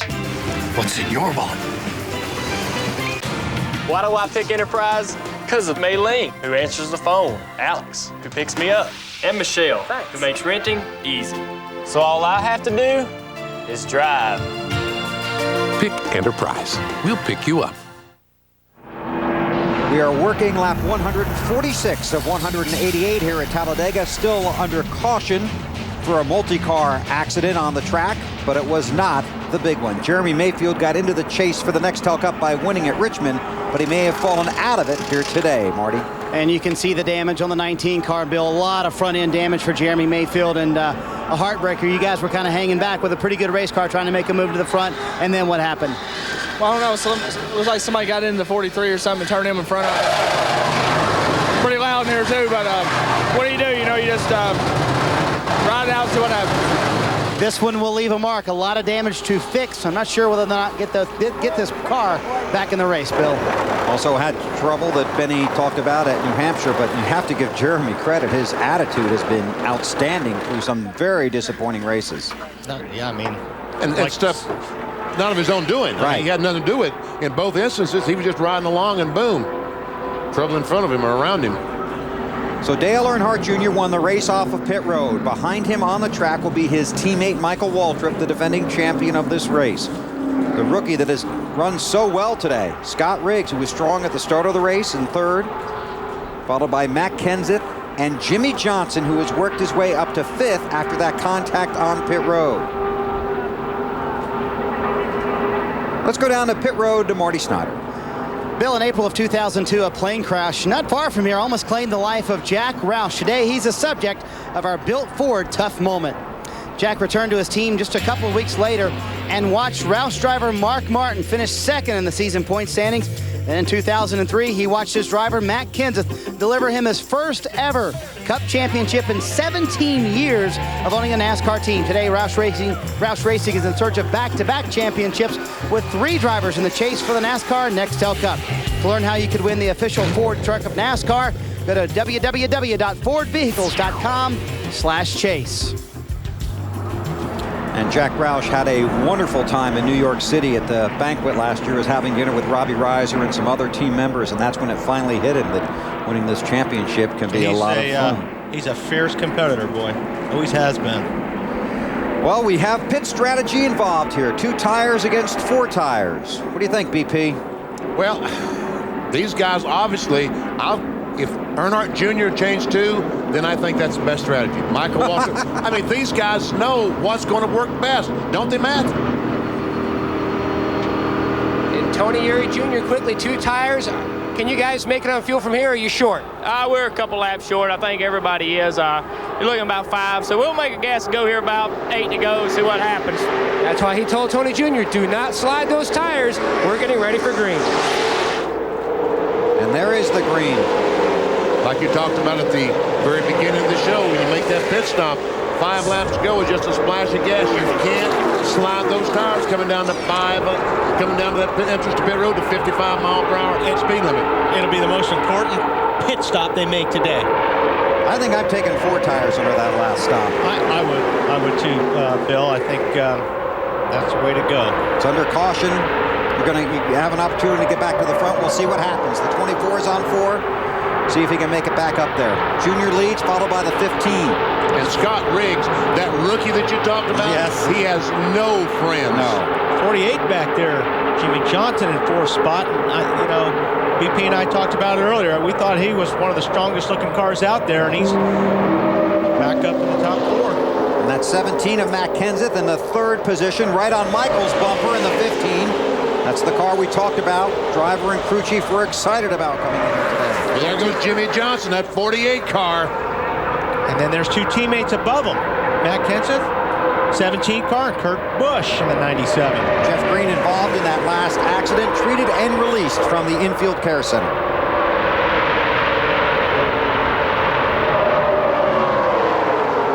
Mike Wallace in the 09, pushing the 48 of Johnson. Is Kenny Wallace off the pace, Matt?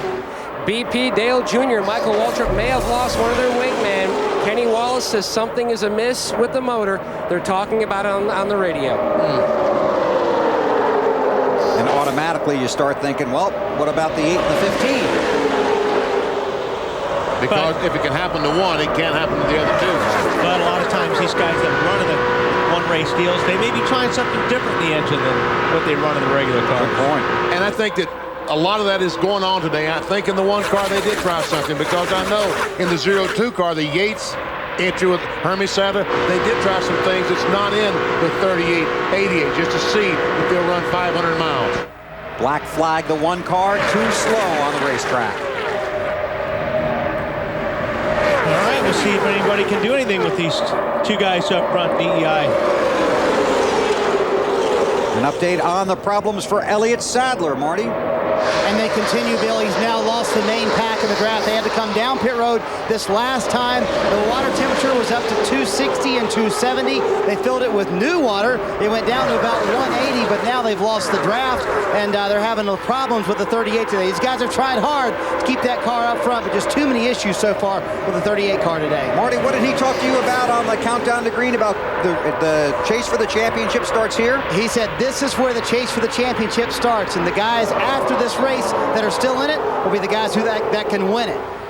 The guys get through it without any problems here at Talladega. We've already seen a couple guys have problems. Junior leads, Matt adds. Well, the 8 and the 15 run out front, 1-2. Their teammate Kenny Wallace has taken his car to pit road. He has shut the motor off. They now diagnose it as a possible battery issue, which is good news in a way for the 8 and the 15, so there's nothing wrong with the engine.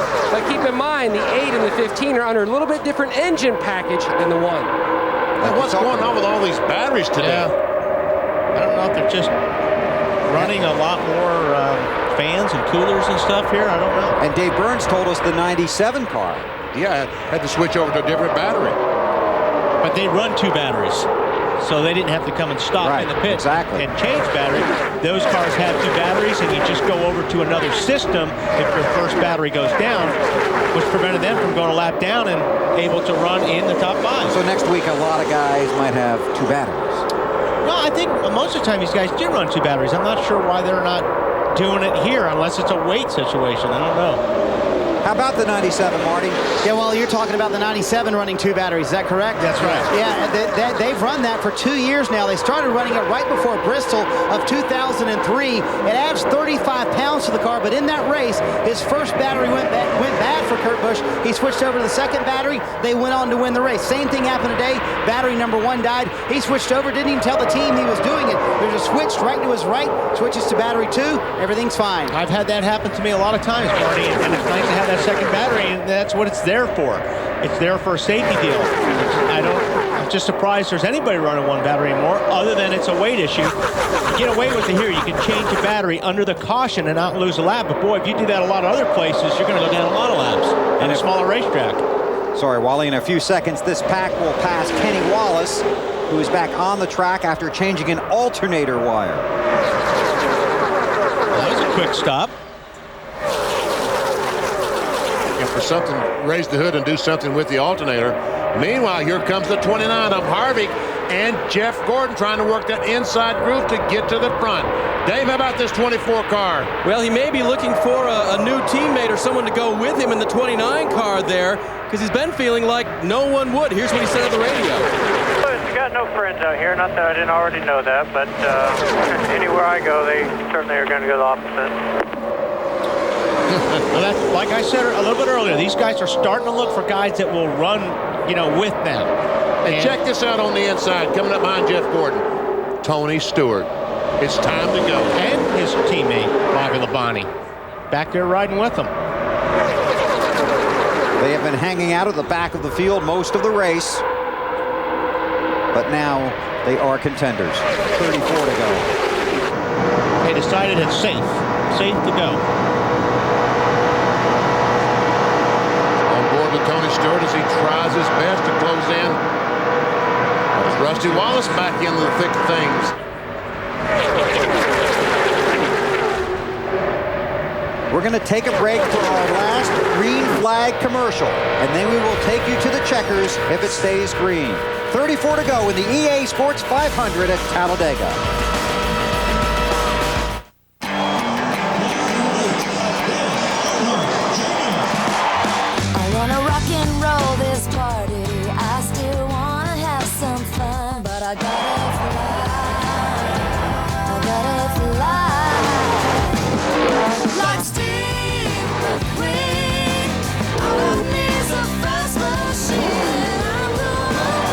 Wrangler Jeans Company, a new generation of Wrangler.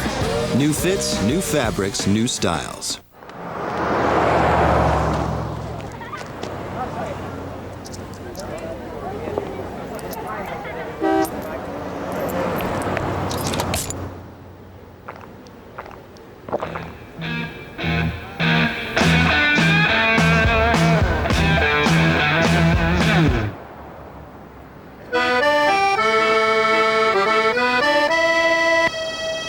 Nothing sounds better than pizza and Pepsi. It's the cola.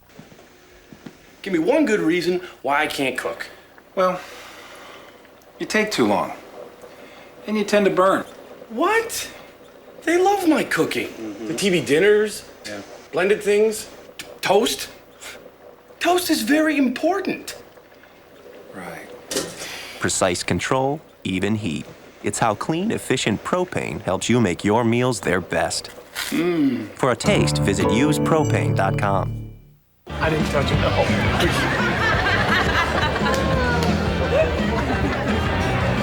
Excuse me. Hey, honey, what are you doing here? Jill called. Who's watching the kids? They're at my mom's. Okay.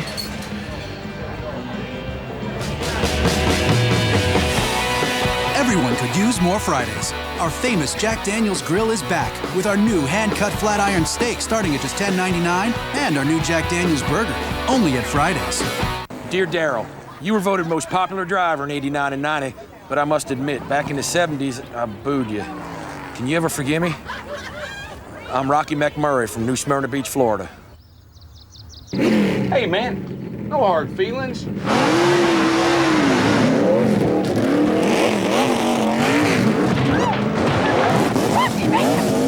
Sincerely, Darrell Waltrip. Toyota, the newest member of the NASCAR Craftsman Truck Series, and proud of it. This copyrighted telecast may not be reproduced, retransmitted, or used in any form without the authorized written consent of NASCAR Broadcasting. NASCAR would like to thank all of our loyal fans for your continued support, and we hope you enjoyed today's broadcast. We remain under green at Talladega. Dale Earnhardt Jr. continues to lead, followed by his teammate Michael Waltrip. 158 laps of 188 already on the board. 30 to go. A developing story concerning another championship contender. The 48 car of Jimmy Johnson has been on and off of pit road because of an overheating problem. Matt Yoakum is watching that pit, and the 48 may be headed your way again, Matt. Here he comes.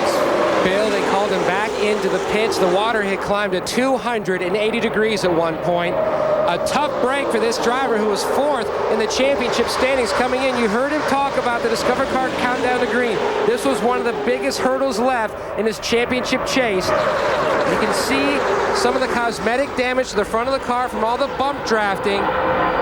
Earlier in the race, they put tape across the crease between the hood and the top of the grille screen. Now they're going to try to put water inside to cool it down.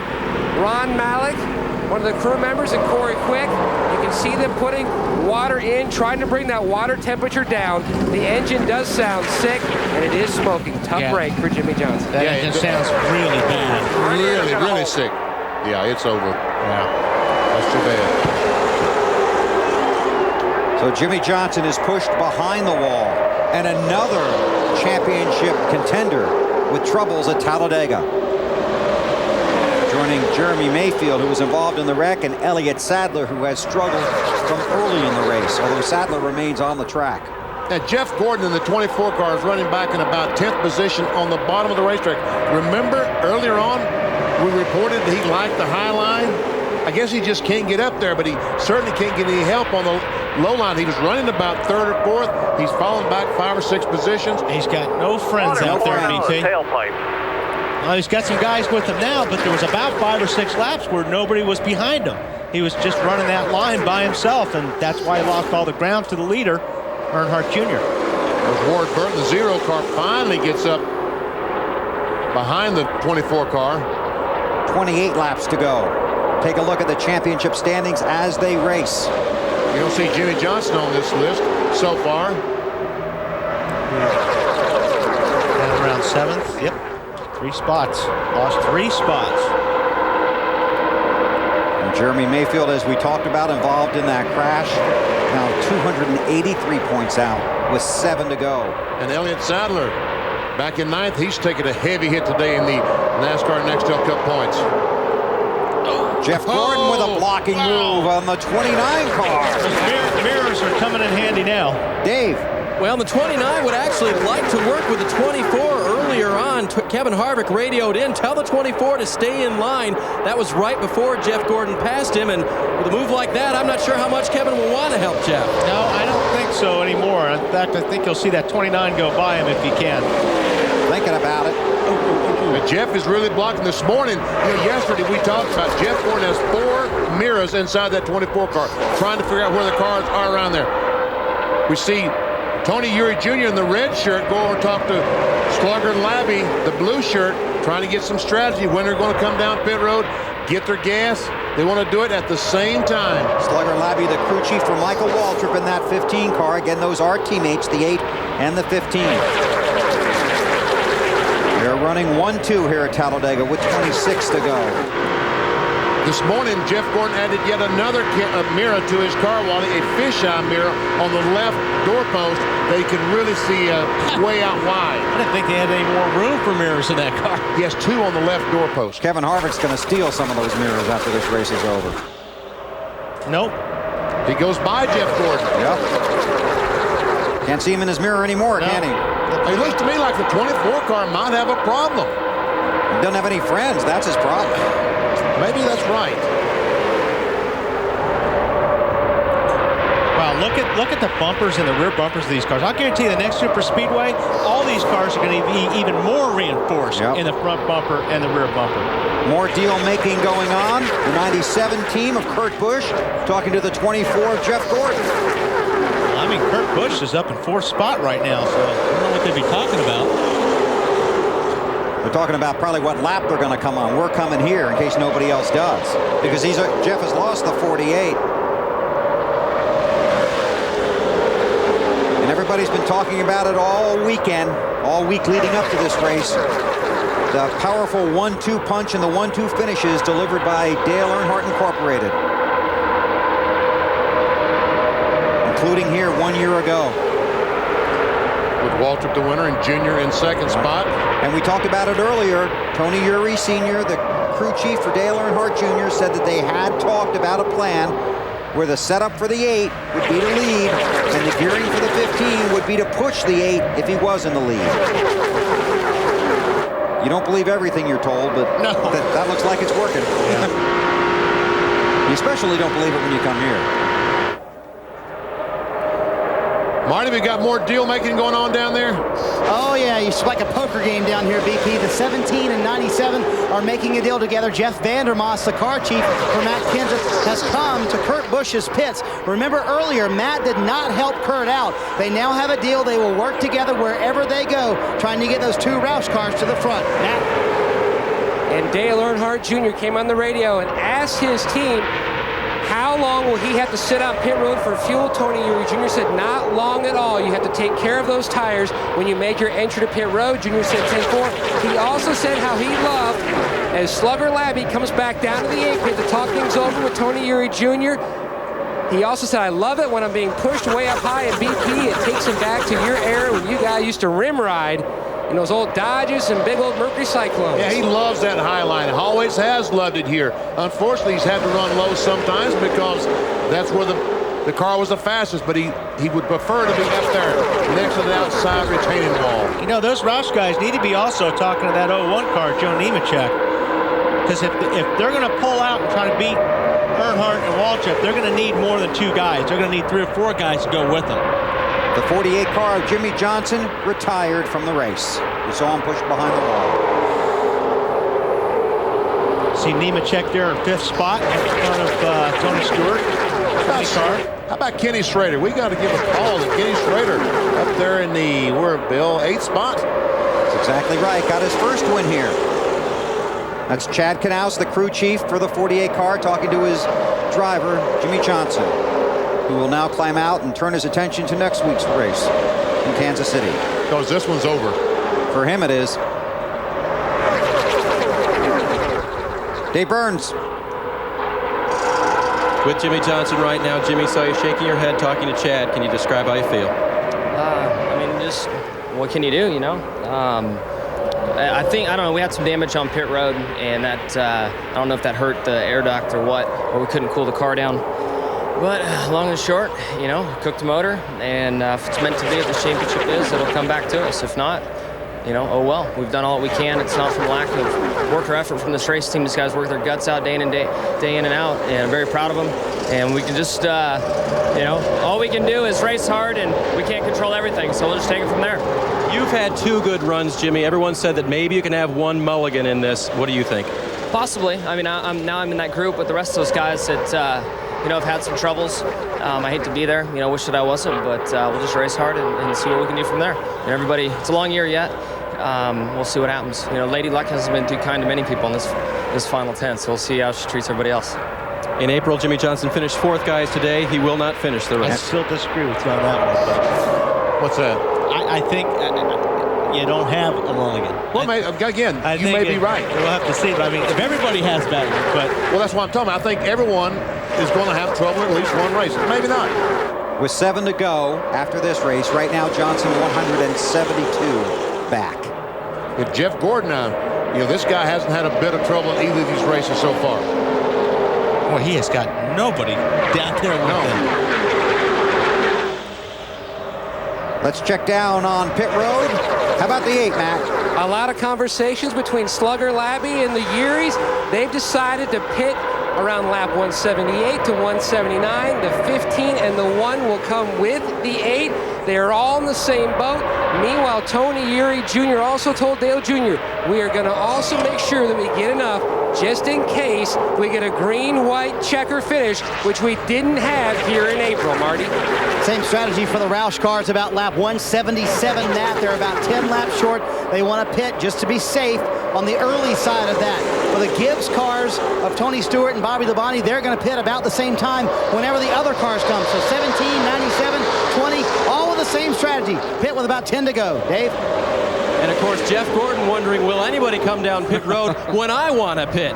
They said they had to pit in about 10 laps, guys, so the 24 needing fuel as well before this is out.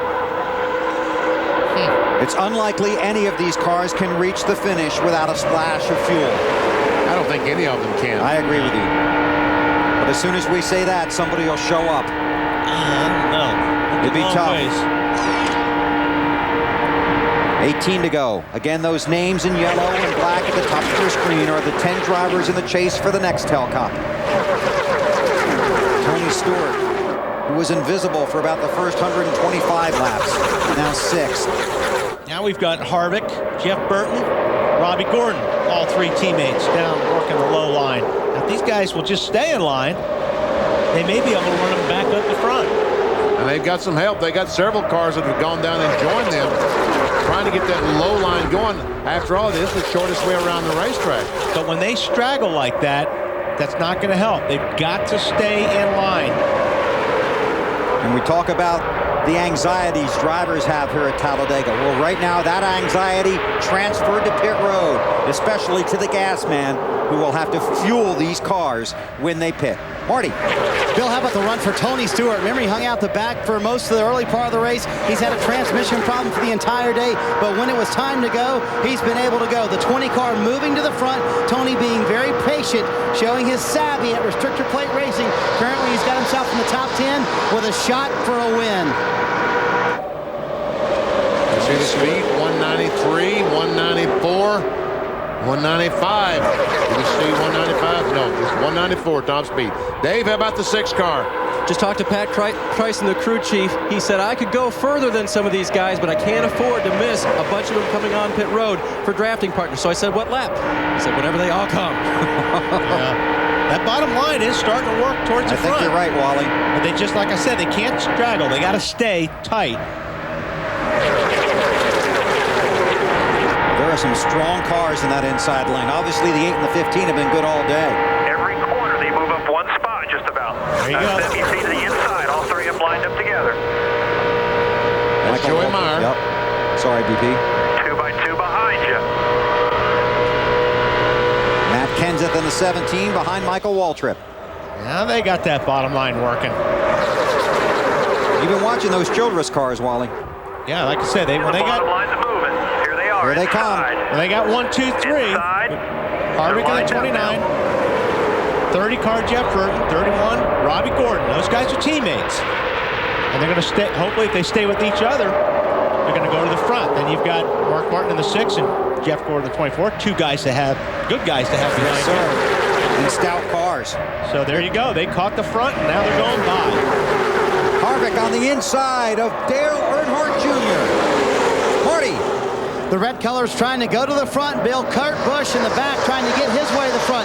When he came here in April, he was second in points, only 5 points out of the lead. Today, he comes in second in points, only 1 point out of the lead. Here in April, he lost 120 points after finishing 36. He remembers that race. He told me this morning some of that decision-making may come into play here late in this race, whether he's aggressive or whether he's conservative. Harvick led the last lap. And the 97 was one of those cars in that big wreck. Right. Last time. And there you go. The teammates are working well together, and now they got to keep their heads. You know, there's still a lot of laps to go. All those guys in the inside just need to stay there and ride. Don't make it 3 abreast just yet. And Kevin Harvick has to resist the temptation to move up in front of Junior. Almost got too far out there. He's pretty far out there right now. 15 pushing the 8. Dave Burns. Harvick will also need to pit for fuel. Look for him in 2 to 3 laps. He may have to lead the pack they've been talking about, Bill. Michael Waltrip to the middle. And Junior closest. Waltrip went to the middle. Earnhardt just went to the top. In 97, Kurt Busch went by the 17 car, Matt Kenseth, and now Kenseth has fallen back to about the 10th position. Remember, he was running 3rd behind Michael Waltrip. Dale Jarrett now up in that pack behind the 6 of Mark Martin. This is about the time you see Dale Jarrett work his way back up front. Former champion, former winner here. And Junior goes back in front. But look at those Childress cars bunched back up. I think the 30 car's having a hard time staying with the 29 car. Robbie Gordon is doing everything he can to bump the back of Jeff Burton up to the 29, but it seems like Burton's having trouble hanging with the 29.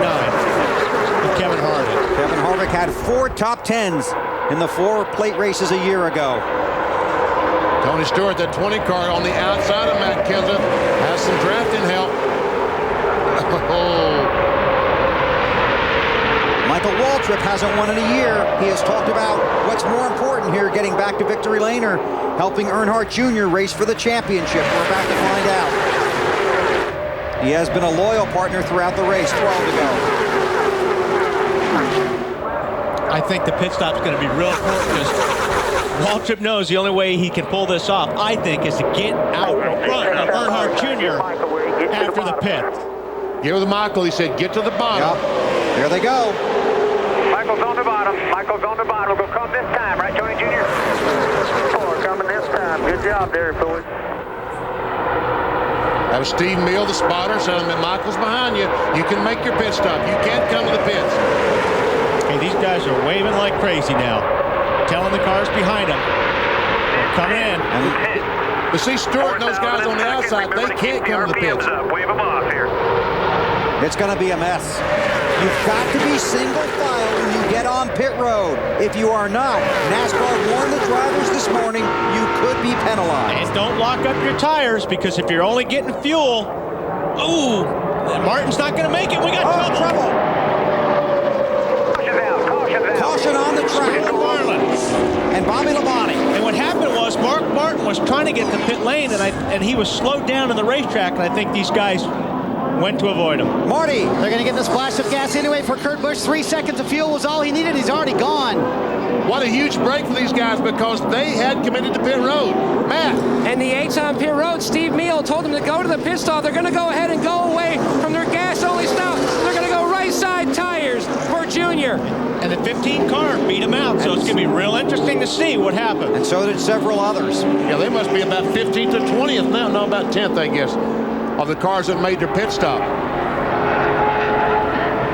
10 to go, and this will be very interesting when we get this sorted out. Here's what happened. Hey, watch. All these guys get jammed up, and you see Mark Martin sliding. Actually, it was Robbie Gordon. But all these guys some of them are trying to make pit road, and they couldn't make it. Sterling Marlin turned right to avoid a couple of cars in front of him and turned right in front of Bobby Labonte. Dave, more on the 40. The irony, Bill, is that they were on a don't-stop pit strategy, and I believe they could have made it. Sterling topped off late in the going, and they were able to save fuel by running in the back of the pack. They had never planned on having to come down pit road. That is a tough break. Well, we knew it was going to get interesting. And the reason those guys couldn't get their way on the pit road is because they were trapped in that outside lane, and we heard how Michael and Dale Jr. worked early to get to the inside so you could get to pit road, and it did become a mess. Well, that's right. When you got, as I said, going in turn 3, when those cars were 3 wide, they had to get to the bottom to get down the pit road. Bobby Labonte climbing out of his car. It has been a frustrating season for that team. And a frustrating day here at Talladega. One more look. You got guys going really fast, and guys going really slow. There's a 6 car. You're right. Mark is the guy that was trying to get to the bottom of the racetrack. Yes.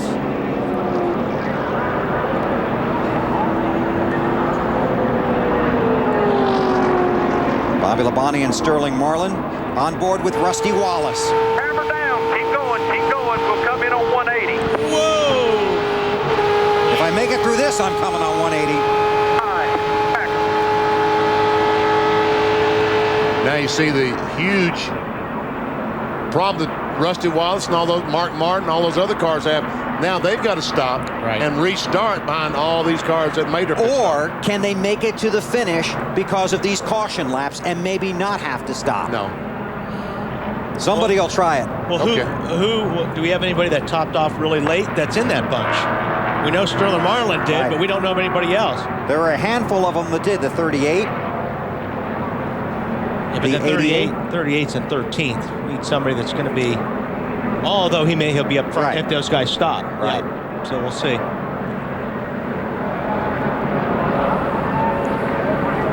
Because there are under 10 laps to go, no lucky dog in this situation. Tony Stewart is currently scored as the race leader, followed by Matt Kenseth, Jamie McMurray, Casey Kane, and Scott Wimmer. Brendan Gaughan, Ward Burton, Rusty Wallace, Greg Biffle, and Mark Martin round out the top 10. 179 laps are complete of the scheduled 188. And remember, as opposed to what happened here in the spring race, we can go green, white checkers at the end. I take it pit road is closed. Pit road is closed, so the cars will stay out on the track. Tony Stewart scored as the leader. We'll take a break from Talladega. Tonight, on an all-new Law & Order Criminal Intent, a famous photographer who likes his models a certain way. They're all dead. Now, the prime suspect is also dead. Oh. Who killed the kinky photog? As murders go, it's pretty flashy. All-new Law & Order Criminal Intent, NBC Tonight. Toyota offers 5 different SUVs. Choice is good. And all 5 were named an excellent value. Nice. 4Runner has an available 235 horsepower V8, and Highlander seats up to 7. I like that. And the cool RAV4 gets 30 miles per gallon. The road to happiness. Yeah, baby. Get 0% financing for 36 months on RAV4, 4Runner, or Highlander, or take $750 cash on Highlander. See your Toyota dealer. I'm R.T. Green of Blackburn & Green, reminding parents to never serve alcohol to minors. If you do, you can be held legally liable. And that's in addition to the injuries, suffering, and even death that results from drunk driving. No alcohol, no drugs. When it comes to the lives of our teenagers, it's a policy with which we all can live.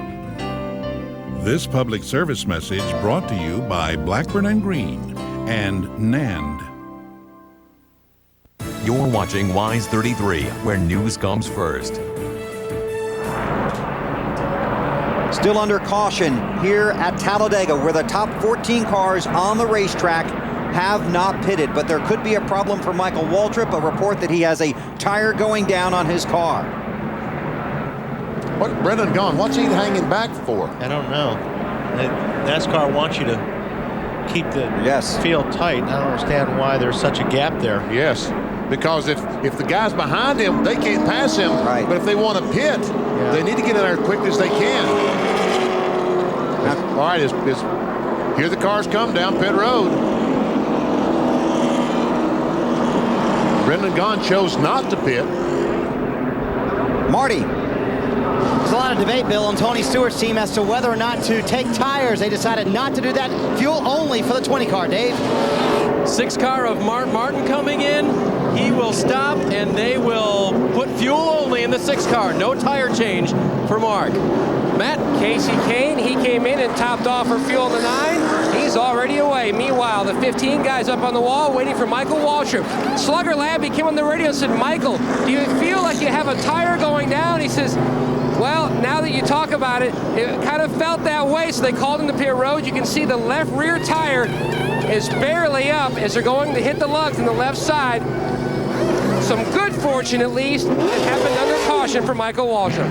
Yeah, bad fortune is, Matt, that he had to come back in, and he actually beat the 8 car and a lot of other cars out, which I think would have been his opportunity to win this thing. When they restart this thing, there's going to be 5 or 6 laps to go, and he's going to restart about 25th. Talking about the 15 car, Michael Waltrip. Brendan Gaughan in the 77 car and Terry Labonte in the 5 car came to pit road on lap 146. That would be 42 laps to the finish if it ends on lap 188. The caution came out on 177, so we're working our 4th lap under yellow. The question is, can those guys reach the finish without stopping? They may be able to, but you're going to see the field split like the Red Sea when the green flag comes out, because these guys will not be in front long.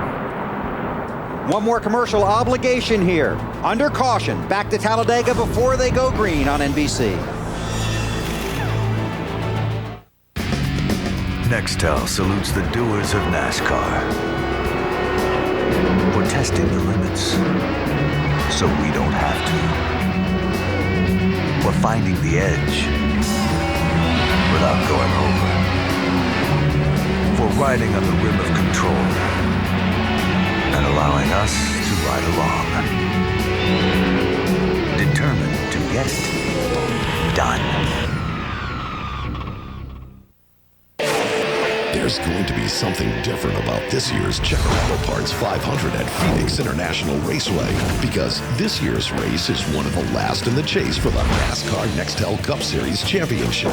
That's going to mean on-track action you'll have to see to believe. And even then, you might not believe it. Only one way to find out, though.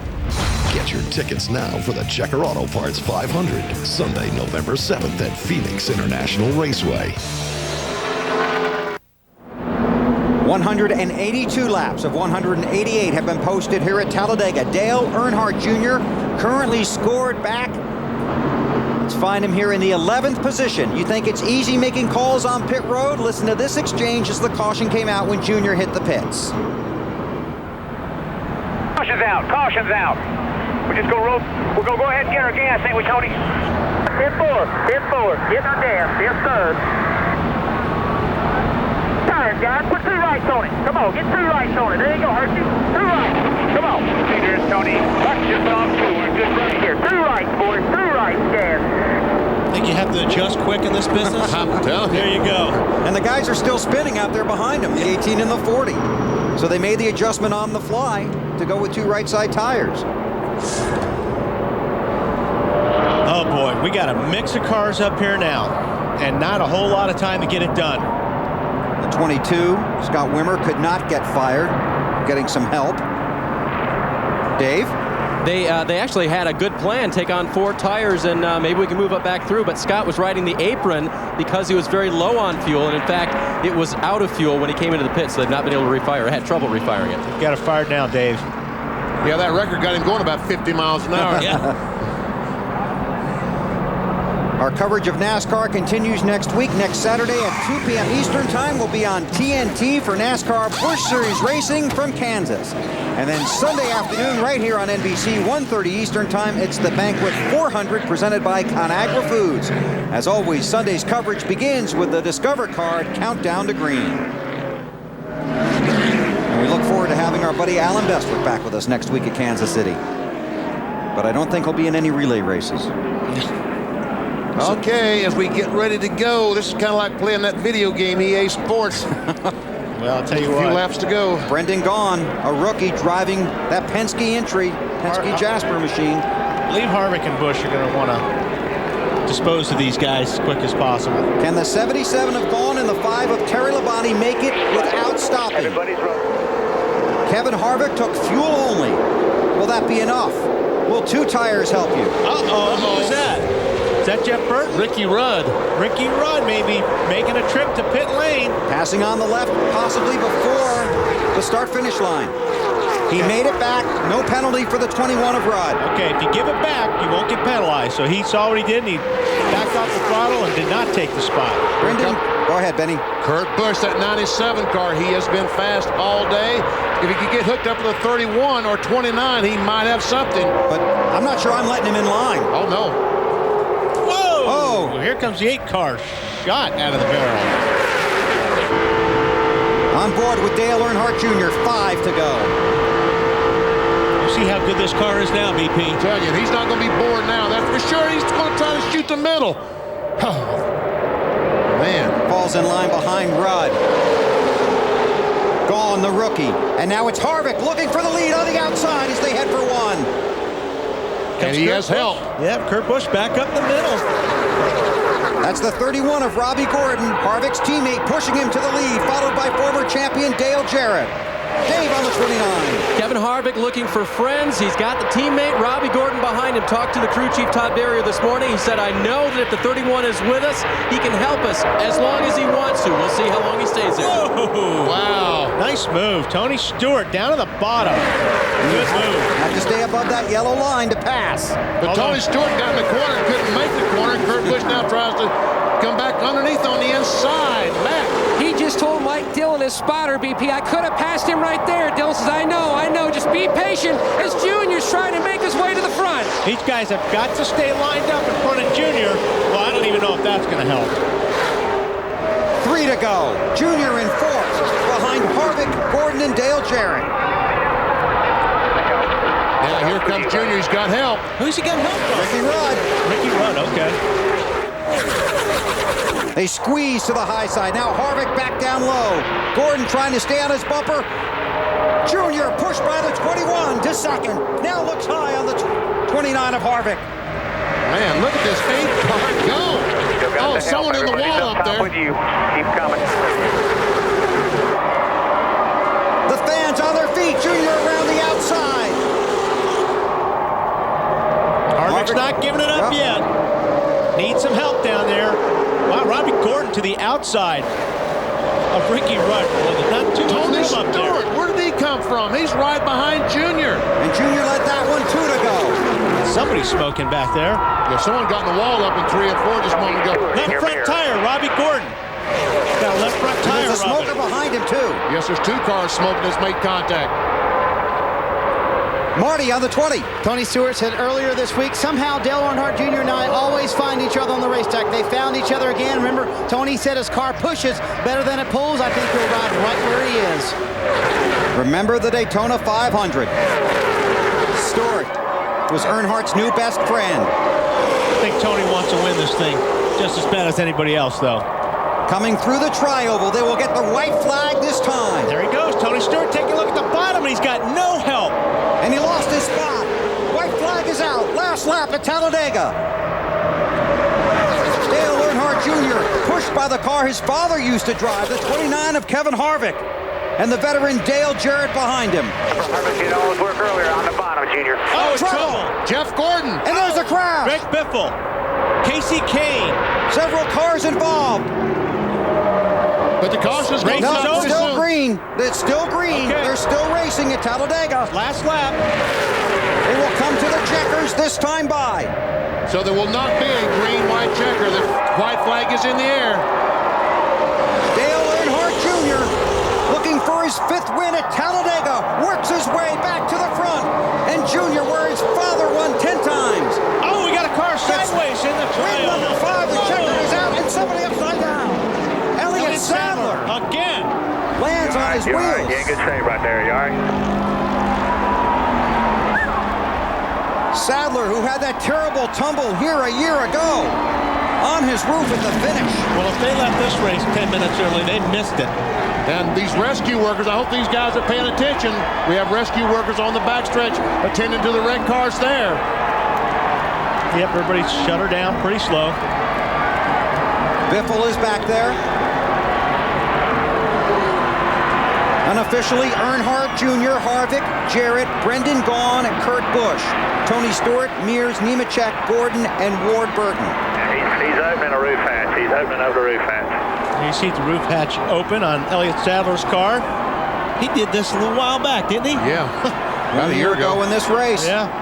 He said he wanted to finish this race with all 4 tires on the ground. He did. But he just didn't keep them there the whole time. Almost. There is Elliot Sadler. He's all right, guys. He's out. That'll make the highlight reel. Yep. Okay, down to pit road, Matt.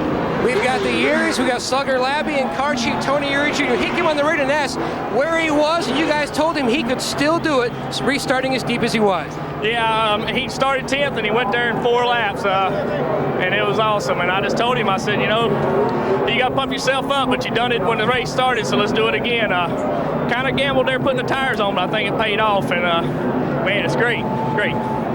Their 5th Talladega win. His dad won here 10 times. No other driver had more than 4 wins here until today. Now Dale Earnhardt Jr. has 5 and continues his quest in the chase for the Nextel Cup. And that helped a lot. Unofficially, he will be the leader, 26 points in front of Kurt Busch. Now let's go back and recap the closing lap of this race. First of all, the wreck at the start-finish line. Take a look here at Elliot Sadler down on the bottom. On the right-hand Somebody side. blocked him.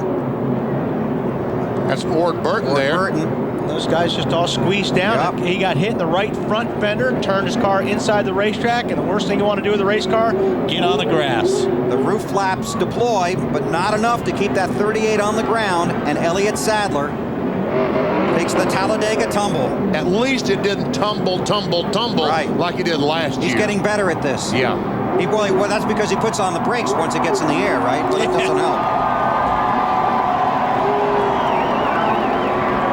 Wow.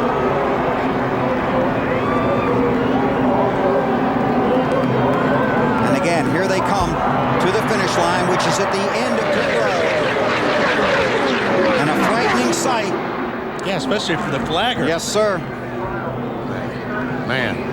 And this is what happened to Elliot Sadler 1 year ago in this exact same race. Going in turn 3. This was a little bit rougher than the one we just saw. Yeah, because watch this, the tumble I talked about. Now I know why those M&Ms look so scared on that car.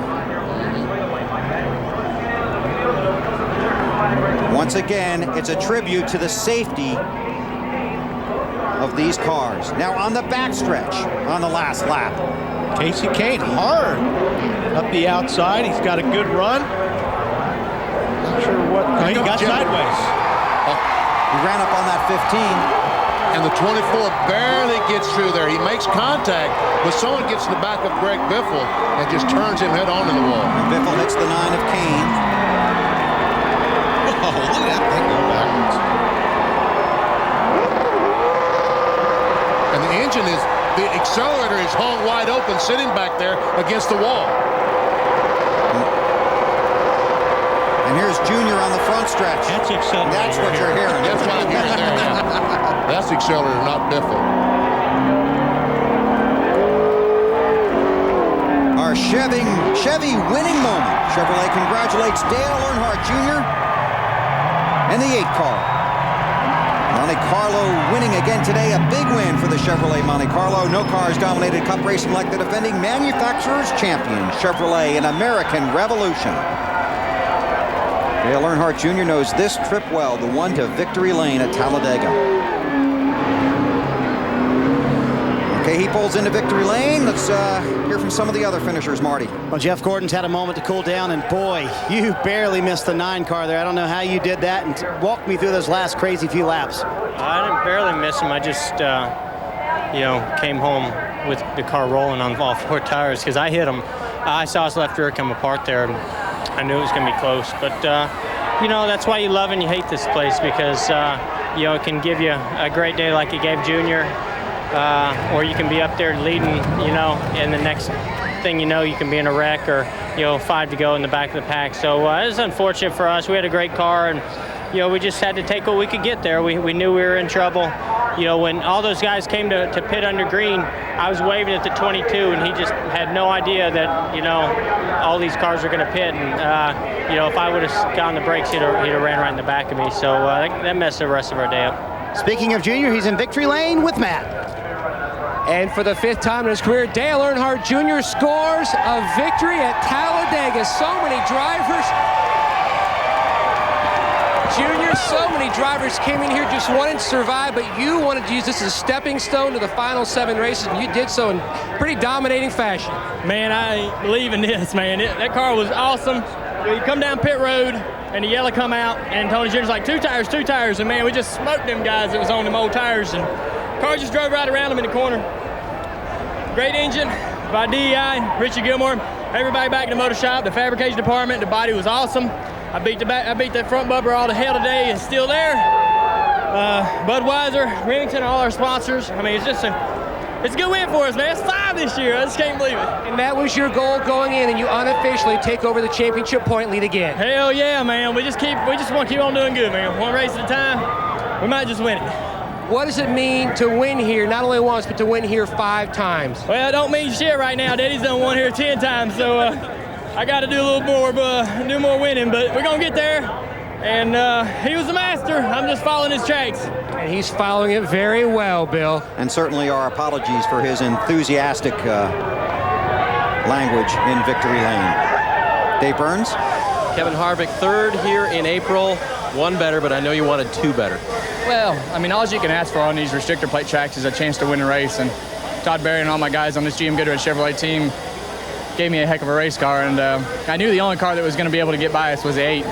And because he gets the most help and has one of the best race cars. So I got to thank Robbie Gordon, Jeff Burton. When we were all 3 lined up there, I mean, we gained 10 or 15 cars. So got to thank Coca-Cola, Sylvania, Duracell, everybody involved, Realtree, Purdue Chicken. Did I miss anybody? I'm not sure. I'll read your uniform. I missed a lot of them, but I know you don't want me to say anymore. So no, I got to ask you though. When you were looking up front there, you could have run with the 20 as well, but did you just think get first in class at that point? Well, we were here to win the race, and we wanted to do everything we could do that, and so that's what we did, and got to thank Lugs and Reese's too. Can't forget those. Very good. Kevin Harvick 2nd today. Marty? Dave, Matt Kenseth survives for a 14th place finish in there at the end. That was pretty crazy, wasn't it, Matt? Yeah, it was real crazy. We were just kind of stuck there in the middle and getting run into people, and everybody was bouncing off everybody in the last few laps. So it's kind of a difficult situation that we're put in, at 185 miles an hour being pinballs like that. But, overall we survived. We still have a car in one piece. It's the best speedway car we ever had. I thought we were in a good position to finish in the top 5 before that yellow came out under that green flag pit stop. And he felt happy for his good buddy Dale Jr., who turns 30 this week, as he mentioned. Dave? Dale Jarrett coming home in the 3rd position today. Talk about that last strategy to top off and then stay out. Yeah, we just topped off, and my car was driving the best that it had been. Mike worked awful hard to get it to drive good, where I could really stay wide open the whole time. So you were struggling over the radio there. Yeah, I was struggling. It's hard enough for a car not to drive reasonable here, but I couldn't get in the pack and run hard like I wanted to. So we kept working. Mike got it where we wanted it, and we thought our best chance was to try to get some clean air to it, and just didn't have enough for Junior. I just told the radio people, he gets credit for having a fast race car, but I'm not sure he gets enough credit for being able to drive it, because he does a hell of a job driving a race car. And you were impressed. Yeah, congratulations to him, and we did a great job, and I want to say thanks to all our sponsors and all the UPS employees and all the fans out there. We appreciate the support. We're going to try to break this losing streak next week at Kansas. Dale Jarrett, another strong finish, 4th last week, 3rd here today. Bill? Former series champion Dave, who does a pretty good job with the wheel in his hands as well. The unofficial results here from Talladega in the EA Sports 500, Dale Earnhardt Jr. A lot of yellow in there, BP. There's a couple guys, Kurt Busch and Tony Stewart. Those drivers in yellow are the 10 drivers in the chase for the Nextel Cup. But we got to go back here to find the previous leader of the NASCAR Nextel Cup, Jeff Gordon. All the way down in 19th. Terry Labonte came home 21st. Elliot Sadler, upside down, still comes home 22nd. That's spectacular. Michael Waltrip way back in 25th after a strong run, a disappointing finish. And look down here, 37th. Jimmy Johnson, 38th. Jeremy Mayfield. And that pretty much takes Mayfield out of the hunt. I'll agree with that. And the final 3. Once again, here's how Elliot Sadler finished the day.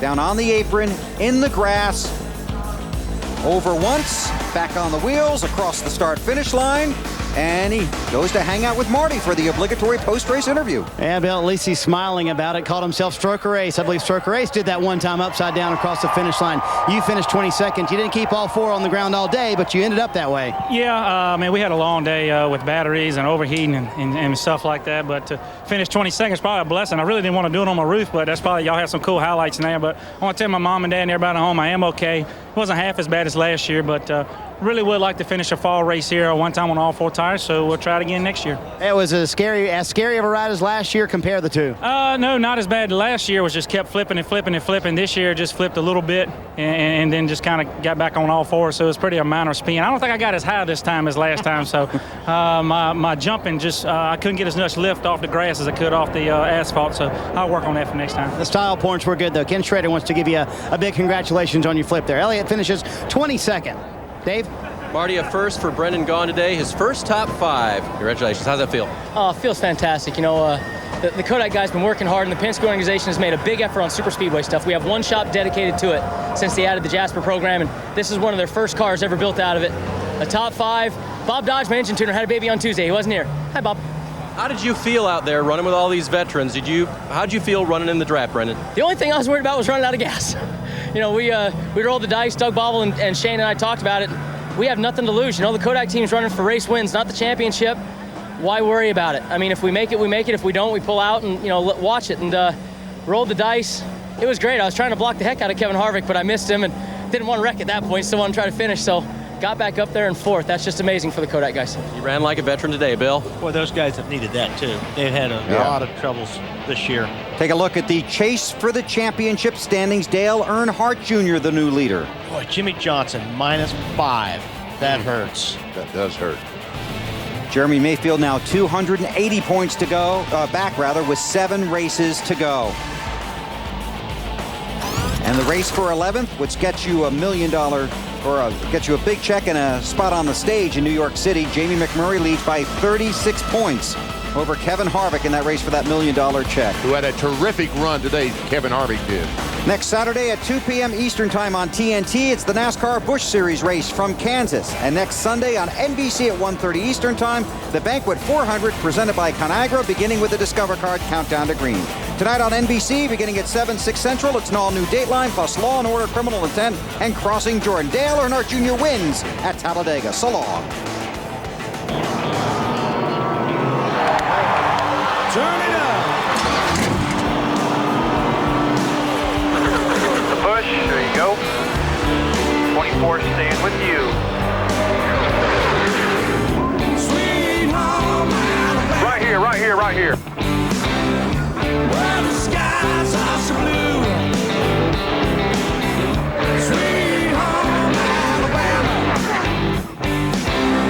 Woo-hoo! There goes Tom, baby!